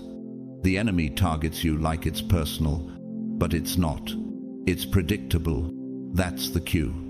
That's the signal. It's a frequency response to your growth. And the only thing left to do now is not flinch. Don't personalize the chaos. Don't internalize the drama. This isn't about them anymore. It's about you holding your ground in the face of temptations that used to distract you. Psalm 112:7 says, "They will have no fear of bad news. Their hearts are steadfast, trusting in the Lord." This is the threshold moment that never gets advertised. Because graduation doesn't begin with applause. It begins with resistance. Not because you're weak, but because you've become undeniable. The forces that once fed off your confusion, the roles, the projections, the expectations, they can't survive your clarity. They don't know what to do when you stop reacting, when you stop defending, when you stop trying to fix what was never your responsibility to carry. You're no longer a side character in stories that demand your silence. You've stepped into your own narrative, and when that happens, the scripts others wrote for you disintegrate. Galatians 5 reminds us, it is for freedom that Christ has set us free. Stand firm, then, and do not let yourselves be burdened again by a yoke of slavery. That yoke may have looked like people pleasing, or codependency, or over-explaining. But now, you've dropped it, and you can feel it. Not in the ease, but in the resistance. Wonder why the final boss always shows up right before the game ends. It's not a trap. It's a test of embodiment. The enemy isn't coming harder because you're weaker.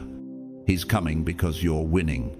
In theoretical physics, there's a phenomenon called symmetry breaking, when a system shifts into a new state.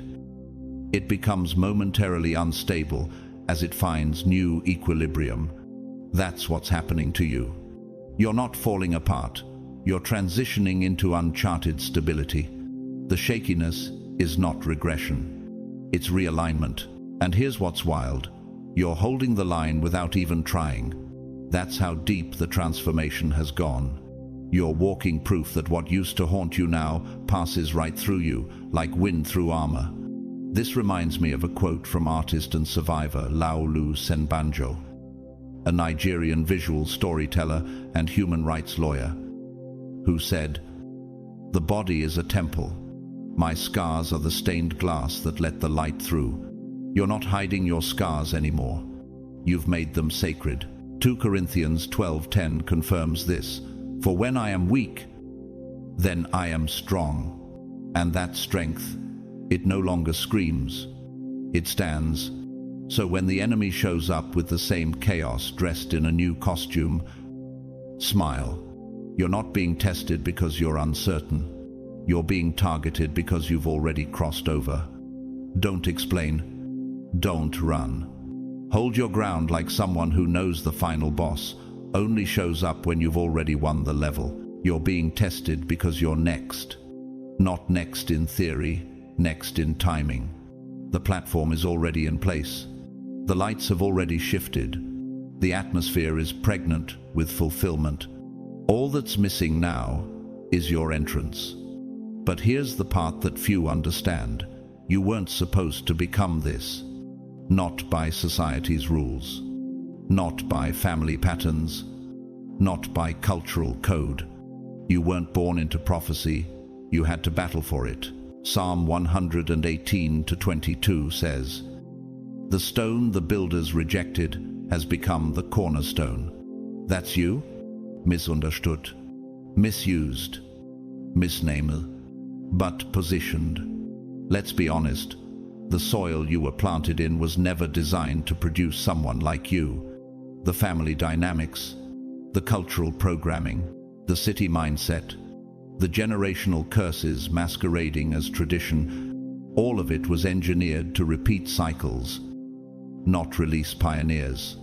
But you were the glitch in the system, the one who asked questions the elders wouldn't touch, the one who exposed cracks they painted over, the one who said, "This doesn't feel like freedom," even when everyone else called it obedience. Have you ever wondered why your mere presence unsettles people who claim to love you? It's not arrogance, it's awakening. And people addicted to denial will always label discernment as rebellion. They called you difficult, dramatic, disruptive, too much, too intense, too sensitive, but they missed it. You weren't defiant, you were delivered. Romans 12:2 reminds us, do not conform to the pattern of this world, but be transformed by the renewing of your mind. You didn't refuse to follow the pattern out of spite. You couldn't follow it because your spirit was never coded for captivity. Let's be clear, your elevation was not anticipated by the structures that surrounded you. It wasn't forecasted. It wasn't accounted for. It's supernatural, a divine interruption in a storyline that was set to repeat until someone broke it. To affirm this, the words of José Mujica, the former president of Uruguay, known for his radical simplicity and moral clarity, he once said, "If we lived by truly human values, not the markets, we would already be in paradise." Mujica led from the margins, turning down a palace to live in a humble farmhouse. He was called eccentric, even dangerous. But history remembered him as the moral reset of a broken system. And on the other side of that spectrum, look at Joe Low, the Malaysian businessman behind the 1MDB scandal. Once celebrated for his wealth and celebrity circles, he secretly siphoned billions meant for national development. While he lived large, his deception was eventually exposed, leading to international disgrace, criminal charges, and a global manhunt. He followed the pattern of unchecked power and was dismantled by the same system he manipulated. Which legacy are you building? One that mirrors the blueprint, or one that breaks it? Isaiah 61:4 speaks of the chosen ones as those who will rebuild the ancient ruins and restore the places long devastated. That's your mandate, not to fit in, but to rebuild from within. You weren't born to clap for cycles. You were born to terminate them. You were different, but not by mistake. You were engineered by eternity to be an interruption, born into a whirlwind of contradiction. You weren't dropped into chaos to be crushed by it. You were forged through it. You learned to hear the frequency of God in the static of dysfunction. You were never meant to echo the noise. You were destined to discern the signal. What if the pain you thought disqualified you was actually the curriculum of your calling? You were placed in systems that couldn't see you, not to break you, but to teach you how to see without mirrors. You were surrounded by voices that never affirmed you, so you could become the kind of warrior who doesn't wait for applause to move forward. Isaiah 30:21 says, your ears will hear a word behind you, saying, "This is the way, walk in it." You learned to move, not because it was easy, but because stillness in the wrong place became spiritual suffocation. And now you understand, silence from people is often a signal that heaven is speaking. Where others were handed maps, you were handed moments, and in those moments quiet, lonely, uncertain, you didn't fold. You built your own compass out of memory, mystery, and mustard seed faith. You learned to spot divine patterns in cracked sidewalks and coded dreams. You realized that a locked door wasn't the end. It was just proof that what's inside was never meant to be casually accessed. Like a glacier that forms over decades in stillness, unseen beneath the surface. Your power was never loud. It was layered, like the alpine saxifrage flower that blooms only after surviving brutal frost. Your strength came not from sunshine, but from survival. And now you bloom, not in spite of your environment, but because of how it tried to bury you. Romans 8:37 affirms it boldly. In all these things we are more than conquerors through him who loved us. You didn't just conquer the storm, you became fluent in its language. But now comes the twist. The same people who ignored your whispers are watching your rise with curiosity, not because you've changed, but because you didn't. You stayed aligned when it would have been easier to adapt. And now your presence is starting to question everything their comfort never dared to confront. Have you noticed how some people stare like they're seeing you for the first time? That's not new energy. That's just your old light, finally unfiltered. And here's what makes it prophetic. You weren't raised with a map. You were raised with a memory of heaven. Something inside you always knew the way, even when nothing around you could confirm it. Proverbs 4:18 says, "The path of the righteous is like the morning sun, shining ever brighter till the full light of day." You didn't just walk this path, you cleared it.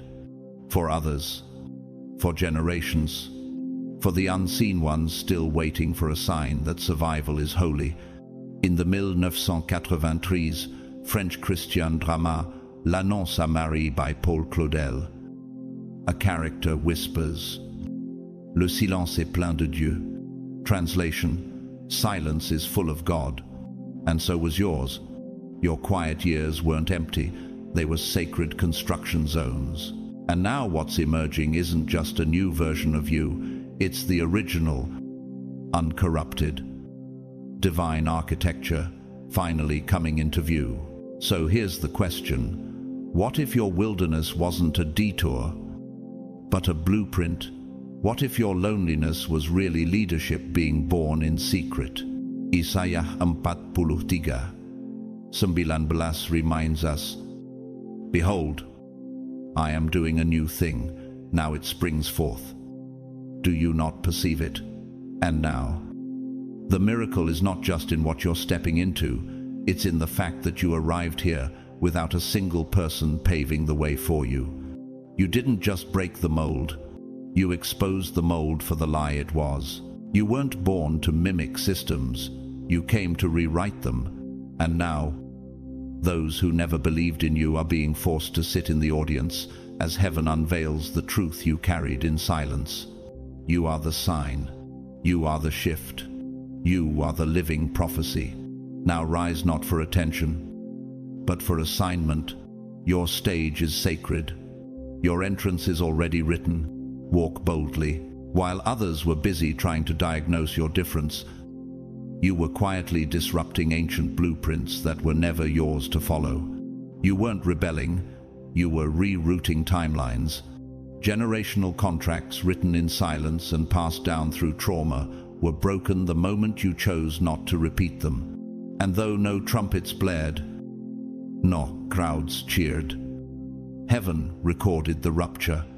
You didn't just walk away from the pain, you dismantled the system it lived in. Psychologists call this pattern interruption. Physicists call it phase shifting, a moment when energy hits critical mass and changes state entirely. Spiritually, it's called deliverance. And you didn't just witness it, you became it. Have you ever wondered why your very existence unsettles people who've never taken time to understand you? It's because your vibration interferes with the script. They were handed a script you were never meant to act in. Jeremiah 1:10 speaks directly to your assignment. See, today I appoint you over nations and kingdoms to uproot and tear down, to destroy and overthrow, to build and to plant. You were sent not to renovate the broken, but to rebuild from the foundation up, like a seismic rupture under the crust of family dysfunction. Your presence became a quiet earthquake, steady, unseen at first, but destined to shift everything above it, while others clung to inherited ceilings. You reimagined architecture. The internal blueprint you carried wasn't printed on paper, it was encrypted in your spirit. That's why you could never settle for what others called normal. It never felt like home because it wasn't built for your frequency. Ephesians 2:10 reminds you, "For we are God's masterpiece, created in Christ Jesus to do good works, which God prepared in advance for us to do." You weren't just fighting for survival. You were resurrecting purpose from forgotten DNA. And now, clarity is dawning like morning light through stained glass, each shard a fragment of a past that couldn't hold you. Artist and creative entrepreneur Es Devlin, known for designing monumental stage architecture for artists and museums around the world, once said, "I don't create to impress. I create to transform the way we see space." That's exactly what you've done. You weren't trying to impress anyone. You were shifting the psychological and spiritual interior design of your lineage. What if your confusion wasn't dysfunction, but divine recalibration? What if the shame you once wore was actually the shadow cast by your growing wingspan? Romans 12:2 says it best.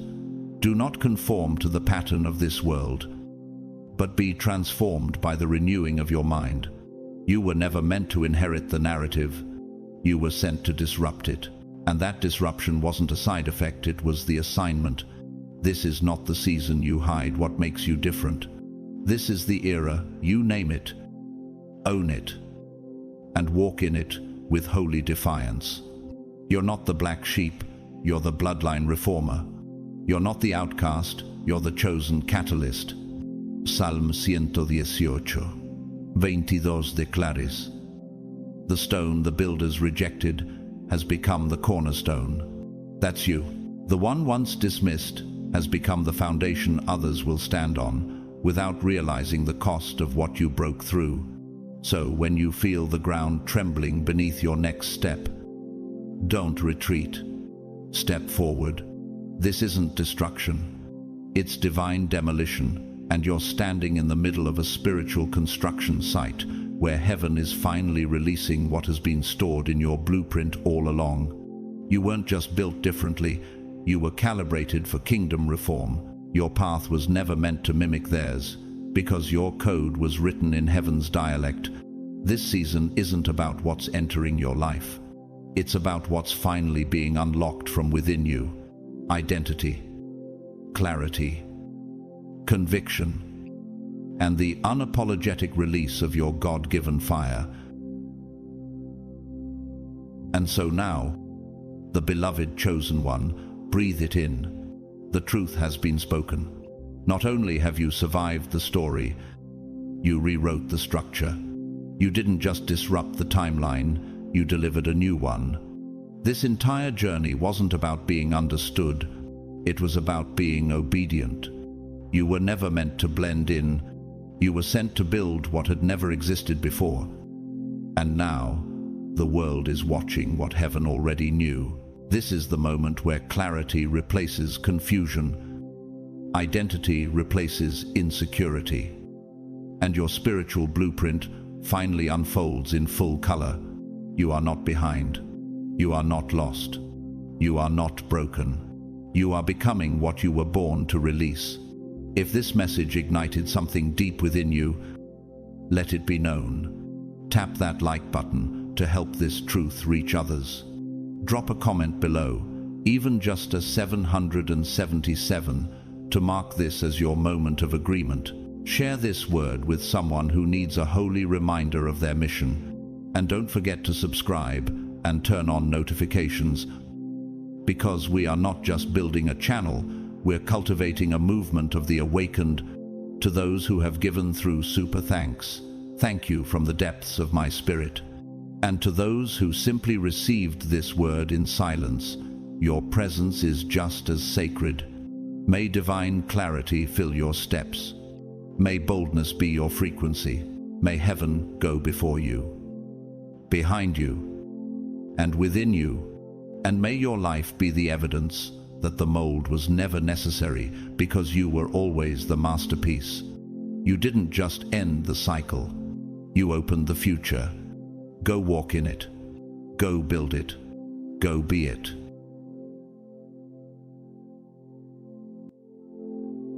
What if you only had 24 hours left to wake up? or risk being locked out of a divine shift that's already in motion? Would you keep scrolling? Or would your spirit finally rise? This isn't just a dramatic headline. This is a spiritual deadline, and it's real. The next 24 hours are not business as usual. While the world distracts itself with chaos, heaven is moving with surgical precision. The 16th of August is not just a date. It's a starting point, a quiet detonation in the spirit realm that only a few will feel and even fewer will respond to. Have you been feeling it? That strange pressure in the air, the emotional waves that rise out of nowhere, the sense that something is shifting just beneath the surface of reality. These are not mood swings. They're divine signals. Your soul has been picking up the frequency long before this message found you. But what happens next? And what is really unfolding beneath the calendar you thought was ordinary? If something inside you knows this is more than coincidence, drop a 777-inch the comments right now to seal your spiritual agreement. And to every beautiful soul who's poured into this space, whether through super thanks or silent support, thank you. You're not just here by choice. You were summoned. Now stay with me, because in just a moment, I'll reveal why this Saturday is unlike any other this year. And if you're not ready, it won't wait. God's chosen ones, you have only 24 hours to wake up. The 16th of August is the starting point.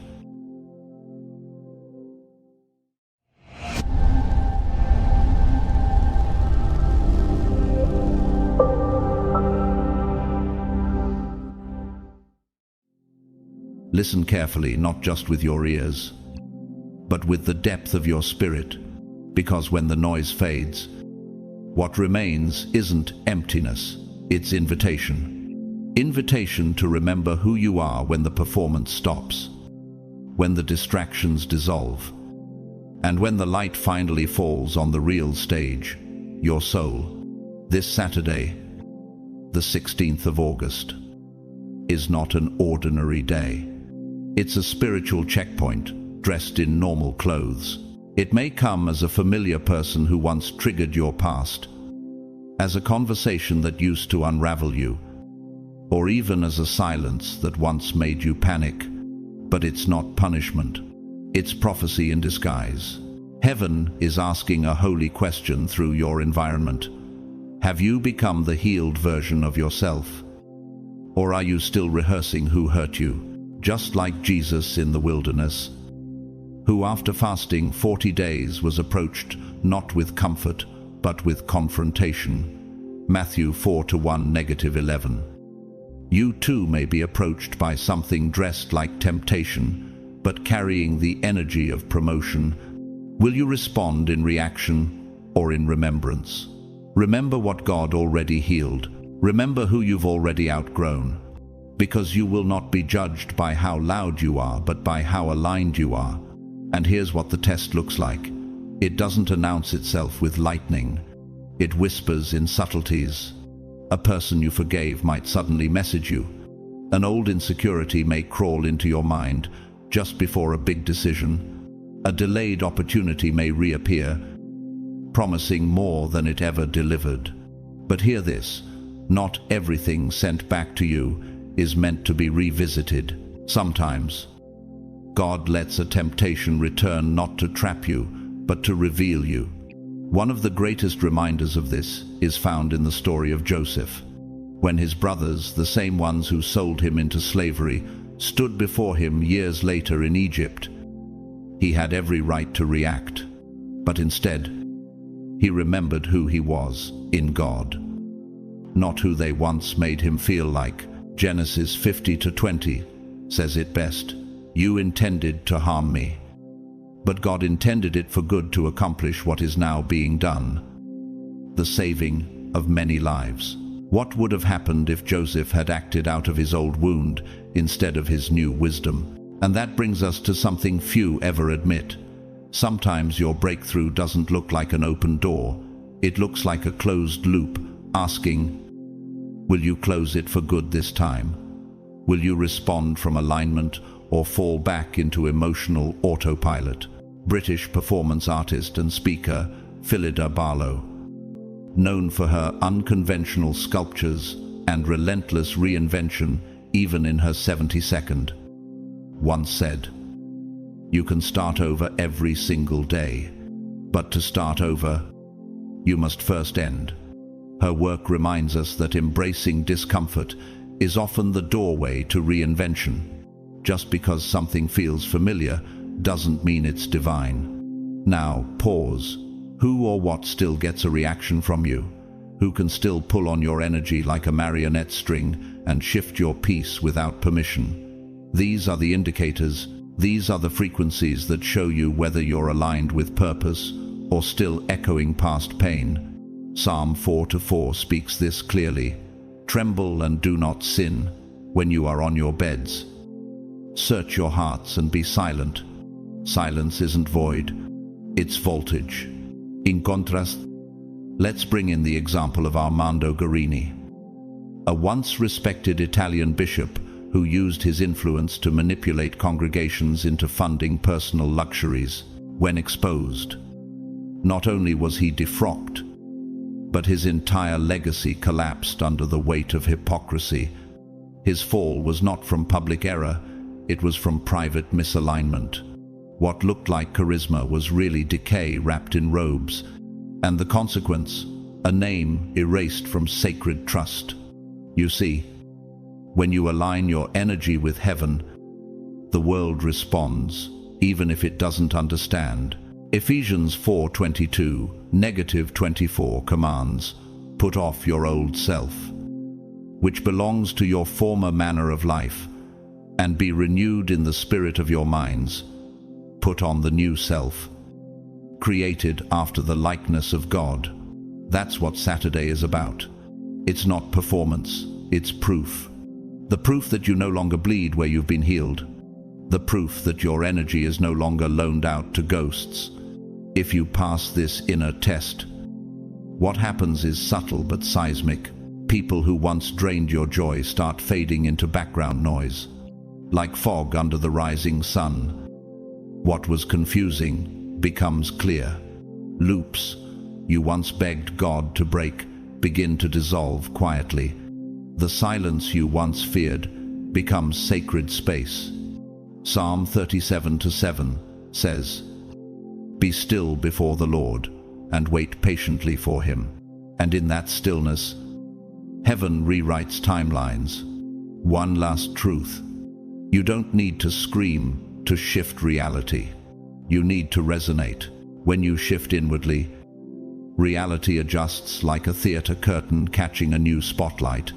Revelation 3:8 reminds us, "I have placed before you an open door that no one can shut." But that door only activates for the version of you that was always meant to walk through it.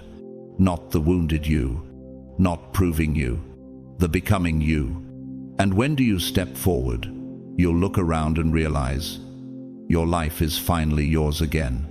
This is not the time to react. This is the time to remember. You've been tested not to break but to rise. Don't return to what once held you. Respond from who heaven says you are. Walk through this Saturday not as a prisoner of your past, but as a prophetic echo of your future. What's next isn't random. It's alignment in action. You've been prepared for this moment. Now, it's time to meet it with clarity, with courage, and with conviction. Rise, chosen one. This is your checkpoint, and this time, you're not going back. You are walking through something holy. But it doesn't feel like glory yet. It feels like exposure. A divine recalibration is underway. Not a breakdown, but a breaking open. Not a collapse, but a reordering of everything that could not go with you. The shaking you feel is not destruction, it's displacement. And it's sacred, because at this very moment, the old scaffolding of your identity is being removed. You are not falling apart. You are shedding skin. In Romans 12, we are told Do not conform to the pattern of this world, but be transformed by the renewing of your mind. That word renewing is not passive. It is uncomfortable. It strips. It sobers. It sanctifies. And this moment is asking you, are you ready to live as the real you? Or are you still camouflaging to survive? Are your habits helping you embody divine alignment, or keeping you addicted to chaos that pretends to be comfortable? You see, Saturday is not just a day, it is a mirror. It won't ask for your words. It will reflect your frequency. If you're still hiding in what you used to be, the shift may feel like betrayal. But if you're grounded in the clarity you've been practicing, the shift will feel like home. And the truth is, what's coming doesn't wait for perfect timing. It responds to spiritual posture. Psalm 32:8 whispers, I will instruct you and teach you in the way you should go. I will counsel you with my loving eye on you. That's what this week is about. Heaven's counsel in disguise. Nature itself is echoing this transformation, just like a nautilus shell expands chamber by chamber, abandoning each smaller room as it grows. So are you. You cannot retreat back into a spiritual space that was only meant to carry you for one stage. To attempt that is to suffocate your own evolution. This is why certain emotions are rising, certain faces are returning, certain thoughts are circling. They are the final echoes of the previous chamber, calling you back, but you've outgrown them, and like a glacier that cracks with deep inner pressure, your stillness is birthing movement beneath the surface. In the Polish Christian film Ida, a young nun on the brink of taking her vows journeys into a painful past she never knew. Her identity is deconstructed, her worldview shattered, but through the silence and tension, something sacred emerges. Her truth. One line lingers like prophecy. To know who you are, you must first know where you've been kept. You, too, have been kept hidden, guarded, sealed off until now. And now, the unveiling begins. But pause. Have you noticed how your spirit tenses when old habits call your name? Have you tracked how some patterns pretend to be rest but leave you spiritually drained? What if the thing you keep revisiting is the very thing blocking your becoming? What if staying emotionally reactive is the final trap before your alignment manifests? Exodus 14:13 tells us, stand firm, and you will see the deliverance the Lord will bring you today. But standing firm doesn't mean resisting emotion, it means responding from the truth.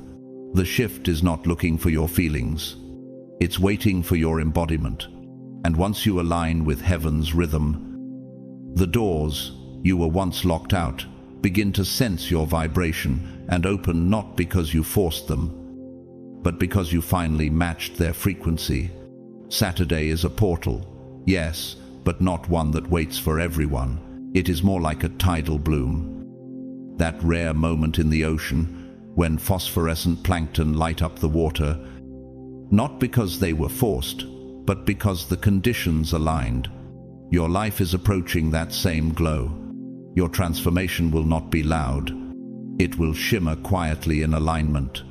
Isaiah 60:1 comments, arise, shine, for your light has come, and the glory of the Lord rises upon you. Then you've glimpsed the real you in flashes, in your silent prayers, in your bold decisions, in the way your body felt peace when you chose yourself.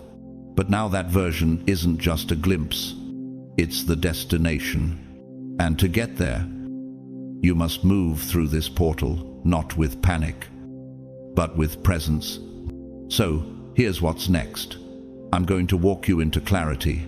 You're about to discover exactly which habits are disrupting your frequency, which emotional patterns are mimicking progress, and which subtle energetic traps are baiting your downfall between now and Saturday. Proverbs 4, 23 declares, Above all else, guard your heart. For everything you do flows from it. What enters your field right now matters. What you tolerate will echo. This is your preparation window. And even though what's coming may surprise you, it will not overwhelm you if you're aligned. You weren't called to this message by accident. Heaven is preparing your posture for a shift that does not wait. You are not rebuilding an old life. You are becoming something this world has never seen before. This is the moment your spirit catches up to your prophecy. Be still. Be ready. Be real. The portal is opening, and this time, you walk through it fully awake. You have not stumbled into this moment by accident. You have arrived at a divine inflection point. A portal architectured by heaven long before your awareness caught up. This isn't a window of possibility. It's a precision-engineered activation sequence. Every hour between now and Saturday is charged with quantum sensitivity. These hours are not passive. They are active observers. Coded with spiritual listening protocols, the environment around you is responding to more than your actions. It is responding to the vibrational blueprint of your becoming, like a particle in a quantum field that only behaves differently when it is observed. You are being watched by heaven, by destiny, by the future version of you waiting to be unlocked. And just as in Heisenberg's uncertainty principle, the more precisely you fix your focus on who you are becoming, the less control you need over the circumstances themselves. So what are you focusing on right now? What internal reality are you sending as your signal? Hebrews 11:3 reminds us, by faith we understand that the universe was formed at God's command, so that what is seen was not made out of what was visible. That's what these hours are. They are invisible scaffolding, where your next reality is being constructed based on the resonance of your choices, not the noise of your reactions. This portal, this spiritual wormhole, does not wait for procrastination. It aligns with intention, not convenience. Like a well-timed solar flare, the frequency of divine motion is increasing, and you are being asked to synchronize your internal world with what is about to ignite. That inner pressure you've been feeling, the emotional tightness behind your ribs, the energetic buzzing in your spine, the sleepless flashes in the early morning, they are not glitches. They are signals, your body detecting the edge of the threshold. Romans 13:11 proclame, the hour has come for you to wake up from your slumber, because our salvation is nearer now than when we first believed. This isn't poetic, it's physiological. Your neural network, your hormonal system, your electromagnetic field, all are shifting, recalibrating for a spiritual software upgrade. In neuroscience, there's something known as a liminal neural threshold, the tipping point at which your brain rewires itself not because of effort, but because of accumulated signal. That's what you're reaching. You don't have to fight your old patterns. You simply need to stop feeding them. Because right now, the universe is not asking for performance. It's asking for alignment. One person who understood this was Claude Parent, a visionary French architect known for reshaping how buildings were designed to create psychological movement. He believed that sloped walls could shift human behavior, that space could change your soul. He once said, if a body must move, the space must first be moved. And so it is with your soul right now. The internal space is shifting, your atmosphere is tilting, and you must respond not by clinging to the old layout, but by yielding to the holy redesign. But pause. Can you sense it? The pull to react, to fix, to control. Is that truly your power speaking, or is it your fear pretending to wear discernment? What would happen if you stopped managing what falls away and started agreeing with what's arriving. Psalm 46:10 invites, "Be still and know that I am God." But in this moment, stillness is not passivity, it's precision. It's your agreement with divine geometry. You are now standing inside heaven's architectural zone, where foundations are being torn out and new frameworks are being installed, one obedient thought at a time. This is the silent moment between pulses, the pause before divine combustion, the quiet hum in a symphony hall just before the orchestra begins again, but this time with your name in the melody. You are not being emptied just to be empty. You are being made hollow, so glory can echo through you. As Ephesians 3:20 promise. Now to him who is able to do immeasurably more than all we ask or imagine, according to his power that is at work within us, you are about to receive not what you expect, but what your alignment permits. And when that moment comes, when Saturday dawns and the field measures your signal, you will not be caught scrambling.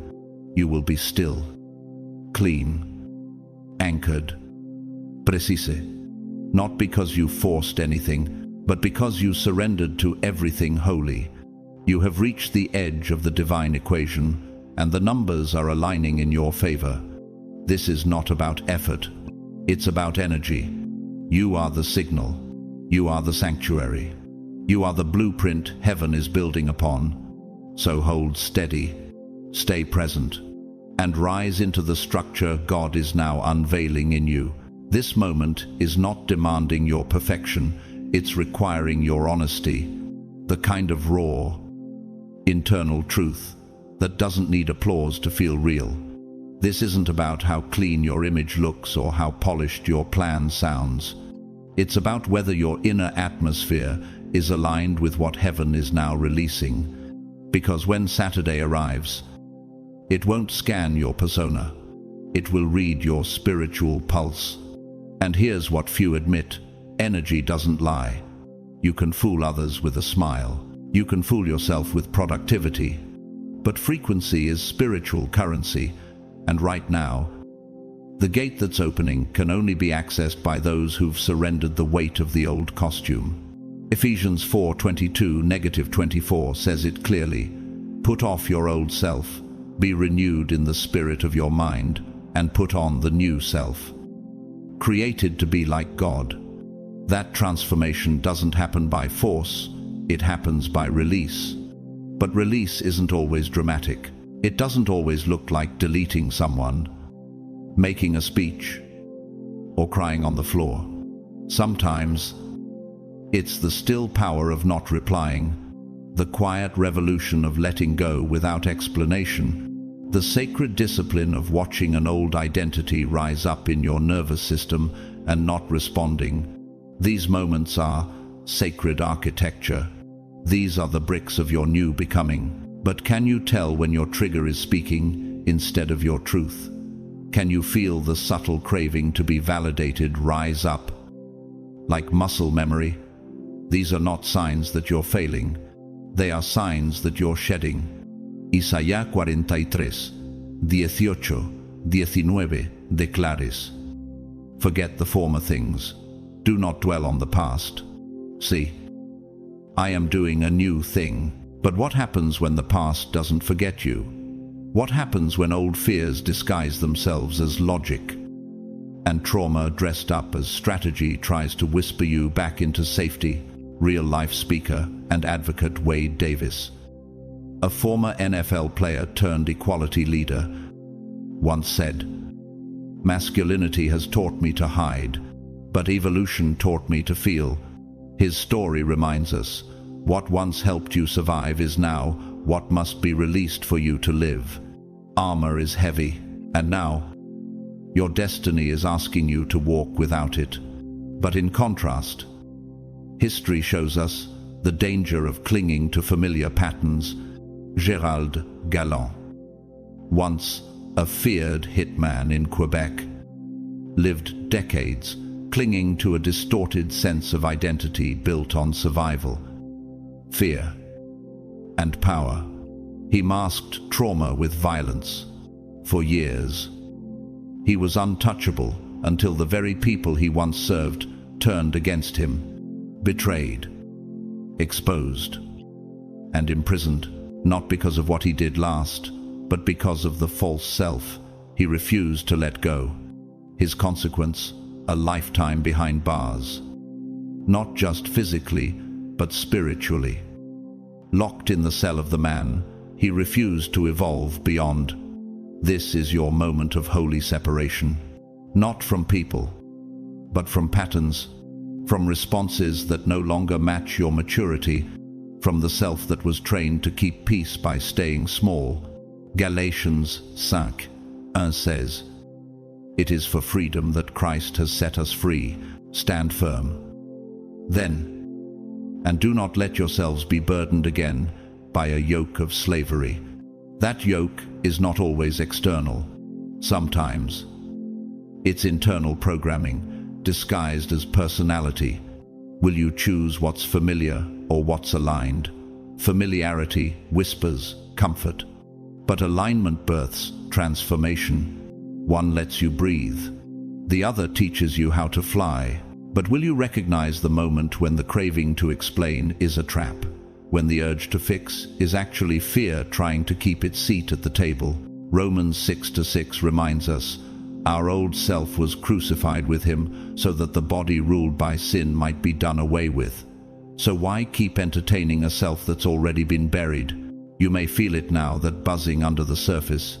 The grief that doesn't quite have a name. The tension in your chest when you stop moving and simply feel. That is your spirit detoxing from who you pretended to be. And yes, it hurts, but it's holy.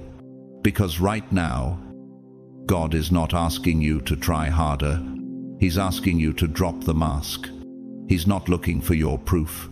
He's looking for your presence.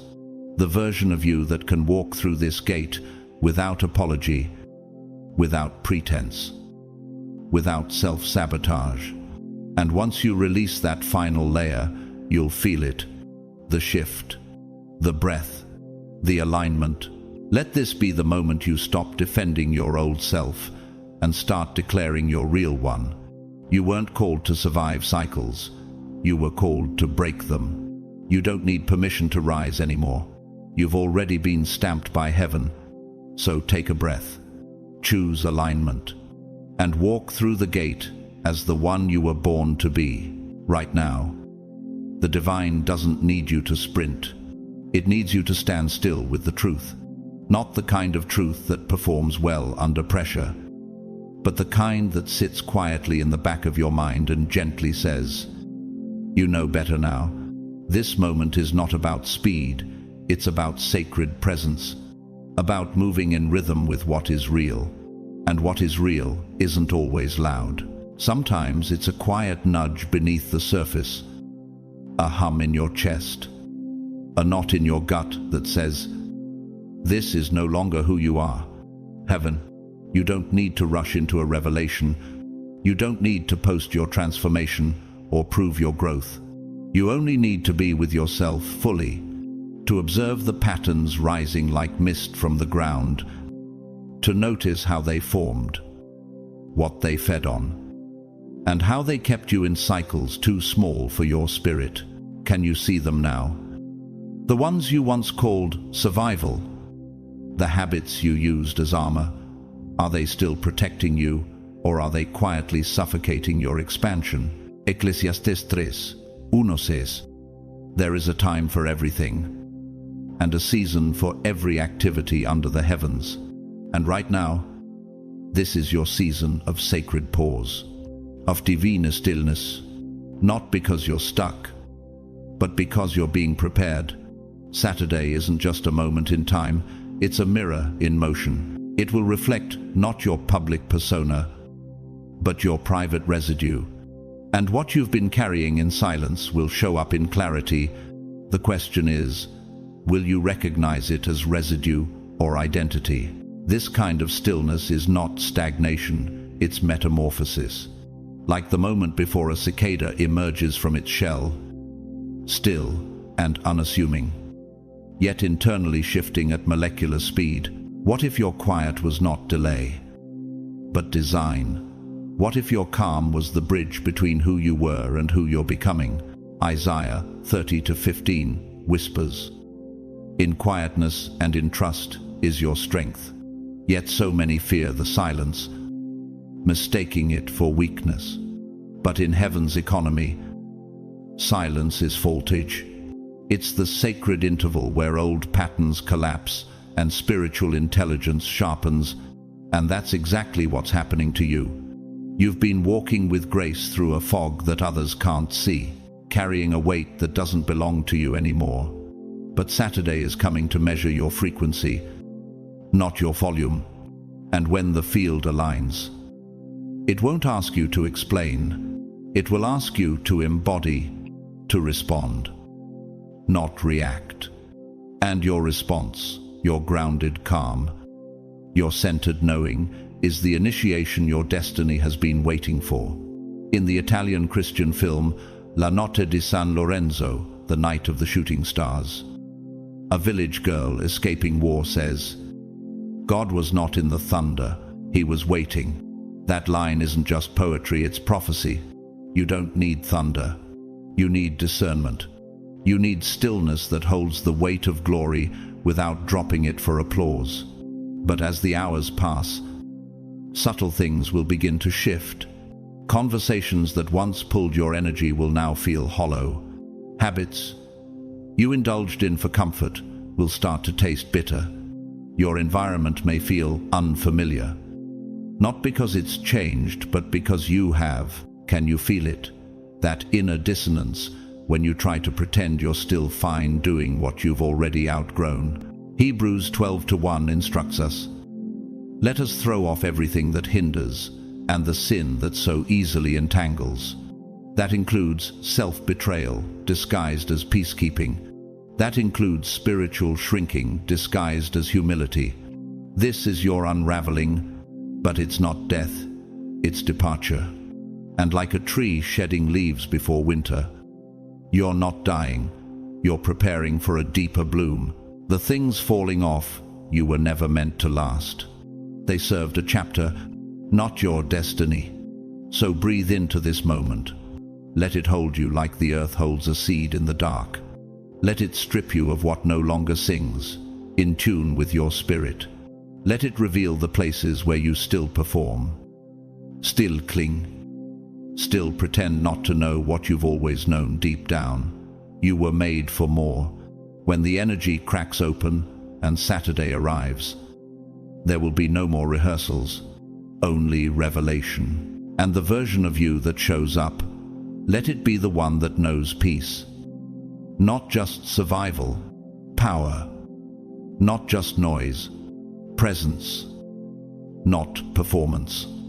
You don't need to chase your future. You only need to stand in alignment long enough for it to recognize you, and it will. This is the day. Let it find you ready. As we inch closer to Saturday, you may notice something subtle yet undeniable. The atmosphere is shifting. People seem edgier. Conversations feel sharper, like wires pulled too tight. Emotional triggers spark more easily, even in places where peace once reigned. But don't take this personally. You're not witnessing chaos. You're feeling the buildup of divine recalibration. The spiritual frequency is accelerating like tectonic plates, preparing to shift. What you're sensing is vibrational pressure, not just on the surface of life, but deep within its spiritual infrastructure. The closer we get to the epicenter of this moment, the more pressure heaven applies, not to punish, but to purge. And not everyone is equipped to handle that intensity with grace. But you are. That's what sets you apart. 1 Peter 5-6 says, "Humble yourselves, therefore, under God's mighty hand, that he may lift you up in due time." What if this is that time? What if everything you've endured was not to break you, but to align you with a moment that only obedience could unlock? But pause. Can you sense the difference between someone reacting blindly and someone responding prophetically? Can you feel the energetic divide between those caught in emotional currents and those who have learned to be the still axis within the storm? That's the distinction between surviving the wave and embodying what the wave came to wash away. In architecture, there's a concept known as tensional integrity or tensegrity. It's the paradoxical strength that comes from tension and compression working together to hold a structure upright. That's what you're becoming. The tension you've felt recently isn't tearing you down. It's reinforcing your spiritual structure. You are learning how to stay upright. Not because there is no pressure, but because you've become architected for it. Proverbs 25:28 warns. Like a city whose walls are broken through is a person who lacks self-control. But you've been rebuilding walls of discernment, not defense. And now, as Saturday approaches, you're not being called to avoid the emotional weather. You're being called to anchor the atmosphere. This moment is not about theatrics. It's about internal tectonics. The universe isn't testing you with noise, it's refining you with quiet choices. The battle now is no longer public, it's energetic. Will you still choose integrity when no one's applauding? Will you still walk in alignment when no one else is watching? That's the true measure of spiritual maturity. Not the power to perform, but the discipline to choose wisely in silence. Romans 12:2 echoes this. Do not conform to the pattern of this world, but be transformed by the renewing of your mind. Transformation isn't loud. It's cumulative. It happens one decision, one delayed reaction, one surrendered impulse at a time. It's in the moment you no longer respond to provoke, but to preserve peace. And that is not a weakness. That is evolution. One woman who understands this intimately is Zainab Salbi, an Iraqi humanitarian and founder of Women for Women International. Known for her quiet but fierce activism in war zones, she once said, "Peace is not the absence of war, it is the presence of understanding." Her work teaches us, real power is not always loud. Sometimes it's the gentle but unwavering refusal to become what the storm tried to make you. So how will you hold yourself this week? When the emotional residue rises, when tension whispers, when silence stretches, will you recognize these as invitations to mastery? Or will you default to what's familiar, just to feel safe? Psalm 37:7 offers the roadmap. Be still before the Lord and wait patiently for Him. Stillness is not stagnation, it's strategic spiritual poise.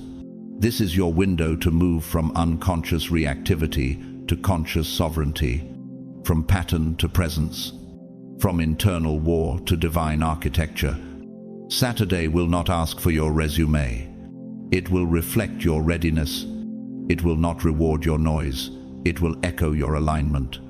So ground yourself. Stand still. Let the chaos orbit you, but never define you.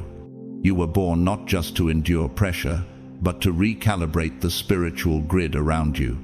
Be stillness. Be the structure. Be the shift.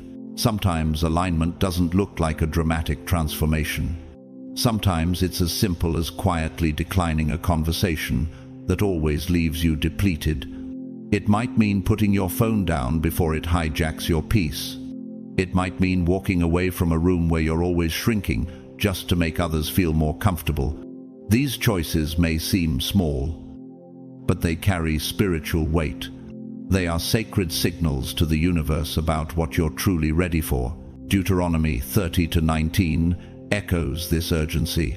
I have set before you life and death, blessings and curses. Now choose life, so that you and your children may live.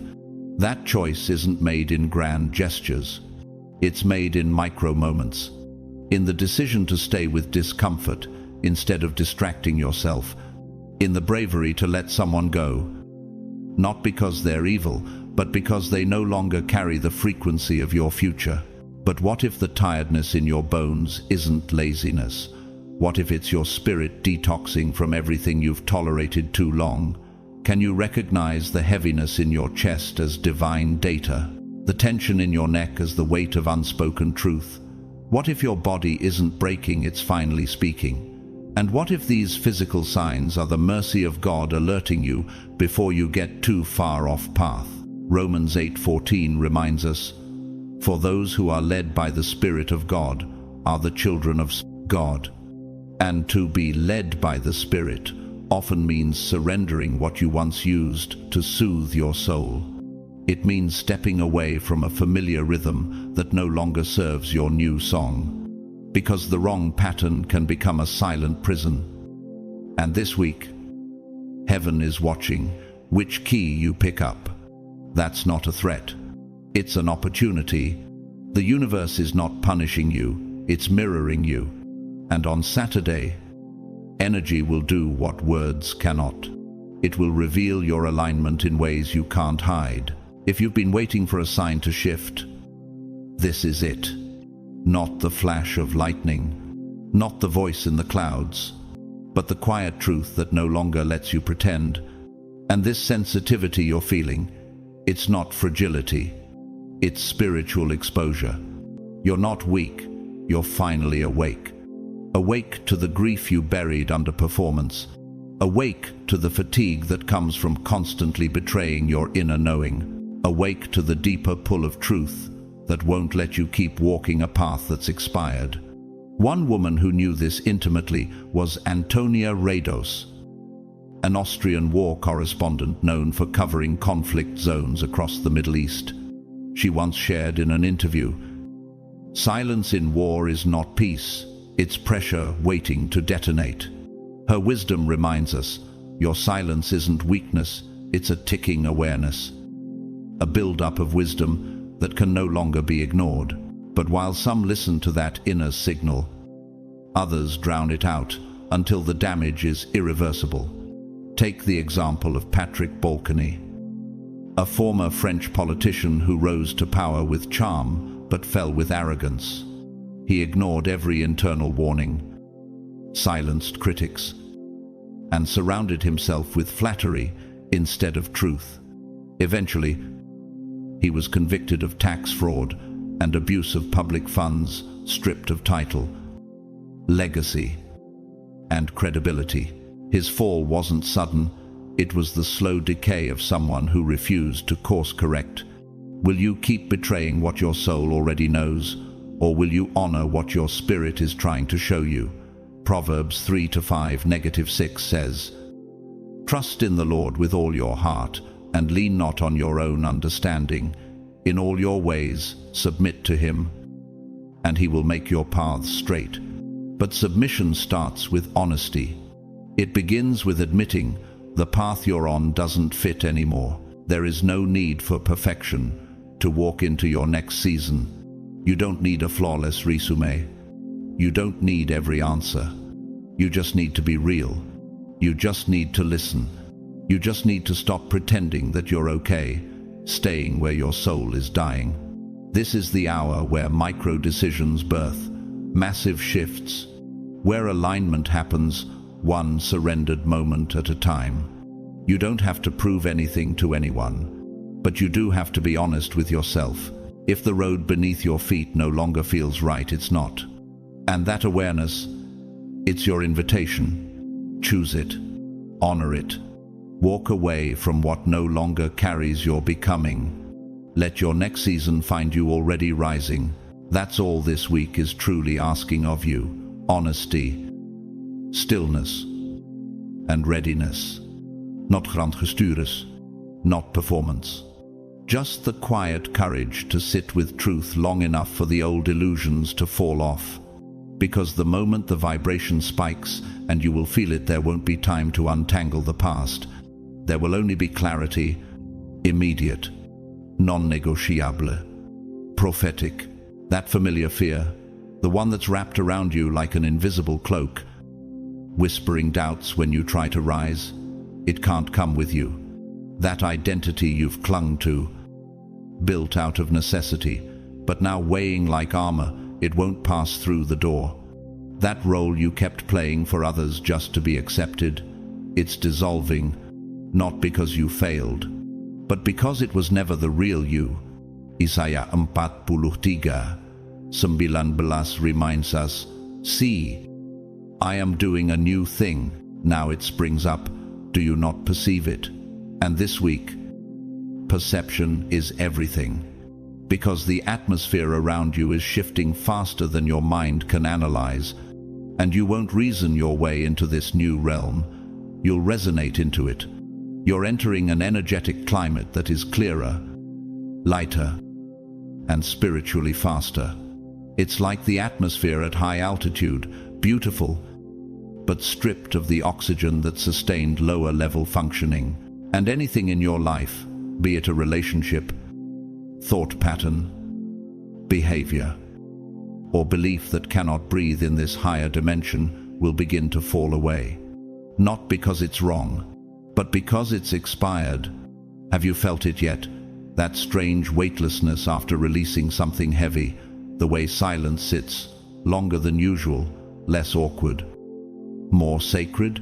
It's not emptiness, it's alignment. And as John 15:2 reminds us, He cuts off every branch that bears no fruit, while every branch that does bear fruit, He prunes so that it will be even more fruitful.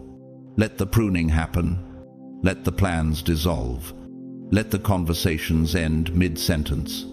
Let the expectations uncoil. And most importantly, let yourself grieve.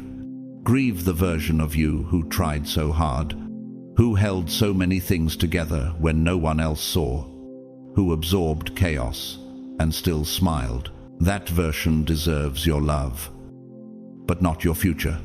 There's a version of you that's been waiting in silence, not demanding the stage, not proving a thing, just waiting for the noise to lower, for the old roles to quiet.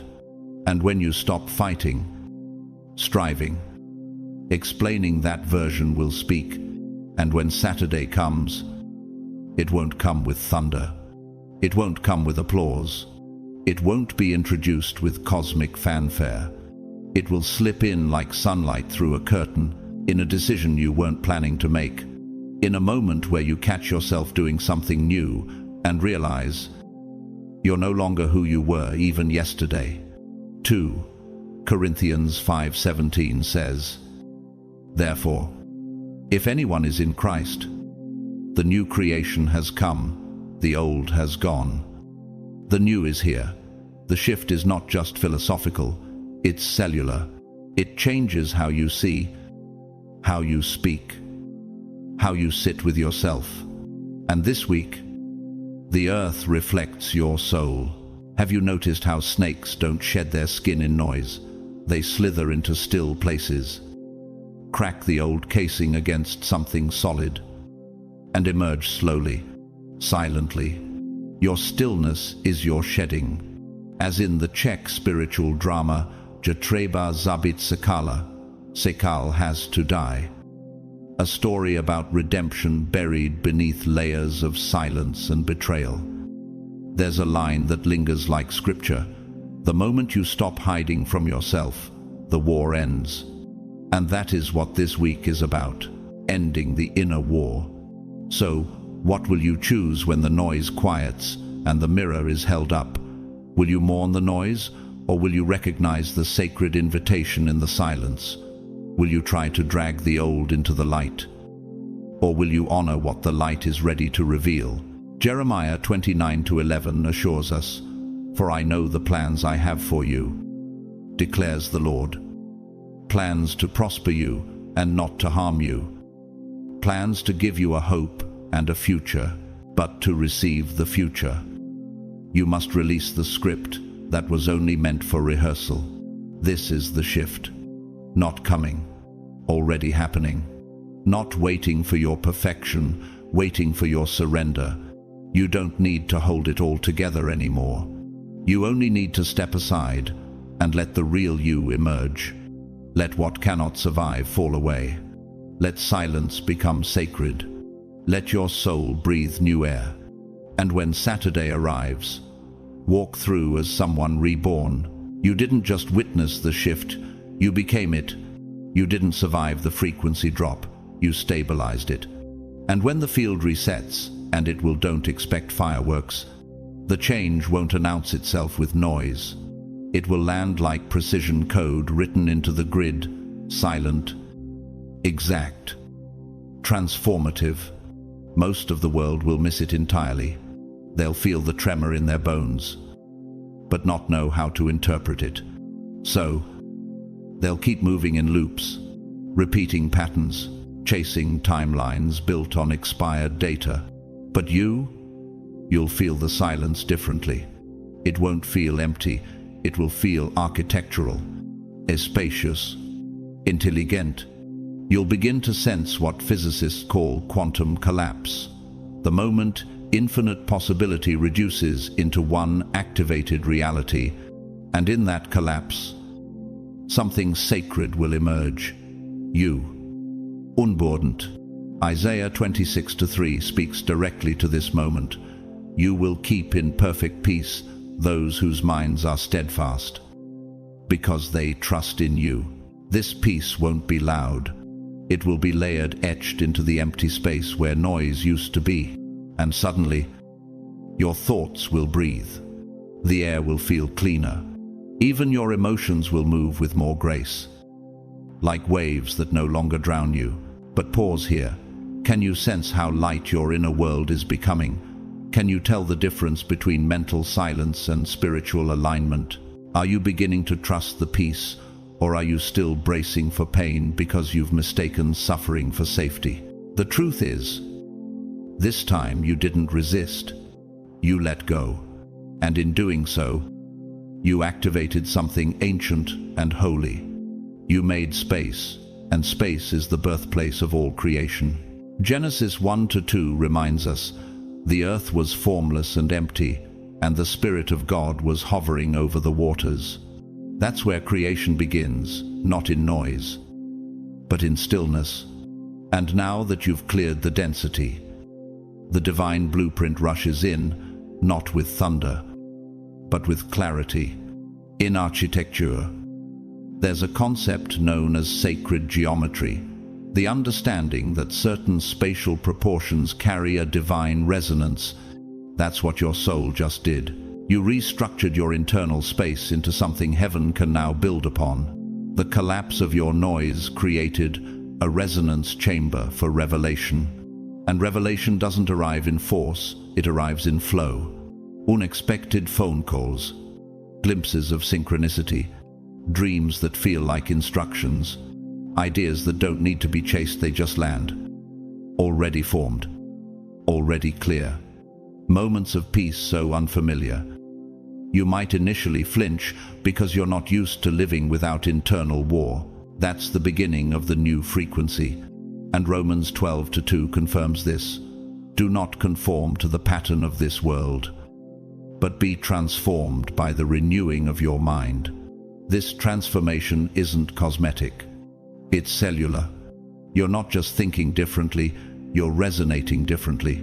You're no longer matching chaos. You're magnetizing peace. But here's the real test. Will you still choose this new frequency when no one else affirms it?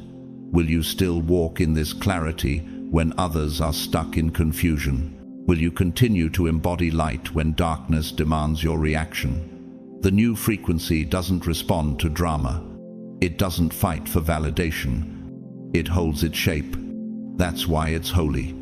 To understand this deeper, the insight of Akili Mbembe, a Cameroonian philosopher and historian, in his writings on post-colonial time and spiritual resistance, he once wrote, "Freedom is not the absence of pressure, it is the ability to choose how you respond to it." That's the frequency you're now carrying. Not a fragile escape, but a fortified presence. Psalm 46:10 urges, Be still, and know that I am God. You've reached that stillness. You didn't panic. You pivoted. You didn't run. You remained. And now, in the sacred hum of what feels like nothing, everything is arriving. The reset already happened. You didn't miss it. You embodied it. Now you're no longer chasing signs. You are the signal. You are the proof.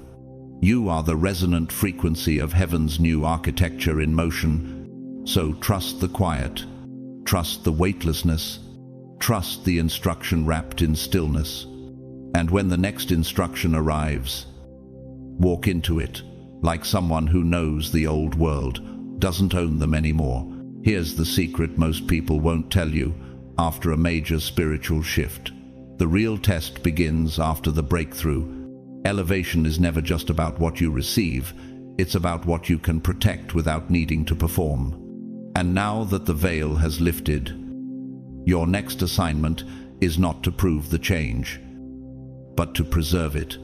Not everyone around you will feel the upgrade. Not everyone will understand your peace, and some without meaning harm will try to pull you back into the old script, the outdated version of yourself they're most comfortable with. They'll speak to the version of you that no longer exists, hoping to ignite familiar sparks, but your silence will be your shield. Proverbs 4:23 says, Above all else, guard your heart, for everything you do flows from it. This is that moment. When Saturday arrives, resist the urge to announce anything. Instead, observe without attachment. Listen without absorbing. Feel everything but respond to nothing that seeks to bait the old you back to the surface. Can you feel it already? The subtle shift in energy when certain people speak. The way some conversations sit heavy in your chest, even though the words are polite. That's your spirit warning you. Not all connection is covenant. And this is where many stumble. They confuse familiarity for alignment. They allow attention to masquerade as confirmation, but when your frequency elevates, your discernment must deepen, because every seed of distraction is planted to pull you back to what you already buried. A great example of this comes from the life of Lisa Nichols, a motivational speaker and CEO who rose from public assistance to global influence. She once shared, "I had to learn to stop shrinking so others could breathe. My oxygen matters too." That realization didn't come through applause.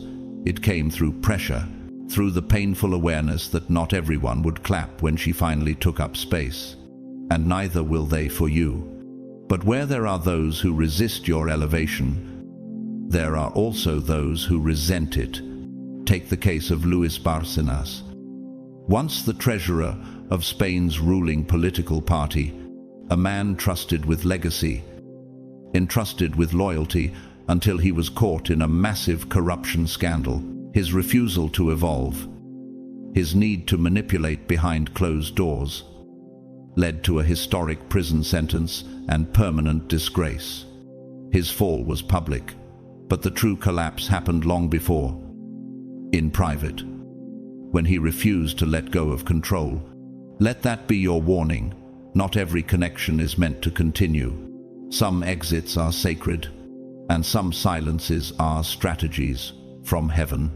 James 1:19 reminds us, everyone should be quick to listen, slow to speak, and slow to become angry.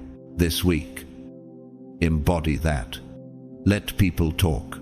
Let situations unfold. But let your stillness be your standard. But here's a question you must ask yourself as you move forward.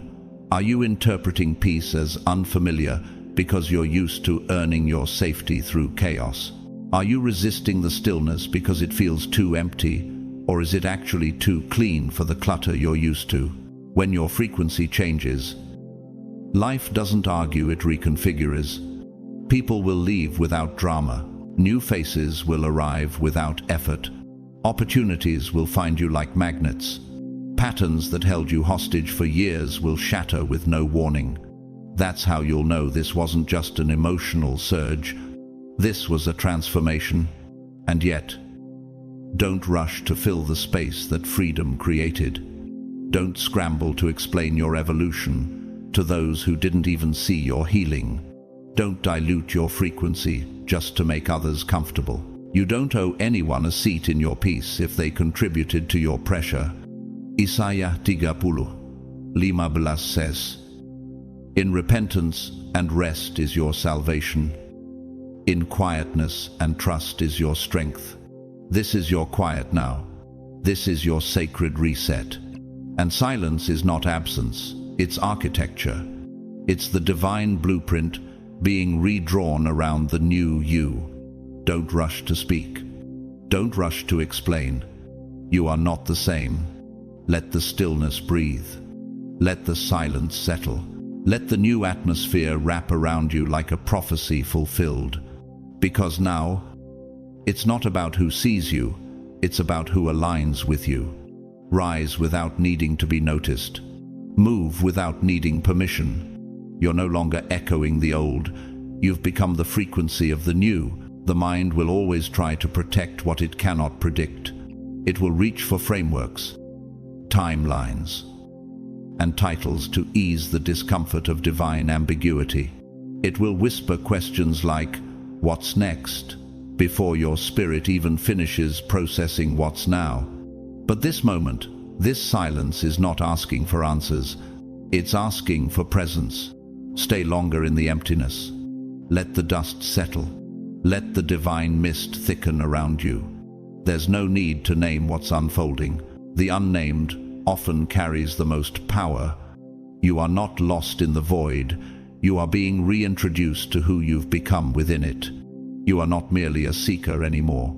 You are a transmitter, a receiver, a living conduit of revelation, one who doesn't chase clarity, but carries it.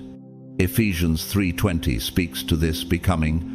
Now to him who is able to do immeasurably more than all we ask or imagine, according to his power that is at work within us. This power is not abstract. It's incarnational. It pulses through your surrender, not your striving. And when you stop striving, the strangest thing happens. What you used to force begins to find you. Conversations align without effort. Resources arrive without panic. Time bends, not because you chased destiny, but because you matched its frequency. This isn't a theory, it's a vibration, a posture, a gravitational shift. But have you noticed how the silence feels different lately? Not empty, alive. Not still alert. Is it possible that what you used to call delay is actually divine preparation? Is it possible that heaven has been clearing the room so your real assignment could finally walk in?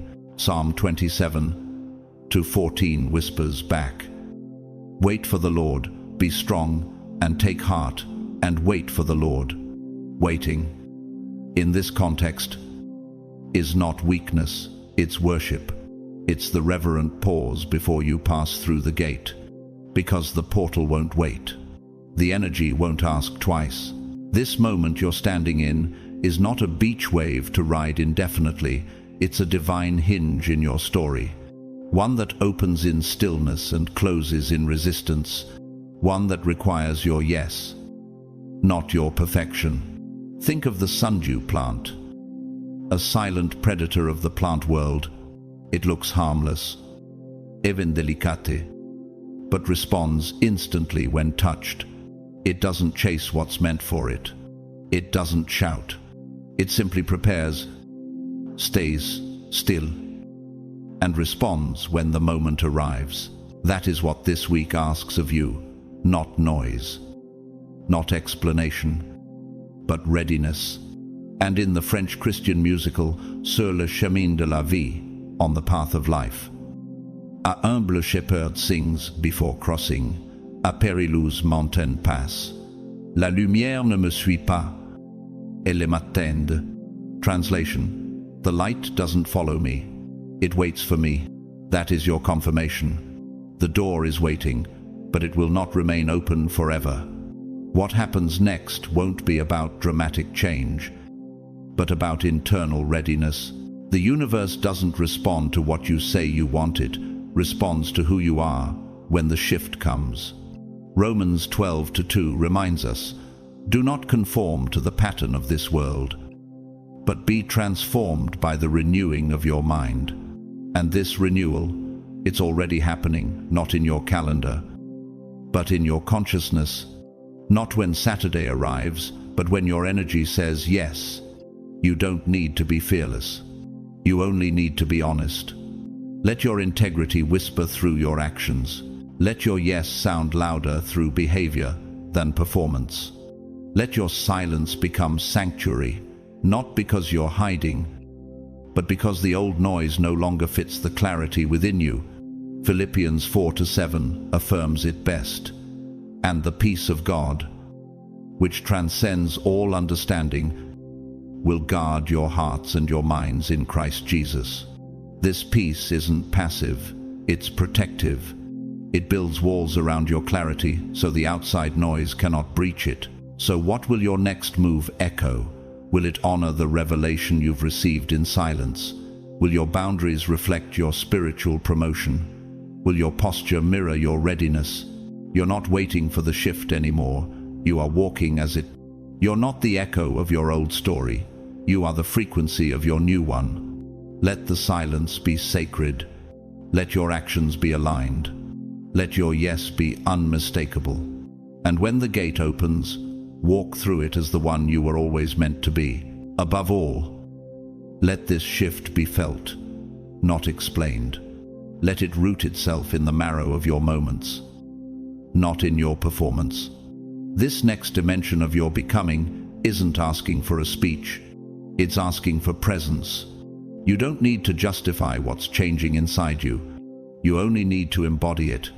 Because this moment, this Mars moment, is not about making announcements.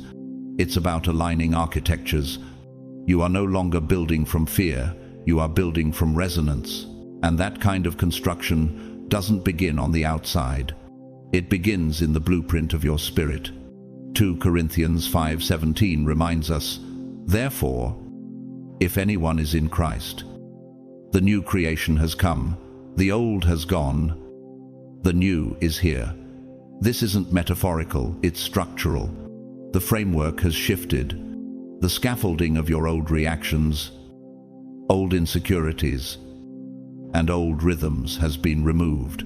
And now, God is rebuilding you from revelation. Mars, the planet of motion, heat, and drive, has moved into Libra.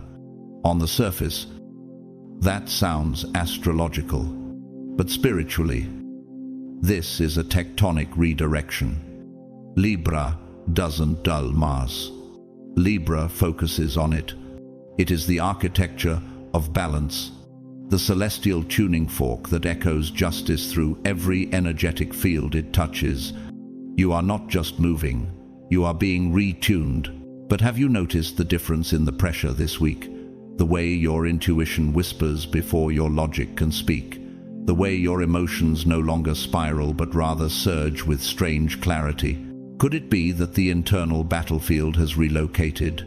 That the war is no longer about fixing your environment, but aligning your internal compass with heaven's timing? Romans 8:5 declares, "Those who live in accordance with the Spirit have their minds set on what the Spirit desires." This is that hour. The battlefield is no longer cluttered with external demands. It's now within, where action must answer to intention, and movement must submit to mission. In physics, there is a principle known as constructive interference. When two compatible waves meet, they amplify each other's strength. That's what's happening between your values and your actions. When your decisions finally harmonize with your divine blueprint, heaven sends a surge of acceleration. But if they remain dissonant, destruction begins subtly, like erosion beneath a cracked foundation. This is why precision matters. Not perfection, precision. This isn't about doing more. It's about doing what matches, and that awareness of what matches, what echoes, what amplifies is your new power. One person who understood this well is Helena Rubinstein, a Polish-born entrepreneur who became one of the world's first self-made female millionaires in the early 1900s. Her empire wasn't built on volume, it was built on vision. She once said, "Hard work keeps the wrinkles out of the mind and spirit."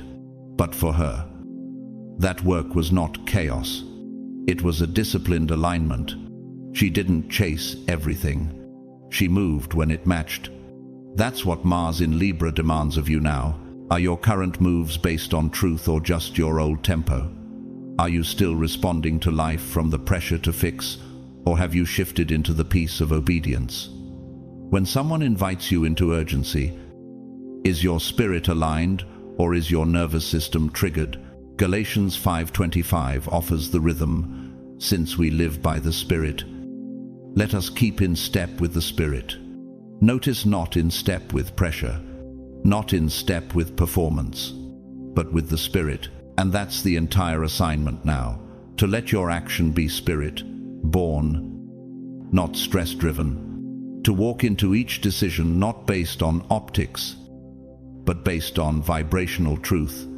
Not what looks aligned, but what feels aligned in your chest, your gut, your field.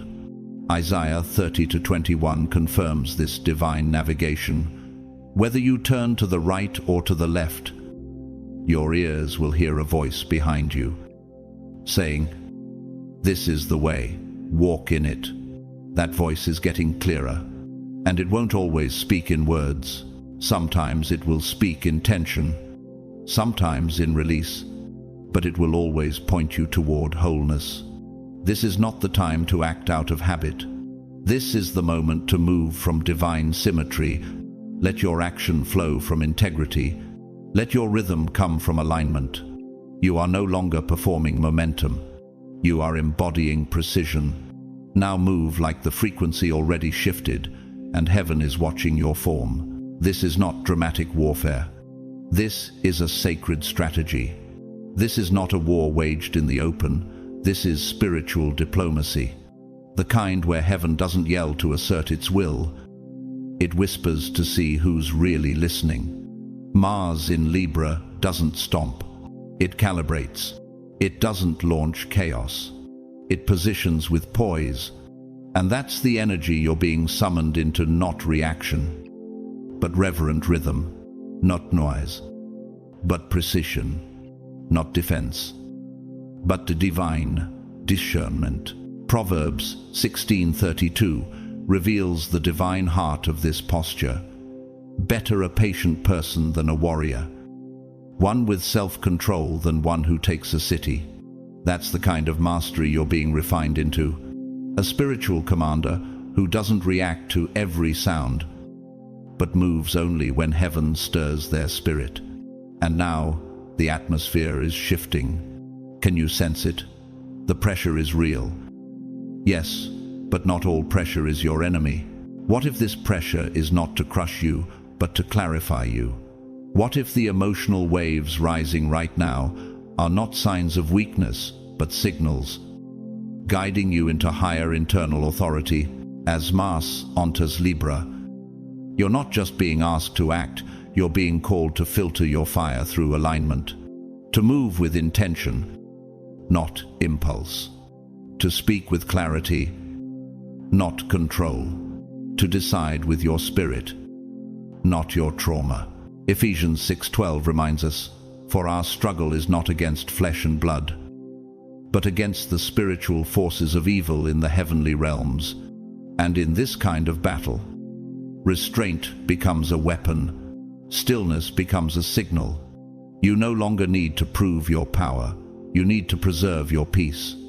One woman who embodies this kind of controlled fire is Agnes Gund, a New York-based philanthropist and art collector. She once sold a prized Roy Lichtenstein painting to fund criminal justice reform.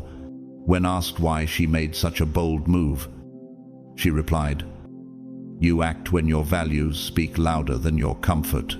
Her decision wasn't loud, but it was catalytic. She didn't swing wildly. She made one quiet, deliberate move and changed thousands of lives. But not everyone responds to power with responsibility.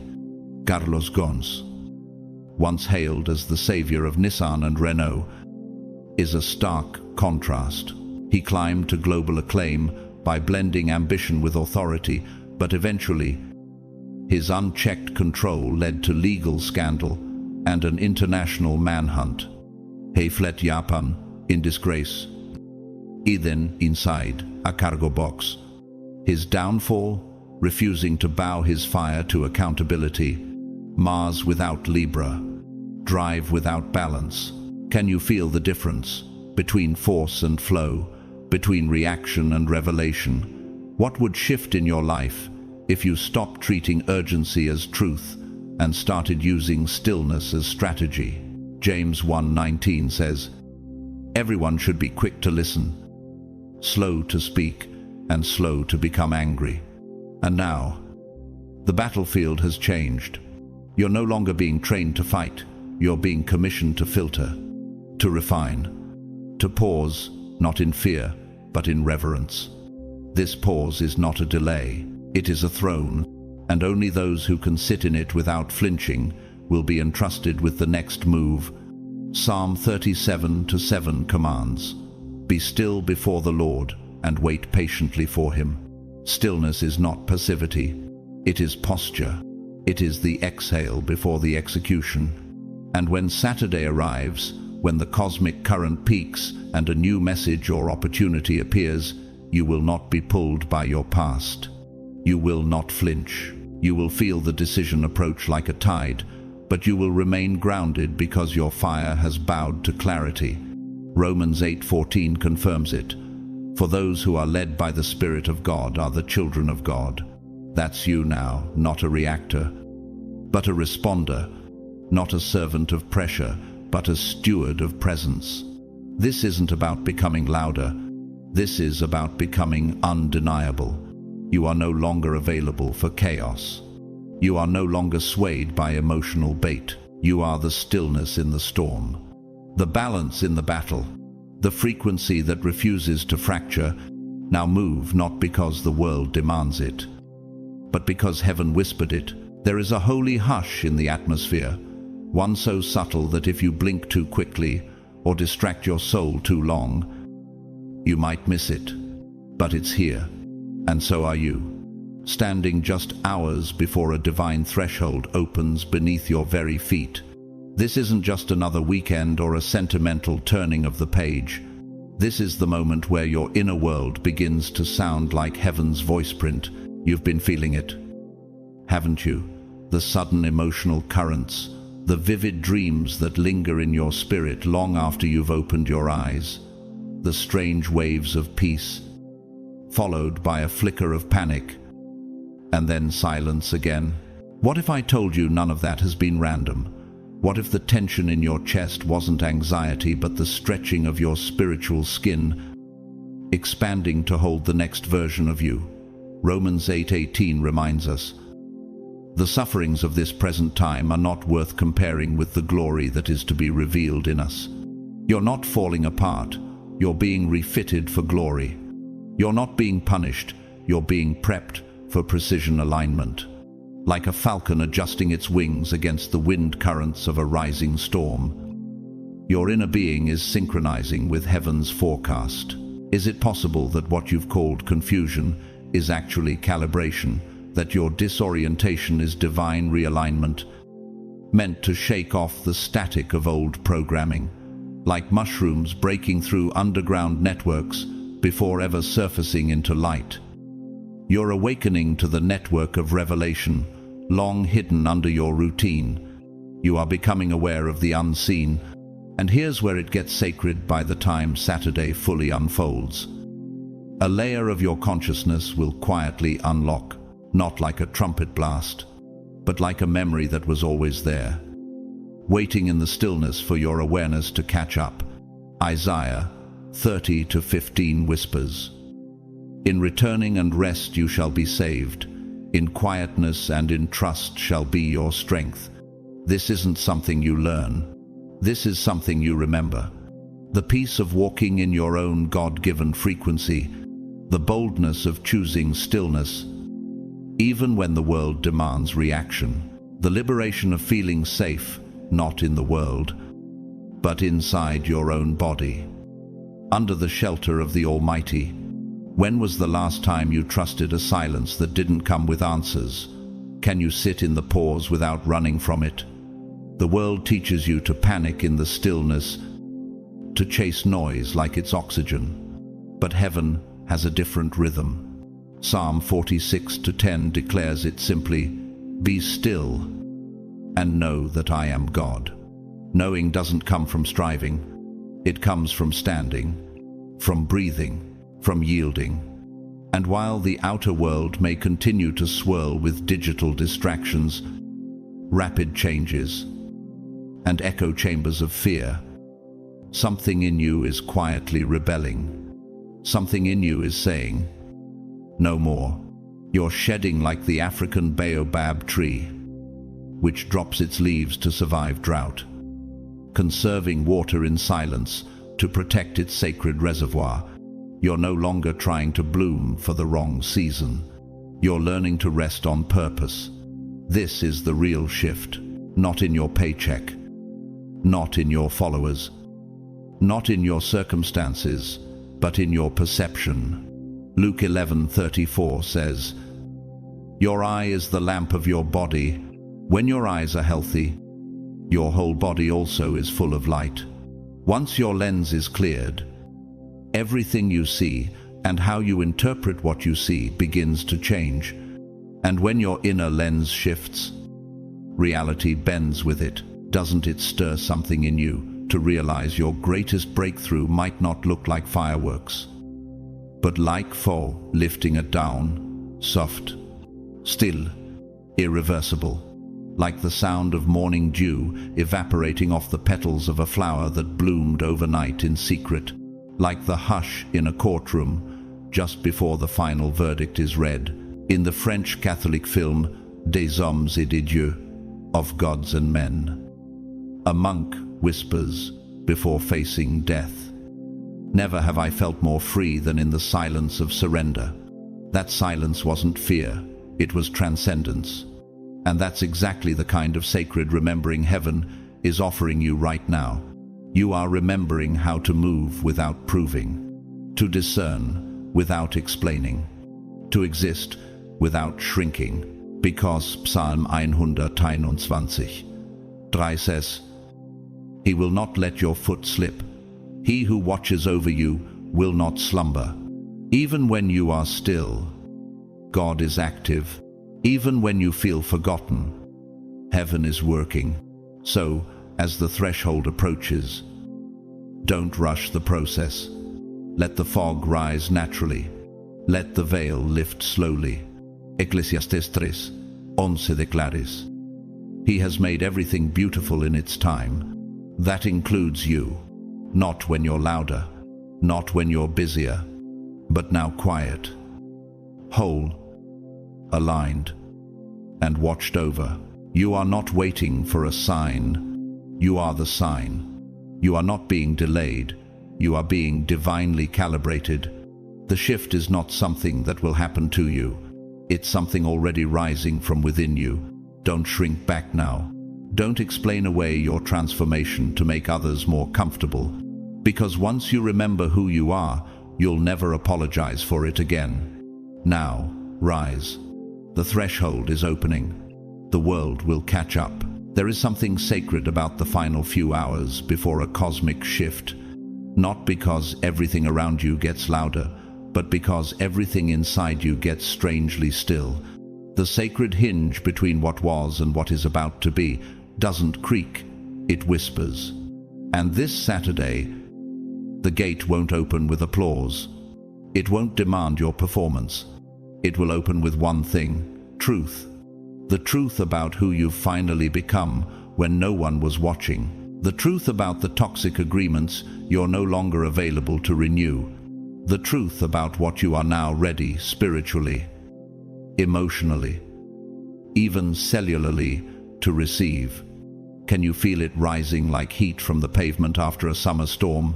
That pressure in your spirit isn't panic, it's propulsion. Isaiah 43:19 speaks directly into this moment. See, I am doing a new thing. Now it springs up. Do you not perceive it? The problem isn't whether God is moving, it's whether you've made space to perceive it. And so, instead of scrambling to match the pace of those around you, this is your invitation to step back, not as escape, but as activation. Detach from the gravitational pull of other people's needs. Release the unconscious craving to narrate your own transformation to an audience that was never meant to witness it. What if silence is not absence but alignment? What if being unseen was never punishment but architecture? In structural engineering, tensile stress is the force that pulls and stretches a material to test its breaking point. But here's the miracle. Some structures, when built with intention, don't break. They become stronger under pressure. That's you. You've been stretched, not snapped, pulled, not pulverized. And now you're about to feel something land in your field. It won't arrive like lightning. It will arrive like truth, settling into place. This is not the hour to perform. This is the hour to breathe. To observe the frequency entering your atmosphere and ask, what is this new energy inviting me to embody? And more importantly, what must I stop carrying in order to feel it fully? Light a candle. Close your eyes. Notice the resonance behind your ribs. Psychologists call this somatic awareness, when your body reveals what your words won't. Sit in that stillness long enough, and you'll begin to notice the silent layers of release happening deep in your system, like tectonic plates shifting just below the Earth's surface. The reformation has already begun, even if no one else sees it yet. And when the moment finally lands, when the invisible turns tangible, you won't need an external sign. You'll feel it, like a quantum collapse in physics, where energy once held in potential suddenly materializes as form. Not chaotic, not dramatic, just a quiet inner knowing. This is it. End 40. Psalm 37:7 anchors this moment. Be still before the Lord, and wait patiently for him. Do not fret when people succeed in their ways. This isn't just about standing still, it's about waiting with holy expectation. Even while the world spins in anxious urgency, because once this frequency locks in, the world won't have to change, you will. And when you shift, everything that's aligned with you will have no choice but to respond. This is where transformation becomes embodied. Not just imagined, not an idea you recite, but a reality you inhabit. A version of you that has existed in theory now pulsing in your bloodstream with certainty. You don't need to prove anything. You don't need to become louder. You don't need to chase a rival. You only need to choose to meet this version of yourself fully awake. Ephesians 5:14 declares, wake up, sleeper, rise from the dead, and Christ will shine on you. This isn't poetic, it's prophetic. The awakening isn't coming to find you. It's already here. The only question is, will you recognize it before the moment passes? This is the dangerous invitation of stillness, because those who meet Saturday asleep will miss it entirely. They'll scroll past it, numb through it, talk over it. But not you. You didn't survive all that just to hit snooze now. You didn't come through fire to collapse at the finish line. You are not here to watch the moment. You're here to walk through it, eyes wide open, spirit fully present, and past identity left at the door. Your path isn't shifting. Your way of being is, and that, beloved, is what makes this threshold holy. Let me tell you a story. Edith Egger, a Holocaust survivor, later became a clinical psychologist.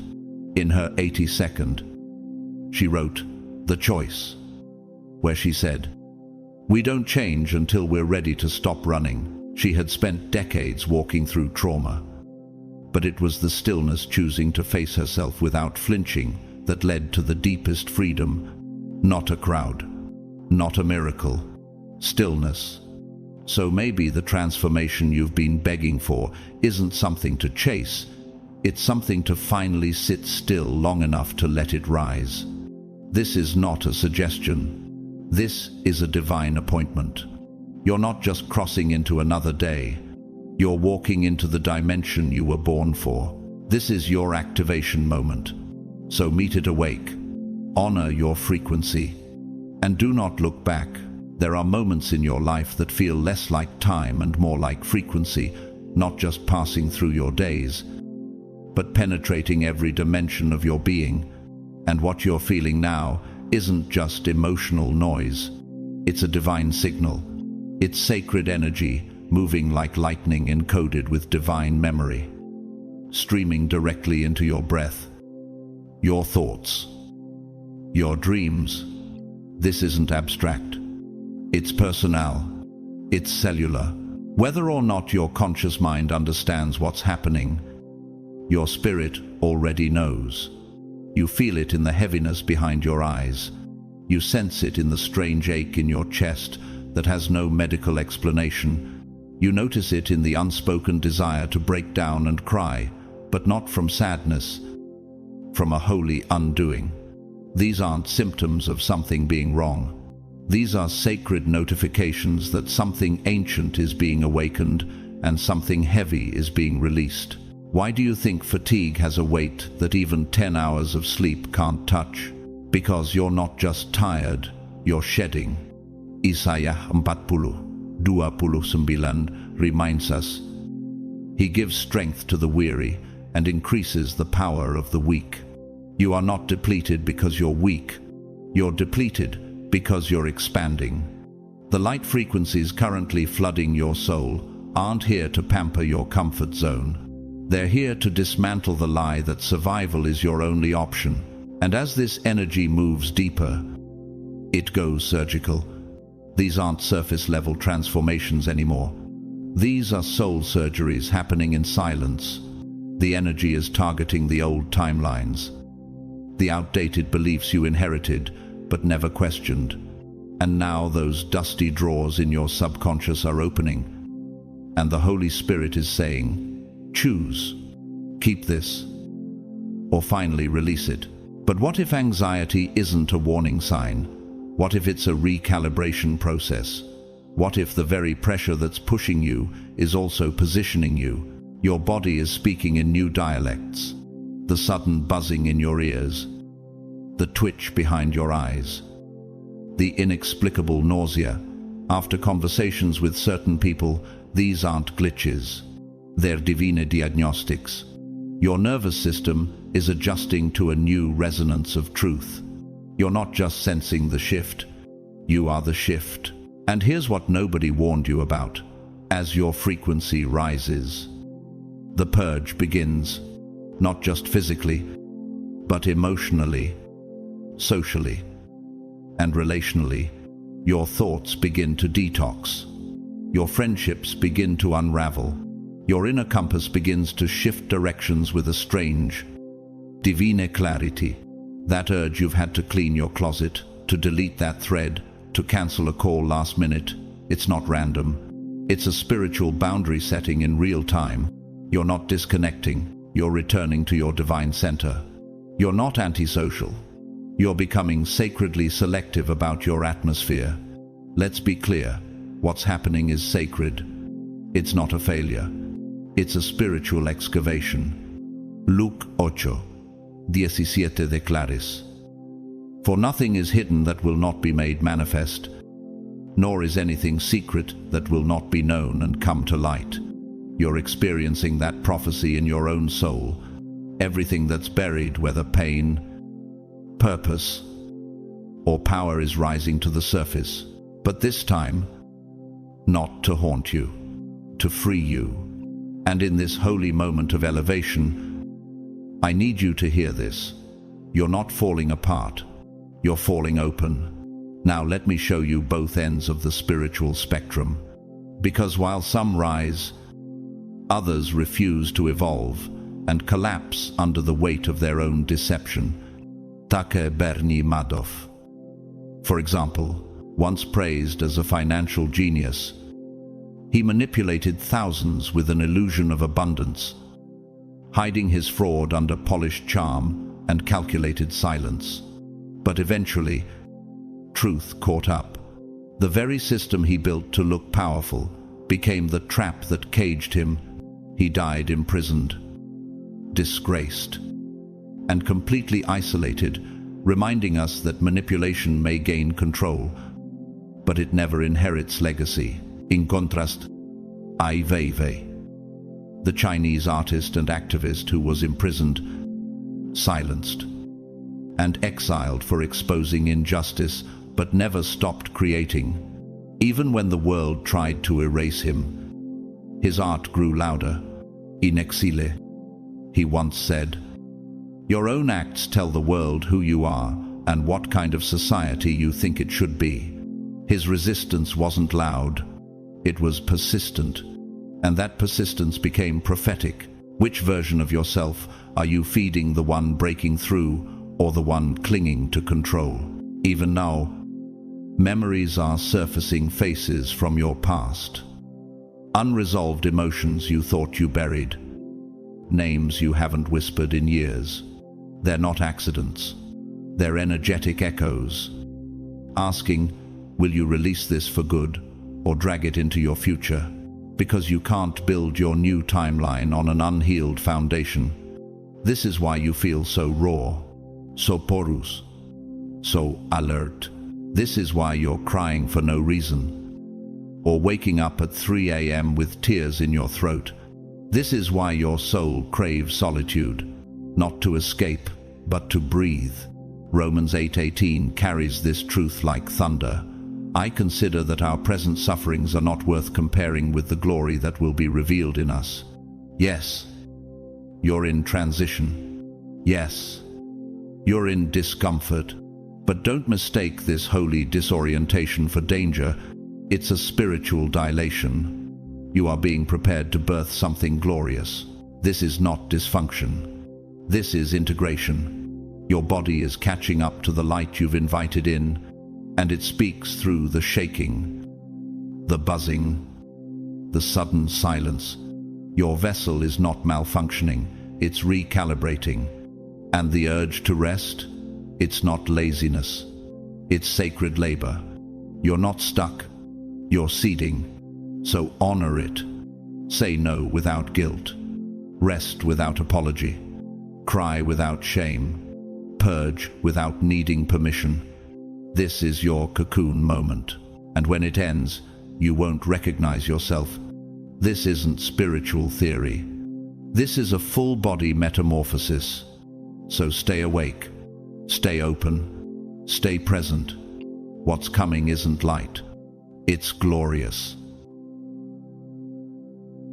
As we come to the end of this message, remember this: what you're feeling isn't confusion, it's convergence. Heaven is not punishing you with intensity, it's preparing you with precision. Every wave of emotion, every moment of fatigue, every strange physical shift is sacred feedback from a divine system, realigning your soul with its original frequency. You are not breaking down, you are breaking open. And you're not behind. You are exactly on time for your divine upgrade.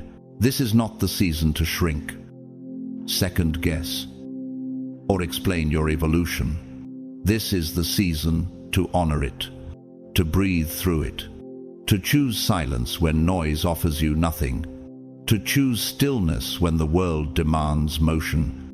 Because in this space of sacred recalibration, your next chapter is being written not by your fears, not by your past, but by the hand of God, If this message confirmed something you've been carrying quietly, if it named what your soul already knew but couldn't express, don't let it stop here. Help this word. Find others who are also being rewired in silence. Like this video to let the algorithm know that prophetic truth still matters. Leave a comment below, even a simple "I feel this" or 777, to let others know they're not walking through this alone. And if you haven't already, subscribe and turn on notifications so you don't miss what's coming next. We're not just building an audience, we're building a remnant. Whether you gave through super thanks or simply gave your time, your energy, or your presence, thank you. You being here matters more than you know. Now, may you be blessed with clarity in the chaos. May your body align with your spirit. May your past release you, and your future recognize you. And above all, may you walk boldly into your next season fully awake, fully healed, and fully chosen.